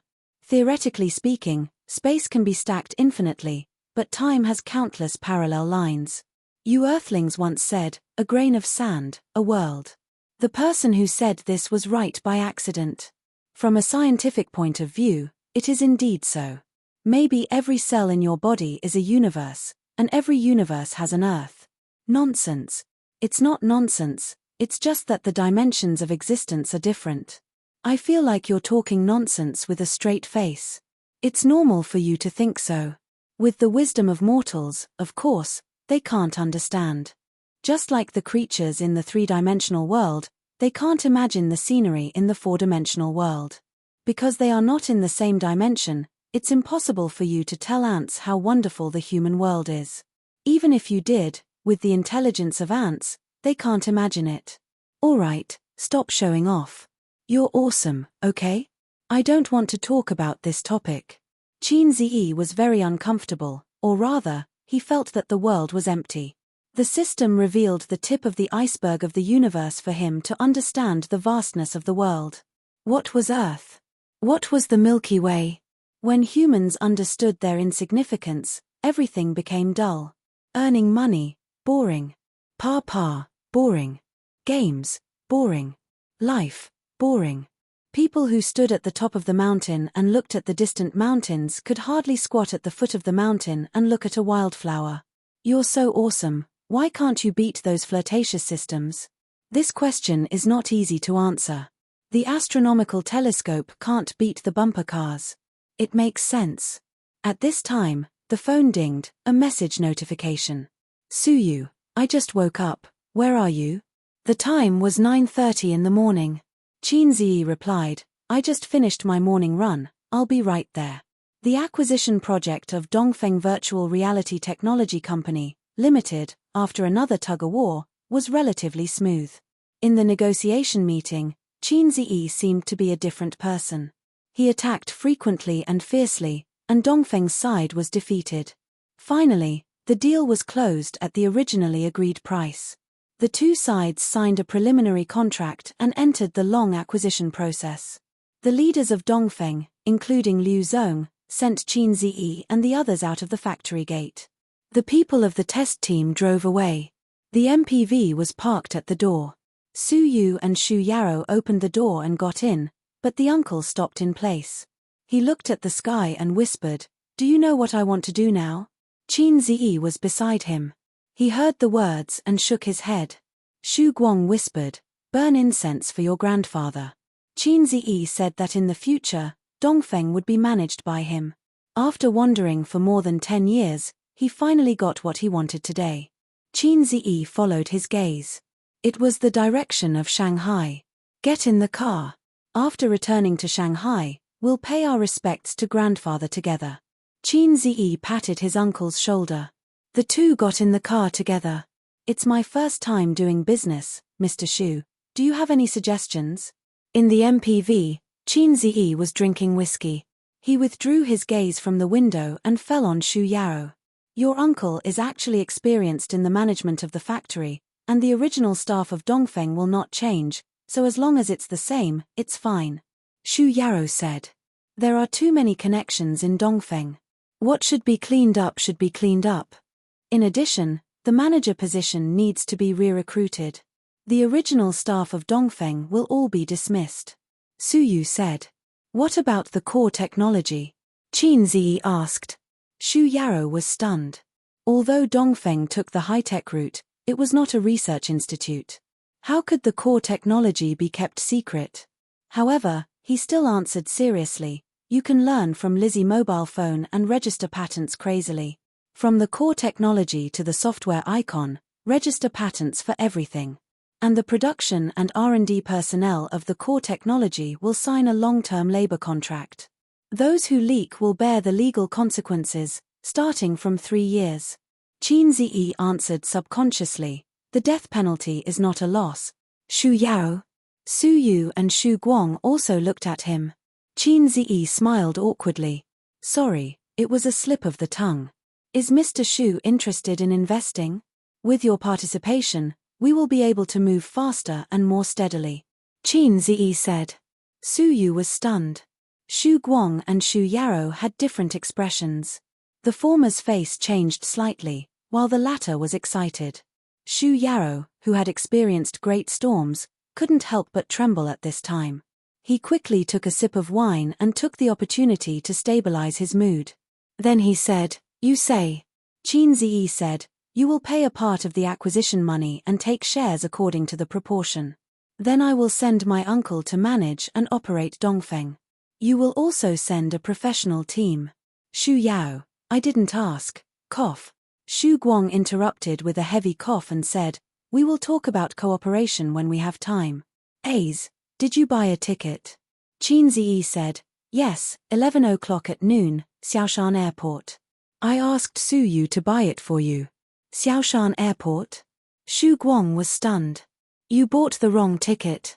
We should go to Hongqiao or Pudong Airport. I didn't buy the wrong ticket. Qinziyi looked at the wine in the glass. Uncle, I want to go back to Shu Town. Mr. Shu, why don't you go together? Chapter 591. What scares me the most is the sudden silence. Qinziyi asked, and the lyrics of the song appeared in his mind. The two men sat there like clay statues, their expressions frozen. Their eyes were fixed on Qinziyi. Some of them were in a daze, while others were in shock. Shu Yarrow's hands were trembling slightly, while his uncle's mouth was slightly agape. The same lyrics could be used to describe their feelings at the moment. What scares me the most is the sudden tumbling of memories. Why do you suddenly want to go back to Shujia Town? Xu Guang suppressed his emotions and laughed to cover up his loss of composure. It's not Qingming Festival or the New Year. It's too early to visit the grave, isn't it, Xu Yaro? Xu Yaro nodded slightly. His emotions were far more turbulent than Xu Guang's, but he was more composed. Even if he wanted to say, "Go, go, let's go together." Every year, when he visited the grave, he stood alone in front of it. No one knew how cold his heart was. I haven't visited Auntie Xu in years. I don't have time for the New Year or Qingming Festival. I'll be busier in the future, so I want to visit her today. Qin Zedi's tone was gentle and calm. Mr. Xu, you're also from Shujia town. Do you know Auntie Xu? After hesitating for a while, Xu Yaro finally nodded with difficulty and said, "All right. What's so good about that?" Xu Guang touched Xu Yaro's ankle with the back of his foot and coughed.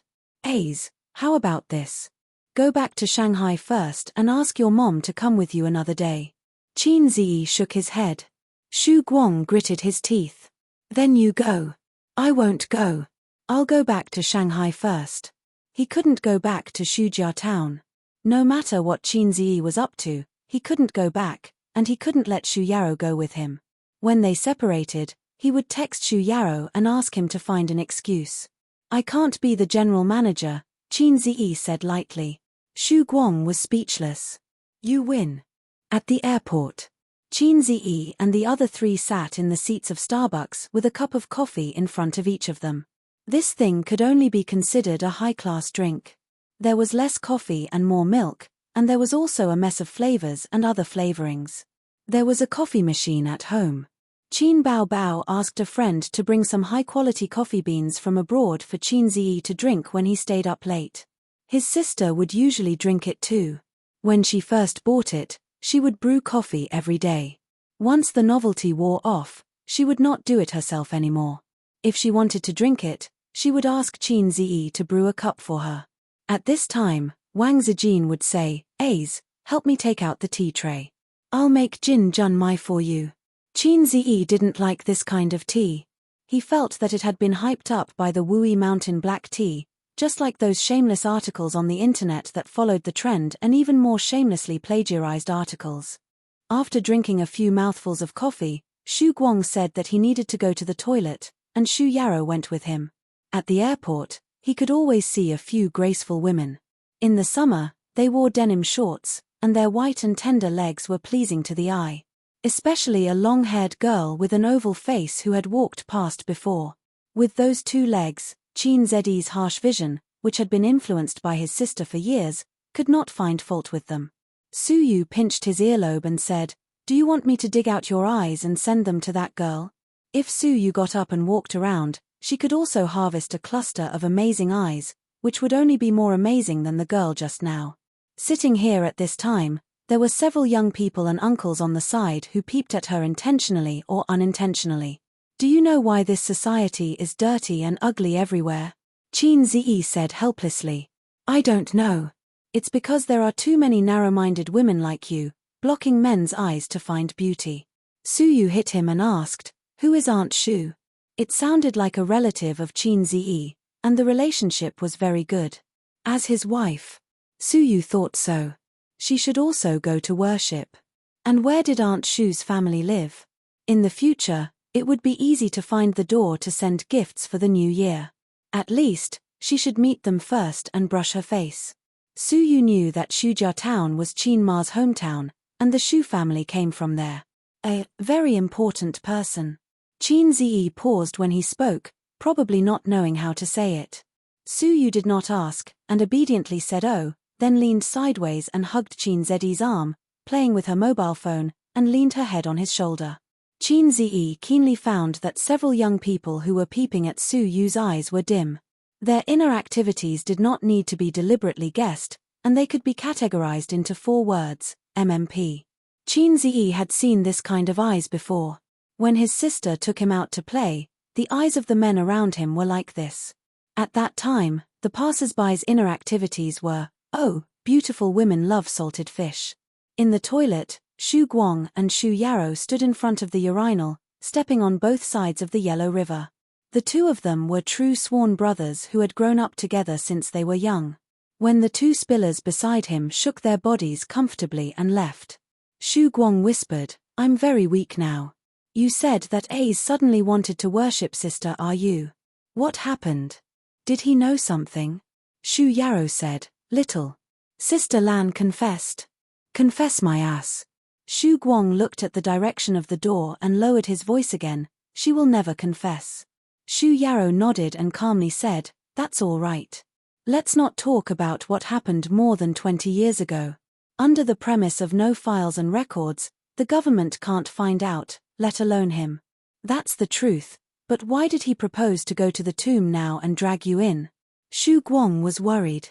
2 reasons. Xu Yarrow left the urinal, went to the sink, washed his hands slowly, and then took out a tissue to wipe. First, it was a coincidence. He himself had the idea of going to the tomb, and I happened to be there. I'm also from Shujia town, and he intended to take this opportunity to improve our relationship.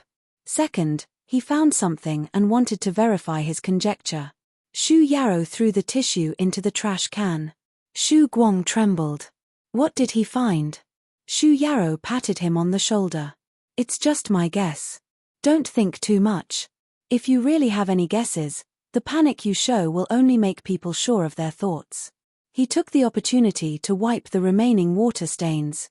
Xu Guang murmured, "If that's the case, I will be killed by my sister." Xu Yarrow nodded seriously. "I will plant you in the land of Shujia town. It seems that a new Xu Guang will not grow up in this year. Get out." The two returned to the Starbucks seat. It was 10 o'clock in the morning, and the flight was at 11:30. It was a very awkward time. They definitely couldn't eat lunch here, but there would be free lunch on the plane, but it was a bit unpalatable. "Uncle, what's the matter?" Qin Zi asked. After Xu Guang came back, the worry between his eyebrows was even stronger. He didn't drink coffee and just sat there in a daze. No one knew what he was thinking. Hearing this, Xu Guang pretended to be relaxed. "I didn't sleep well last night. I'm a bit tired today." Su Yu, who was leaning on Qin Zi's shoulder, suddenly retched. "What's wrong?" Qin Zi hugged her. Su Yu held her chest with her small hand and lowered her voice happily. "I must be pregnant." Qin Zi took her pulse and nodded. "Well, your child is in your stomach again." Su Yu didn't believe it. "Nonsense, I haven't had gastric problems for a long time. Are you feeling a little nauseous now?" "So I'm pregnant." "It's really not. It's probably because of the coffee. You were tired last night and didn't have a good rest." Qin Zi explained, "Gastric problems are difficult to pull out. It takes a long time to recuperate. It won't recover so quickly." Su Yu gently bit her lip with her pearly white teeth and was disappointed. "I can't get pregnant." "Don't worry, take your time." Qin Zi held her hand. "Where were we just now?" They were just discussing the acquisition of Dongfeng. "How should we calculate Sister Man's shares? How much should we give?" Su Yu said. Nan Man Pei generously gave 100 million, but only 50 million was credited to Bowser's investment account. The rest of the money was deducted from the dividends. For 100 million, 50% of the shares would be no problem. So Qin Zi and Su Yu were discussing how much shares should be given. 50% was definitely not enough. Qin Zi's bottom line was 10%. Xu Yarrow's side also had 10% at most. Qin Zi took 15% of the remaining shares and then divided it equally among the 3 companies. Then 8%. "I'll talk to Sister Man about this. We have a good relationship," Su Yu said. Qin Zi said in his heart, "Maybe it's better for me to talk. If we fight, Sister Man may not help us. Wang Zijin's side is fine. After all, we also need her company to do software support. Why should Qin Bao also invest?" Su Yu pouted. "Think about it. Even if we put Bowser aside, Tianfang and Purple Crystal can also complete this acquisition." Qin Zi said, "A bowl of water is equal." "Equal your sister." Su Yu said angrily, "I'm your wife, she's your sister. Which is more important?" Qin Zi, "Sister." Su Yu was so angry that she looked up and bit his ear. Xu Guang saw his nephew and the secretary flirting and secretly exchanged a look with Xu Yao. A's. Yes. Do you still remember your Aunt Xu's family? Xu Guang asked casually. Of course I remember. Then do you know that Sister Ru has a younger brother?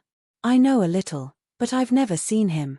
Xu Guang stared hard at Qin Ziyi, as if trying to see something from his face. But there was nothing. However, he was relieved. Yes, how could he know what happened in the past? In that backward and poor era, in that ordinary town, many things could be buried easily. Chapter 592. The tallest and most exquisite villa in Shujia town was located on the side of the road. Even in the town where skyscrapers had been built in recent years, it was still the undisputed leader. According to the owner of the house, it was designed by a famous designer. If it was in a first-tier city like Shanghai or Shenzhen City, it would cost more than 10 million each. The villa was built 6 years ago, but the person who paid for it was not the owner of the villa, but his brother-in-law. To be more precise, it was his younger brother. The owner of the villa was called Song Zhongji, a rotten man who was always idle and addicted to gambling. In that era where people relied on farming to make a living, a man who did not like to work in the field was a rotten man. Such a man was single until he married Xu Ru, who was from the same village, when he was 25. Speaking of these two families, there was no difference between the two. Both of them were poor to the point of having nothing but 4 walls. After getting married, Song Zhongji was still addicted to gambling, but at least he knew how to work in the field and support his family.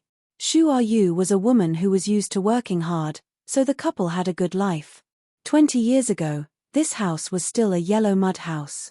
Every year, Song Zhongji would be seen throwing mud at the outer wall of the yellow mud house. After all, it could not be compared to a brick house. As time passed, the outer wall of the yellow mud house would gradually peel off. At that time, there were already many brick houses in town. In 20 years, the yellow mud house became a brick house, and from a brick house, it became a villa. It really lived up to the old saying, every dog has its day.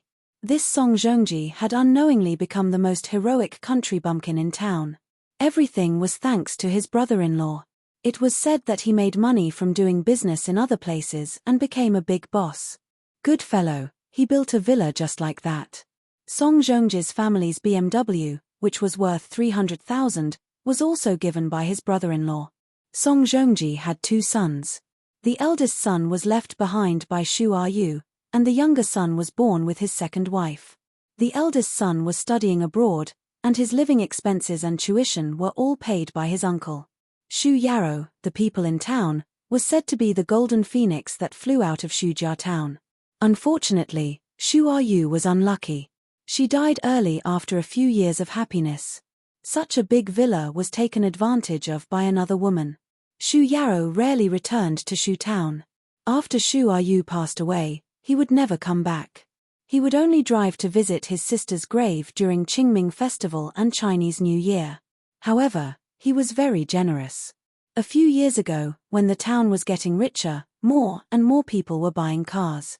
However, the roads were not good, so he went to Song Zhongji and asked Xu Yao about it. The next year, the road was repaired.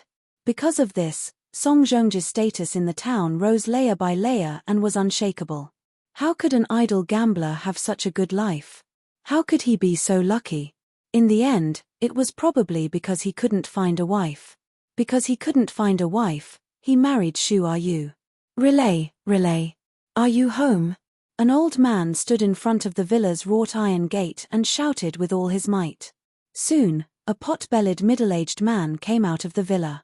Song Zhongji turned 50 this year. His face was rosy, and he dyed his hair every year. His hair was thick and black.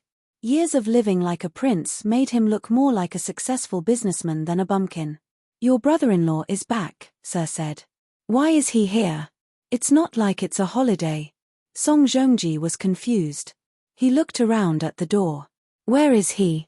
He's at the entrance of the town. When he came back from the fields, I saw his car parked there, Sir said. He's rich again, right? I'll give him some money later. Song Zhongji patted his chest. Come find me tomorrow. Things that were easily obtained were hard to cherish. Therefore, Song Zhongji was famous for his generosity. Because of his generosity, there were fewer rumors and sarcastic remarks in the town. No matter what was said in private, in front of him, everyone had to give him a thumbs up and praise him for his generosity. After the old man left, Song Zhongji stood downstairs and shouted, "Zhilong, Zhilong." The window opened and a young man with glasses stuck his head out. He said irritably, "What are you shouting for? You're like a country bumpkin." Song Zhongji didn't care. Instead, he smiled. "Come down, your uncle is here. He's with your mother. Let's go." The young man quickly went downstairs. He was wearing short-sleeved pants and a pair of sandals. It was summer vacation. He came back from abroad. He was glamorous outside but slovenly at home. He complained as he walked. "Uncle, why did you come at this time? I'm playing with a 98K. I feel like I can eat chicken today." But he respected and was afraid of his serious uncle. He could only endure not eating chicken. After the father and son left, a woman came out of the house. She was eating melon seeds.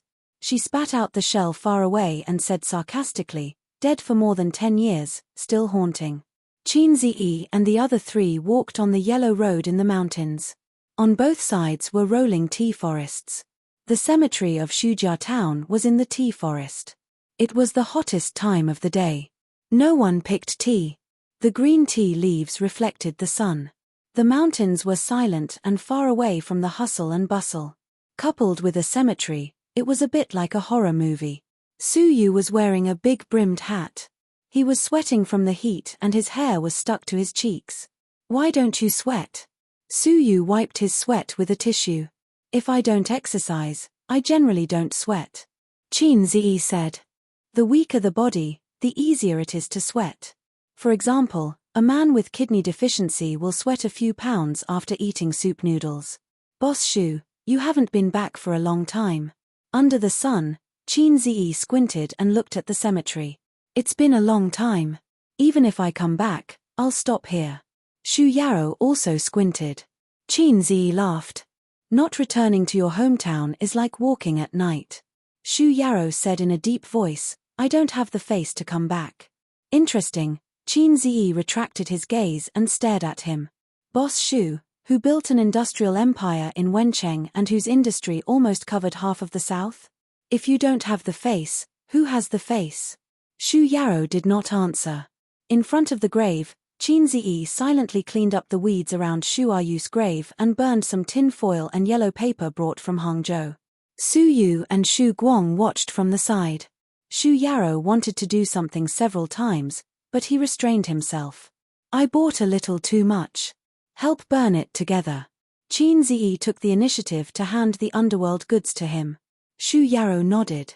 After burning the things, they lit the incense. The four held the incense and worshipped. The position was very interesting. Qin Ziyi stood at the front, Shu Guang and Shu Yarrow stood on his left and right, and Su Yu stood a little further away. Song Zhongji and Song Zhilong came under the hot sun with bright red plastic bags in their hands. Inside were the underworld goods bought in the town. "Arong, why didn't you call me today?" Song Zhongji's voice was full of energy, with a warm smile on his face, as if he did not come to visit the grave, but to welcome the distinguished guests. While speaking, he looked at Qin Ziyi and the others in confusion. He seemed to wonder why they were here to visit the grave of his deceased wife. Except for Shu Yarrow, he did not know the people present. It was inevitable that he looked at Su Yu a few more times. Such a beautiful woman could not be found in Shujia town. Only the big stars on TV could compare to her. Song Zhilong's eyes were glued to Su Yu's face, like a magnet attached to iron, unable to move away. Shu Yarrow just glanced at the father and son, and his attention returned to Qin Ziyi. "Sister, Ace is here to see you. With me. I've been dreaming of this day, even if he doesn't know anything." "You are a Guang?" Song Zhongji recognized Shu Guang. Although they had not seen each other for more than 10 years, strictly speaking, he and Shu Guang could be considered childhood playmates. When he was a teenager, he wandered around the town, fishing in the water, climbing trees to dig eggs, followed by a group of children. Shu Guang and Shu Yarrow were one of them. Shujia town was so big that there were no strangers. After so many years, Shu Guang's appearance had not changed. It was hard not to recognize him. Song Zhongji hurriedly took out a big chicken and handed him a cigarette. Like himself, Shu Lan's family was not what it used to be. He heard that Shu Lan's son and daughter were now big stars. Stars, in the eyes of a small town like Shujia town, symbolized high-end class. Song Zhongji's age and living in a small town had no interest in the entertainment industry. If it were not for the people around him, he would not know that Shu Lan's son and daughter had become big stars. Back then, Shu Lan would bring her son to stay at his house for a while every summer vacation. Song Zhongji did not care. How much could a simple meal in the countryside be worth? Accommodation was not a problem. There was no shortage of rooms in the countryside. Shu Lan would give him 1,000 yuan for food and accommodation every month. In the 2000s, this money was a lot. It was enough for him to smoke, drink, and play dice. But her son was a little naughty. He did not like it very much. He often used his age to bully Zhilong. For this reason, he often complained to Shu Yu. Unexpectedly, the woman, who had always been gentle, was like an angry cat when it came to this kind of topic. Her reaction was particularly fierce. After quarreling a few times, Song Zhongji did not mention this again. Song Zhongji opened the plastic bag and took out the yellow paper and other things. Suddenly, someone blocked him. He looked up and saw a very handsome young man who felt a little familiar. He smiled and said, "Uncle, you are." Song Zhongji looked at Shu Yao. But Shu Yao ignored him. His son behind him whispered, "Dad, his Qin Ziyi." "Qin Ziyi? Oh my God." Song Zhongji was shocked. The young man in front of him was the average-looking naughty boy from back then. A certain assistant, F***CK. I've only heard that a girl changes 18 times between childhood and womanhood. Even a boy can do it. This is not a boy changing 18 times between childhood and womanhood. This is nuclear fission. He remembered one time when his son was beaten up by Qin Ziyi again. He cried in front of him, because calling for his mother was useless. He was also very helpless. He complained to Shu Yu and wanted to quarrel. He complained to Shu Lan, but she ignored him. So he patted his son's head and said, "This kind of city person has the dirtiest heart. He will definitely not be successful in the future. He will definitely not be as handsome as you." Now, when he looked at Qin Ziyi and then at his slovenly son, he felt a pain in his face. A's. Song Zhongji smiled awkwardly. He remembered that he used to glare at little Qin Ziyi in private, trying to scare this little kid from the city. He wanted him to be more obedient and stop beating his son. He did not have the courage to beat him. It was $1,000. It's rare for me to visit Auntie Shu. There are some things I want to say to her alone. You two go back first.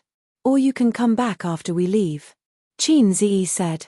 His voice was very gentle, but his tone was not gentle at all.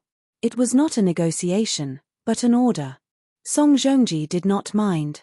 His experience when he was young had made this man abandon his so-called dignity. He was very smooth. These days, young people with a little bit of culture like to think highly of themselves and highlight their individuality. They despised things like celebrities the most. This sentence, in the ears of Song Zhilong, who studied abroad, was particularly harsh. It was especially high and mighty, crushing his dignity. At this moment, he finally remembered the fear of being beaten by Qin Ziyi and the shame of being an obedient little brother. He did not have a good impression of Qin Ziyi. Based on the unhappy memories of his childhood, not only was he often bullied by Qin Ziyi, but also his mother's almost unreasonable favoritism. Every year, the city kid would come to his house, wearing beautiful clothes that made him envious. Between his words, there was always a sense of superiority. I never eat this kind of 2-cent popsicle. Rat poop, I've long been tired of eating it. Look at you with relish. I don't want to drink this kind of soda. I only drink AD calcium milk. Do you like that little flower next door? She's so ugly. My sister is much prettier than her. It was infuriating. And just now, when they were paying respects to their mother, this person stood at the front. Even his uncle was a position lower than him. Why? The way his uncle looked at him made Song Jilong feel even more unbalanced. One had to know that his uncle was so good to him that even his cousins were not as good as him. But he had never seen his uncle look at him with that kind of eyes. Why? Song Jilong said angrily, why? This is my mother's grave. Why should we leave? Who do you think you are? You're still as high and mighty as ever. Why? I'm a top student studying abroad. My uncle is a big boss with a net worth of tens of billions. I'm not worse than you. Get out. Qin Ziyi seemed to have lost what little patience he had left and shouted. Song Jilong felt a strange pressure that made him instinctively timid. But he stiffened his neck and did not move. Xu Yarrow frowned and said in an unhappy tone, you go first. Song Jilong, he felt so sad. He was like a soldier charging at the front who suddenly turned around and found that his general had surrendered to the enemy. I'm your nephew. Am I not better than this guy? Uncle. Qin Ziyi called out as he watched the father and son walk further and further away from him. Xu Guang nodded. Qin Ziyi ignored him. He turned to Xu Yarrow and asked, should I call you uncle, or should I call you something else? Xu Yarrow felt as if he was struck by lightning. Xu Guang sat on the ground. Chapter 593. A bolt from the blue. To the two brothers, this was truly a bolt from the blue. The scorching sun shone on Xu Guang's face, and his expression gradually twisted. His eyes and mouth widened as he stared blankly at Qin Ziyi. How did he know? How did he know? His heart felt like it was being squeezed by an invisible hand. It was the despair of a family on the brink of collapse after the mother found out that the father had a mistress. This analogy was not very appropriate, but it was very apartment. If Qin Ziyi really knew what happened back then, his sister Shulan's family would fall apart. Xu Guang panicked. He felt that he was to blame. No matter when Qin Ziyi found out, he had contributed greatly to this confession. If his sister knew, she would never forgive him. You. How much do you know? Xu Yarrow asked in a trembling voice. This man who had always been stern and expressionless, known for his strictness in the business circle of Lin Hai, could not control his trembling body and trembling lips. His expression changed rapidly. Shock, agitation, guilt, sadness. A storm of emotions raged on his face. She is my birth mother. Qin Ziyi turned to look at the tombstone. But I don't know who my birth father is. As he said this, he stared at Xu Yarrow. Xu Yarrow, Xu Guang's face turned pale. The secret that he had kept for half his life was revealed by Qin Ziyi so easily. How did you know? Impossible, impossible. Xu Guang murmured. Qin Ziyi looked at him and thought, although my IQ is not online sometimes, I know what I'm talking about. I brought you here today to confess. I hope you won't hide anything from me. Because there's no point in hiding it anymore, Qin Ziyi said. Yes, she is your birth mother. Xu Yarrow nodded. Qin Ziyi's heart suddenly felt empty. Melancholy and sadness surged in his heart. I really am a freebie. Son, your mother, father, picked you up from the trash can. 100% of people were played by their parents when they were children, but 99% of them were their biological children. I am that 1%. Life isn't just about what's in front of you. There's also heart-wrenching old friends like you. Qin Ziyi's reaction was relatively calm. He didn't have the family members who had been separated for many years hugging each other and crying, or hugging each other's heads and shouting, I won't listen, I won't listen, I won't forgive you for the rest of my life. After all, this was something he had known for a long time. When he was young, he felt that he was the only male descendant of the Qin family. How could he not be his biological son? His sister must have been adopted. She was so pretty, she deserved to be picked up. I'm his biological son, so the old man beats me with all his might. The more Papa hits me, the deeper he loves me. It was all an illusion. Later on, as he grew older, there were some things that he had to face. Qin Ziyi began to investigate this matter. Were you the one who hinted to him? Was it you? Xu Guang was like an enraged lion as he pounced on Xu Yarrow and tightened his collar as he roared, Xu Yarrow, who did you do all this for? Who was the one who selfishly sacrificed himself for his own future? Fuck. He punched Shu Yarrow in the face. Shu Yarrow staggered back a few steps and fell to the ground. Qinzi, no way, is it really what I think? Suyu was stunned the whole time. She was stunned. Qin Zedi's biological mother was not Auntie Qin. Then was he born to Uncle Qin and this Auntie Shu? Or was he adopted at all? Then he and Qin Bao Bao were not biological siblings. Suyu didn't know why she was so flustered. She loved Qin Zi deeply and was eager to know everything about him, his likes, his dislikes, his family, his relatives and friends. But the scene in front of her came too suddenly, as if she was shooting a TV series, and she was caught off guard. Suyu found that she could do nothing but be a spectator, and it was inconvenient for her to say anything. Uncle, it's not him. Qin Zi said, when I was very young, I once heard my mother on the phone and heard her say that one of my sister and I were not biological. If I didn't guess wrong, she should be on the phone with you, so I took this opportunity to bring you two here for a showdown. Why do you know that I'm not biological? There are too many reasons. If one of my sister and I are not biological, it must be me. She's so beautiful, and she looks more like you. But I'm not handsome at all. Although it was very heart-wrenching, just looking at appearance, my sister obviously inherited some of the good genes of the old Shu family. I also have the genes of the old Shu family, but why am I not handsome at all? Suyu listened on the side and had a big opinion in her heart. You're lying, you're obviously very handsome. Auntie Shu is too good to me, so good that it doesn't make sense. Even if she has a good relationship with my mother, how can she favor other people's children more? There's only one possibility, I was born to her, and she feels guilty about me. And my mother comes back every year. Grandfather moved out of Shujia town for many years. Her hometown is here, but her family is in Shanghai. Why does she come back every year? In fact, she brought me back to see her. She was referring to Shu Yu. One last thing, last October, I saw my mother and Shu Yarrow together at Hongqiao Airport. I didn't know him at that time, so I sent someone to investigate.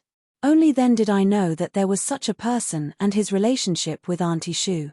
Nan Man Pei helped him investigate.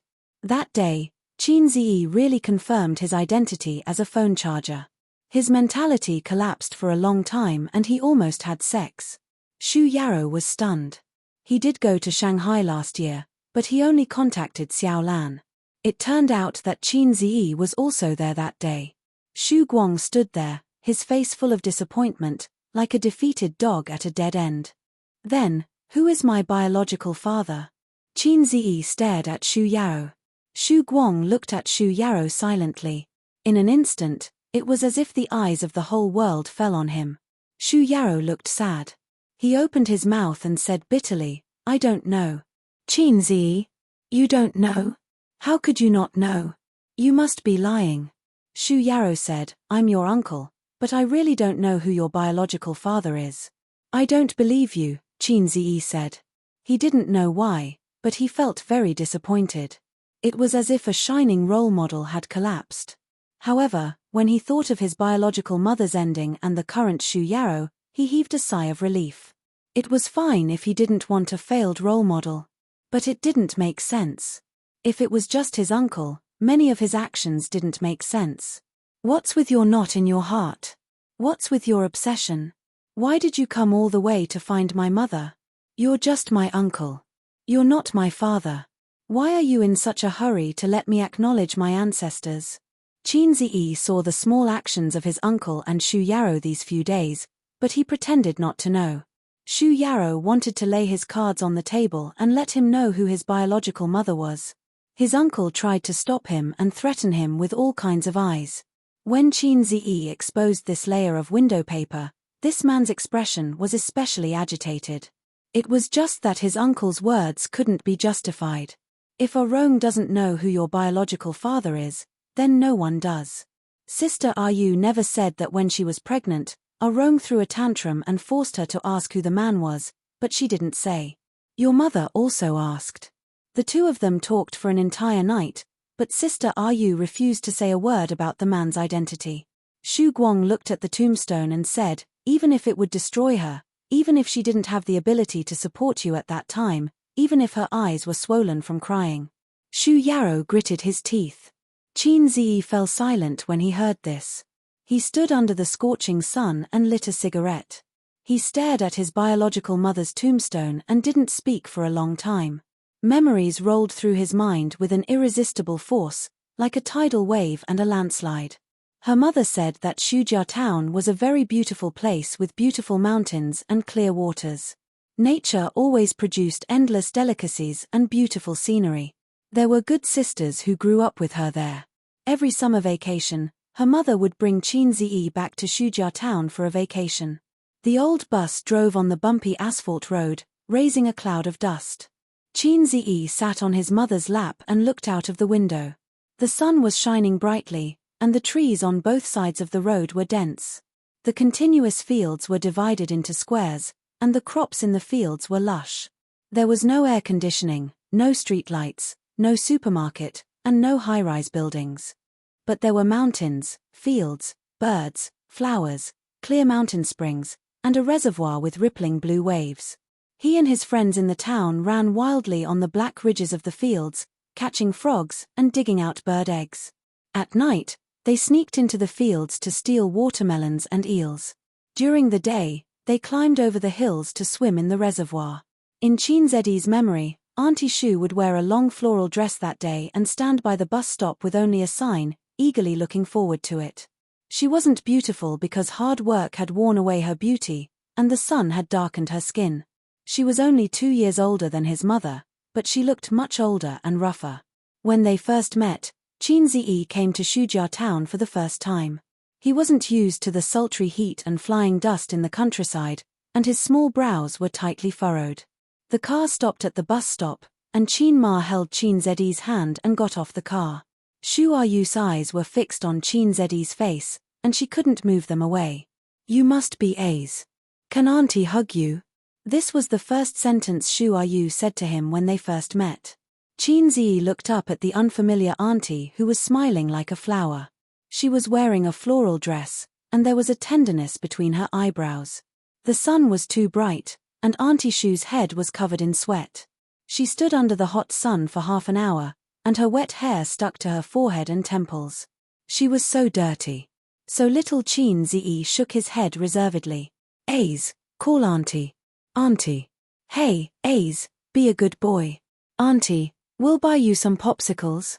Shu Yu's face bloomed with a dazzling smile, but deep in her eyes, there was deep sorrow. But Qin Ziyi didn't understand at that time. The summer vacation ended quickly, and the night before he went back, Auntie Shu came to his room secretly to see him.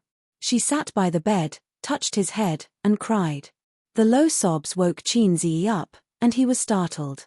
"You're awake." Shu Yu quickly wiped the tears from her face. Little Qin Ziyi instinctively called for his mother, but his mother wasn't sleeping beside him. He curled up in the blanket and peeked his head out, looking at her timidly. "Auntie just thought that you're going back, and I can't bear to." Shu Yu explained. Qin Ziyi didn't say anything. "A's, can you come back next year?" Qin Ziyi still didn't answer her. "Then you sleep. Auntie is leaving." Watching her leave and the door close, Qin Ziyi breathed a sigh of relief. The next day, on the bus to the county. "Auntie Shu is crazy." Qin Ziyi, who was sitting on his mother's lap, complained. "Why? She came to our room secretly at night to cry." Qin Ma stared out of the window with a complicated expression. Suddenly, Qin Ziyi's fingertip hurt. His hand trembled, and the cigarette butt fell to the ground. "What happened back then?" Qin Ziyi looked at Shu Yarrow. "Can you tell me?" Shu Yarrow nodded. "Okay." As his voice fell, time reversed at this moment, and the chaotic past flashed past like a merry-go-round. Chapter 594. Ever since Shu Yarrow could remember, he had lived with his sister. In the second year of his birth, his father fell to his death from the dam when he was digging a reservoir in town. Due to the background of the era, the matter was settled after paying a few food stamps as a token payment. His mother died when he was 4 years old. At the end of the 1970s, the 13-year-old girl and her 5-year-old brother struggled to make a living. From the age of 13, His sister had to work in the fields with the adults in town. She would send her brother to her uncle's house next door. After their parents passed away, the few relatives were not willing to help take care of the two burdens. Shu Yu did not blame them. After all, it was not easy for any family. It was a terrible thing to have more mouths to feed. Only her uncle's family would occasionally help them. Actually, even though he was called a granduncle, it was only because they were related by blood many generations ago. Going back a few generations, most of the people with the surname Shu in the Shu clan could be considered relatives. Her uncle had a son and a daughter. The daughter was called Shu Lan and the son was called Shu Guang. Shu Lan and Shu Yu were about the same age, only 2 years apart. The two were very good playmates. However, fate made the two girls walk on different paths. The 11-year-old Shu Lan was still in primary school, while the 13-year-old Shu Yu was already chopping firewood in the mountains and farming in the fields. In a poor and backward town, there were many girls like her who worked in the fields. However, there were no girls like her who lived a hard life. The next year, Shu Yu's body was very weak and she fell seriously ill. She almost did not make it. Some relatives who were indifferent to the siblings couldn't stand it anymore and persuaded Shu Yu to give her brother away. Boys were popular in any era. There would always be someone who wanted them. If they were alone, no matter how hard it was, they could live a peaceful life. However, Shu Yu did not agree and scolded the relatives away. She said that she would not send her brother away even if she died. Otherwise, how could she face her parents in the underworld? It was said that the eldest sister was like a mother. It was not wrong at all. In this poor era, the siblings depended on each other. Knowledge could change fate and create wealth. Studying was the only way out. Shu Yu dropped out of primary school after finishing primary school. It was normal in that era. His younger brother, Shu Yarrow, was a good student and was very smart. In the 3-tile-roofed primary school in the town, no one could beat him. Therefore, she hoped that her younger brother would have a bright future and be able to change his fate. The greatest desire of a poor person was to change his fate. When Shu Yarrow was 13 years old, he didn't have enough money to go to junior high school. It was Shu Yu who borrowed money from the townspeople. That day, it was drizzling. Shu Yu was kneeling in front of her cousin's house. The door was tightly shut. No matter how hard she begged, she couldn't get the tuition fees. She kowtowed, one after another. At that time, Shu Yarrow stood beside her and saw that his sister's trousers were stained with rain and mud. He straightened his neck and said, "Sister, I don't want to study anymore. At most, I'll just farm. Too tired, really too tired." He didn't want to be his sister's burden and didn't want to continue studying. At that time, the college entrance examination system had just been restored, and the theory that studying was useless was popular everywhere. The dreadful theory of the uselessness of studying had been circulating for half a century. Shu Yarrow didn't want to waste time in class. He wanted to be like Shu Guang, slacking off. However, Shu Guang skipped class to go out and play, while he wanted to help his sister farm. However, Shu Yu slapped her brother and said sternly, "What future do you have if you don't study? How can you change your fate if you don't study? If you don't study, you'll be a peasant for the rest of your life." People with a bit of knowledge and culture had seen many peasants rise up and spread the word that studying was useless. It was ironic that an uneducated person would always remember that studying could change one's fate. How much do you still owe Rong's school fees? A gentle voice came from the rain. Shu Lan was holding an umbrella and standing not far away. "I only have $1.50 here. The 50 cents is from my savings and the $1 is from our Guang." Shu Lan said, "Any more and I really don't have it." Shu Yarrow went to the best junior high school in the county. The tuition and miscellaneous fees added up to $8. Shu Yarrow could imagine Shu Guang's aggrieved and resentful face when his sister took away his savings. Shu Yarrow did not take the money. Instead, he stared at Shu Lan and said, "Little Lan, when are you leaving?" Shu Lan walked closer. She held the umbrella with her right hand and knocked Shu Yarrow's head with her left hand. She said angrily, "Call me Sister Lan, you little brat. I'm leaving tomorrow. My dad has been transferred to Shanghai. There's a house there. We'll go together, she said. Shu Lan, who had just grown up, was delicate and beautiful. Her figure was slender and graceful, and her pair of black eyes were especially eye-catching. Shu Yarrow said sadly, "He's not back yet?" "I don't know." Shu Lan smiled. "Shanghai is too far away from Shu Town. I don't know how many years it will take for him to come back." He was shorter than Shu Lan by a head. When he looked away from her delicate face, he only felt empty in his heart. The young Shu Yarrow had always liked Shu Lan, who was much older than him. He liked to pretend to be deep in front of her and recite a few poems. His face was full of melancholy and vicissitudes of life like a poet. In fact, he was peeking at her reaction from the corner of his eyes, hoping to see admiration on her face. He pretended to be an adult and learned from his sister to call her Little Lan. He wanted to ignore the age gap between them. He wanted to tell himself that it was nothing. "I long to meet a girl who is as beautiful as a lilac, full of sorrow and resentment. She holds an oil-paper umbrella alone, wandering in the lonely alley in the rain." Dai Wangshu's poem appeared in Shu Yarrow's mind. Shu Lan was the girl he longed for, the girl who was as beautiful as a lilac. But just like the lilac in the poem, she walked further and further away until all that was left was her back. On the day Shu Lan left, Shu Yarrow stood outside Shu Town and watched her family take a tricycle to the county. He suddenly felt like smoking. After many years, they didn't meet or contact each other. When they met again, the lilac was already married. Shu Yarrow squatted in front of his sister's grave and smoked one cigarette after another. He talked about his past without any expression on his face. There was no emotion on his face. There was only regret, deep regret. Qin Zi thought to himself, "Damn, I didn't know you loved my mother so much. If my mother is lilac, then what are my sister and I? If my sister is a rose and I'm a green foxtail?" Uncle heard that someone coveted his sister, but he was still calm. Obviously, he already knew about it. "Uncle sure has a big heart.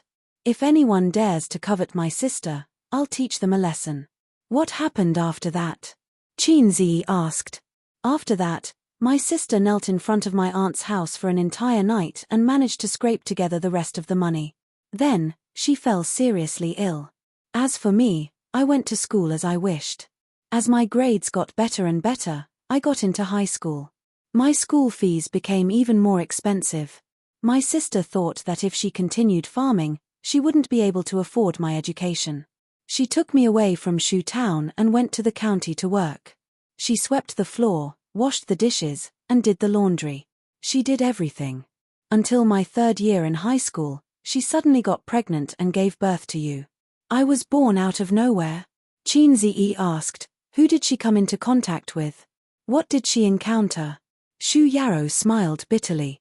"How would I know? I only knew how to study. She only wanted me to study.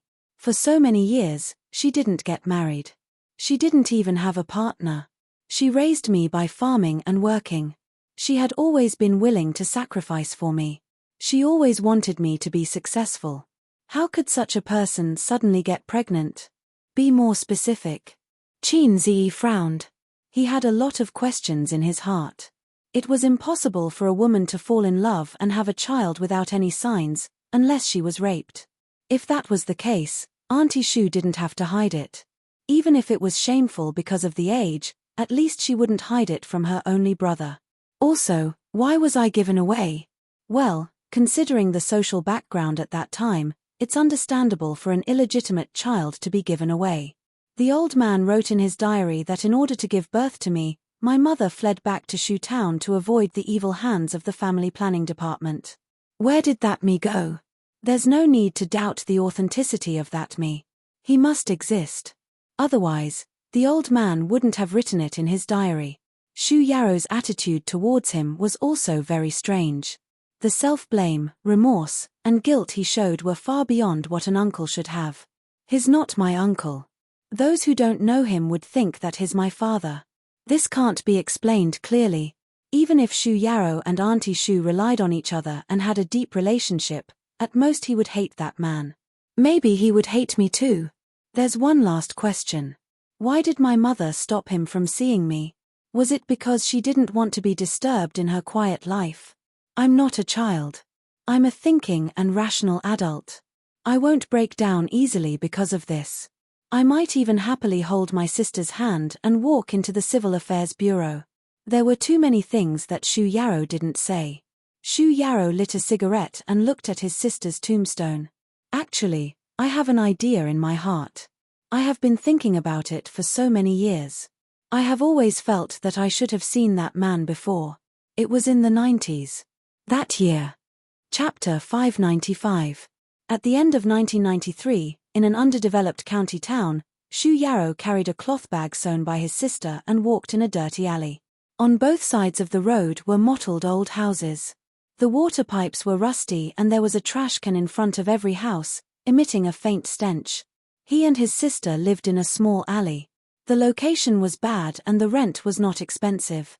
In this era, there were very few people who came to the city to work and rent a house.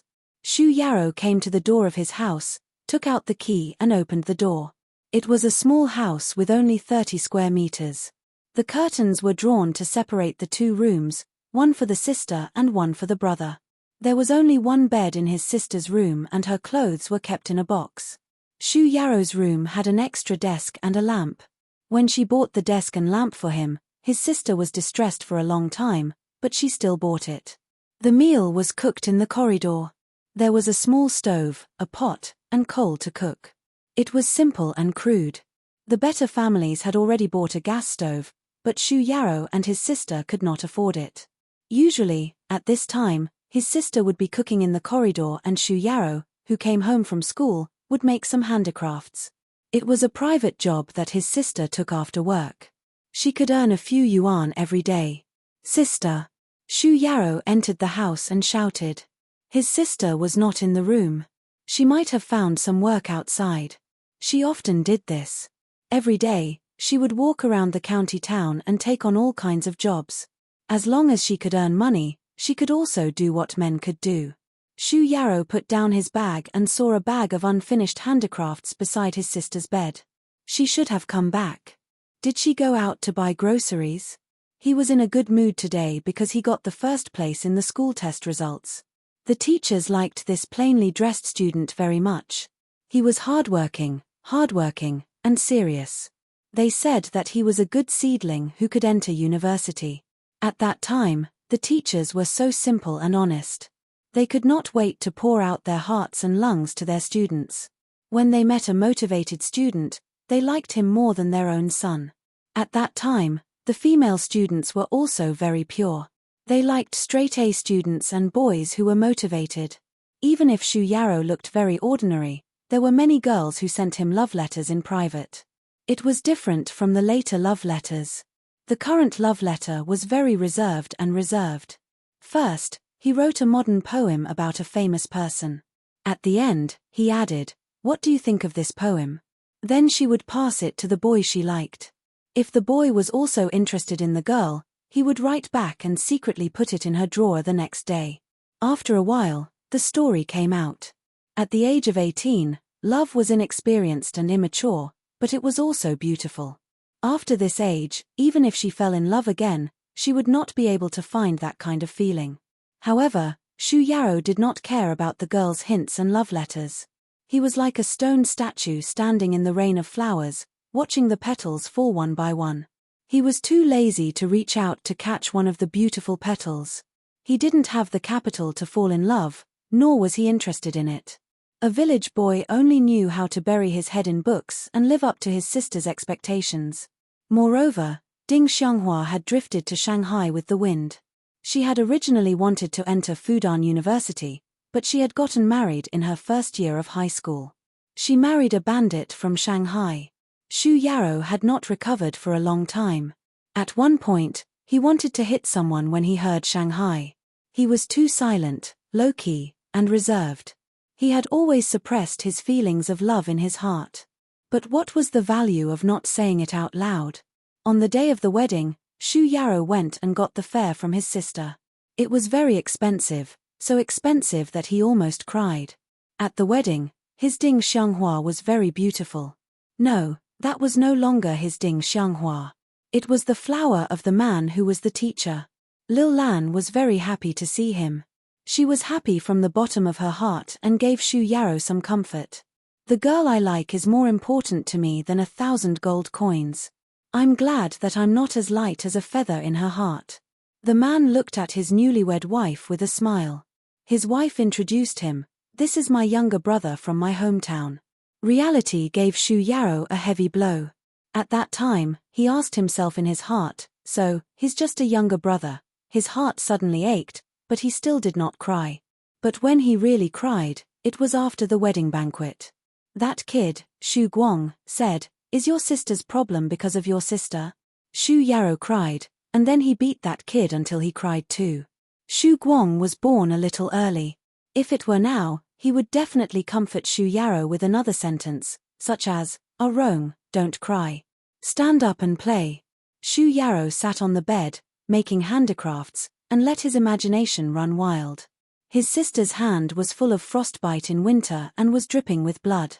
Unknowingly, it was almost dark, but his sister still hadn't returned. Shu Yarrow decided to go downstairs to look for her. He closed the door and left the residential building. At the corner, he saw his sister talking to a man in the twilight. The two of them were holding hands, and he could vaguely see the man's face. It was a calm and serious young man. When he talked to his sister, his eyes were full of smiles. When Shu Yarrow saw him, the young man also saw Shu Yarrow. Perhaps he felt that the young man's gaze was too sharp, and he was stunned. His elder sister noticed his momentary daze and turned to look at him, following his gaze. His sister's expression changed slightly. She whispered a few words to the young man and turned to face Shu Yarrow. "Who is he?" Shu Yarrow asked. Friend. He helped me." Shu Yarrow explained briefly and changed the topic. Sister came back late because of something. Rong, are you hungry?"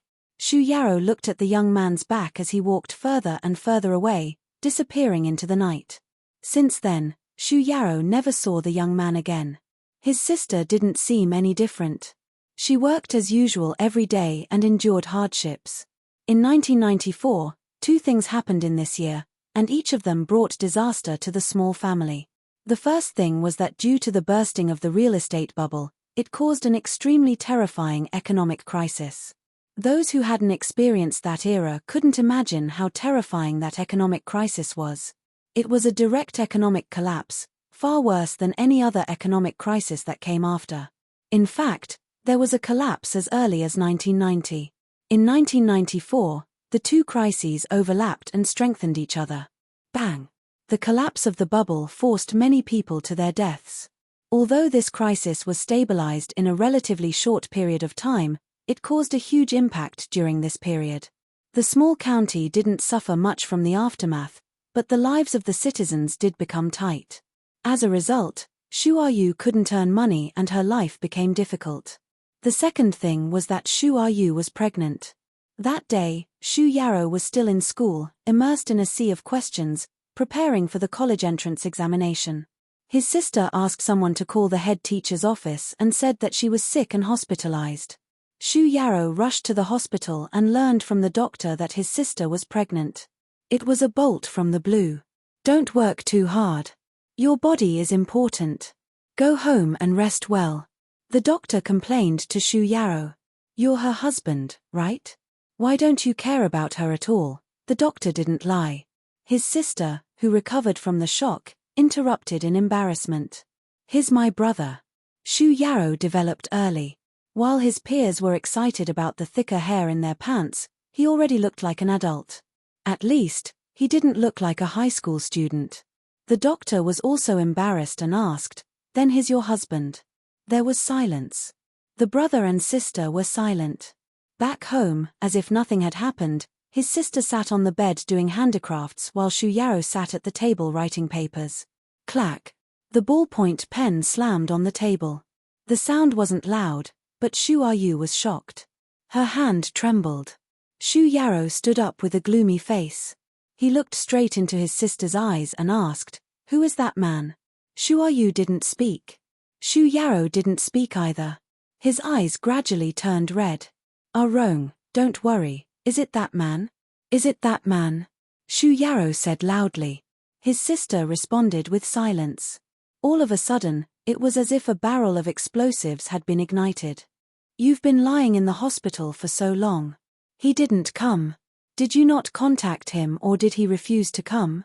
Shu Yarrow grabbed his sister's hand and walked out of the door. Go and call him.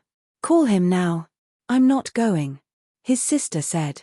Shu Yarrow was stunned and instantly exploded. He shouted, You're shameless. We're poor, but we can't lose our dignity.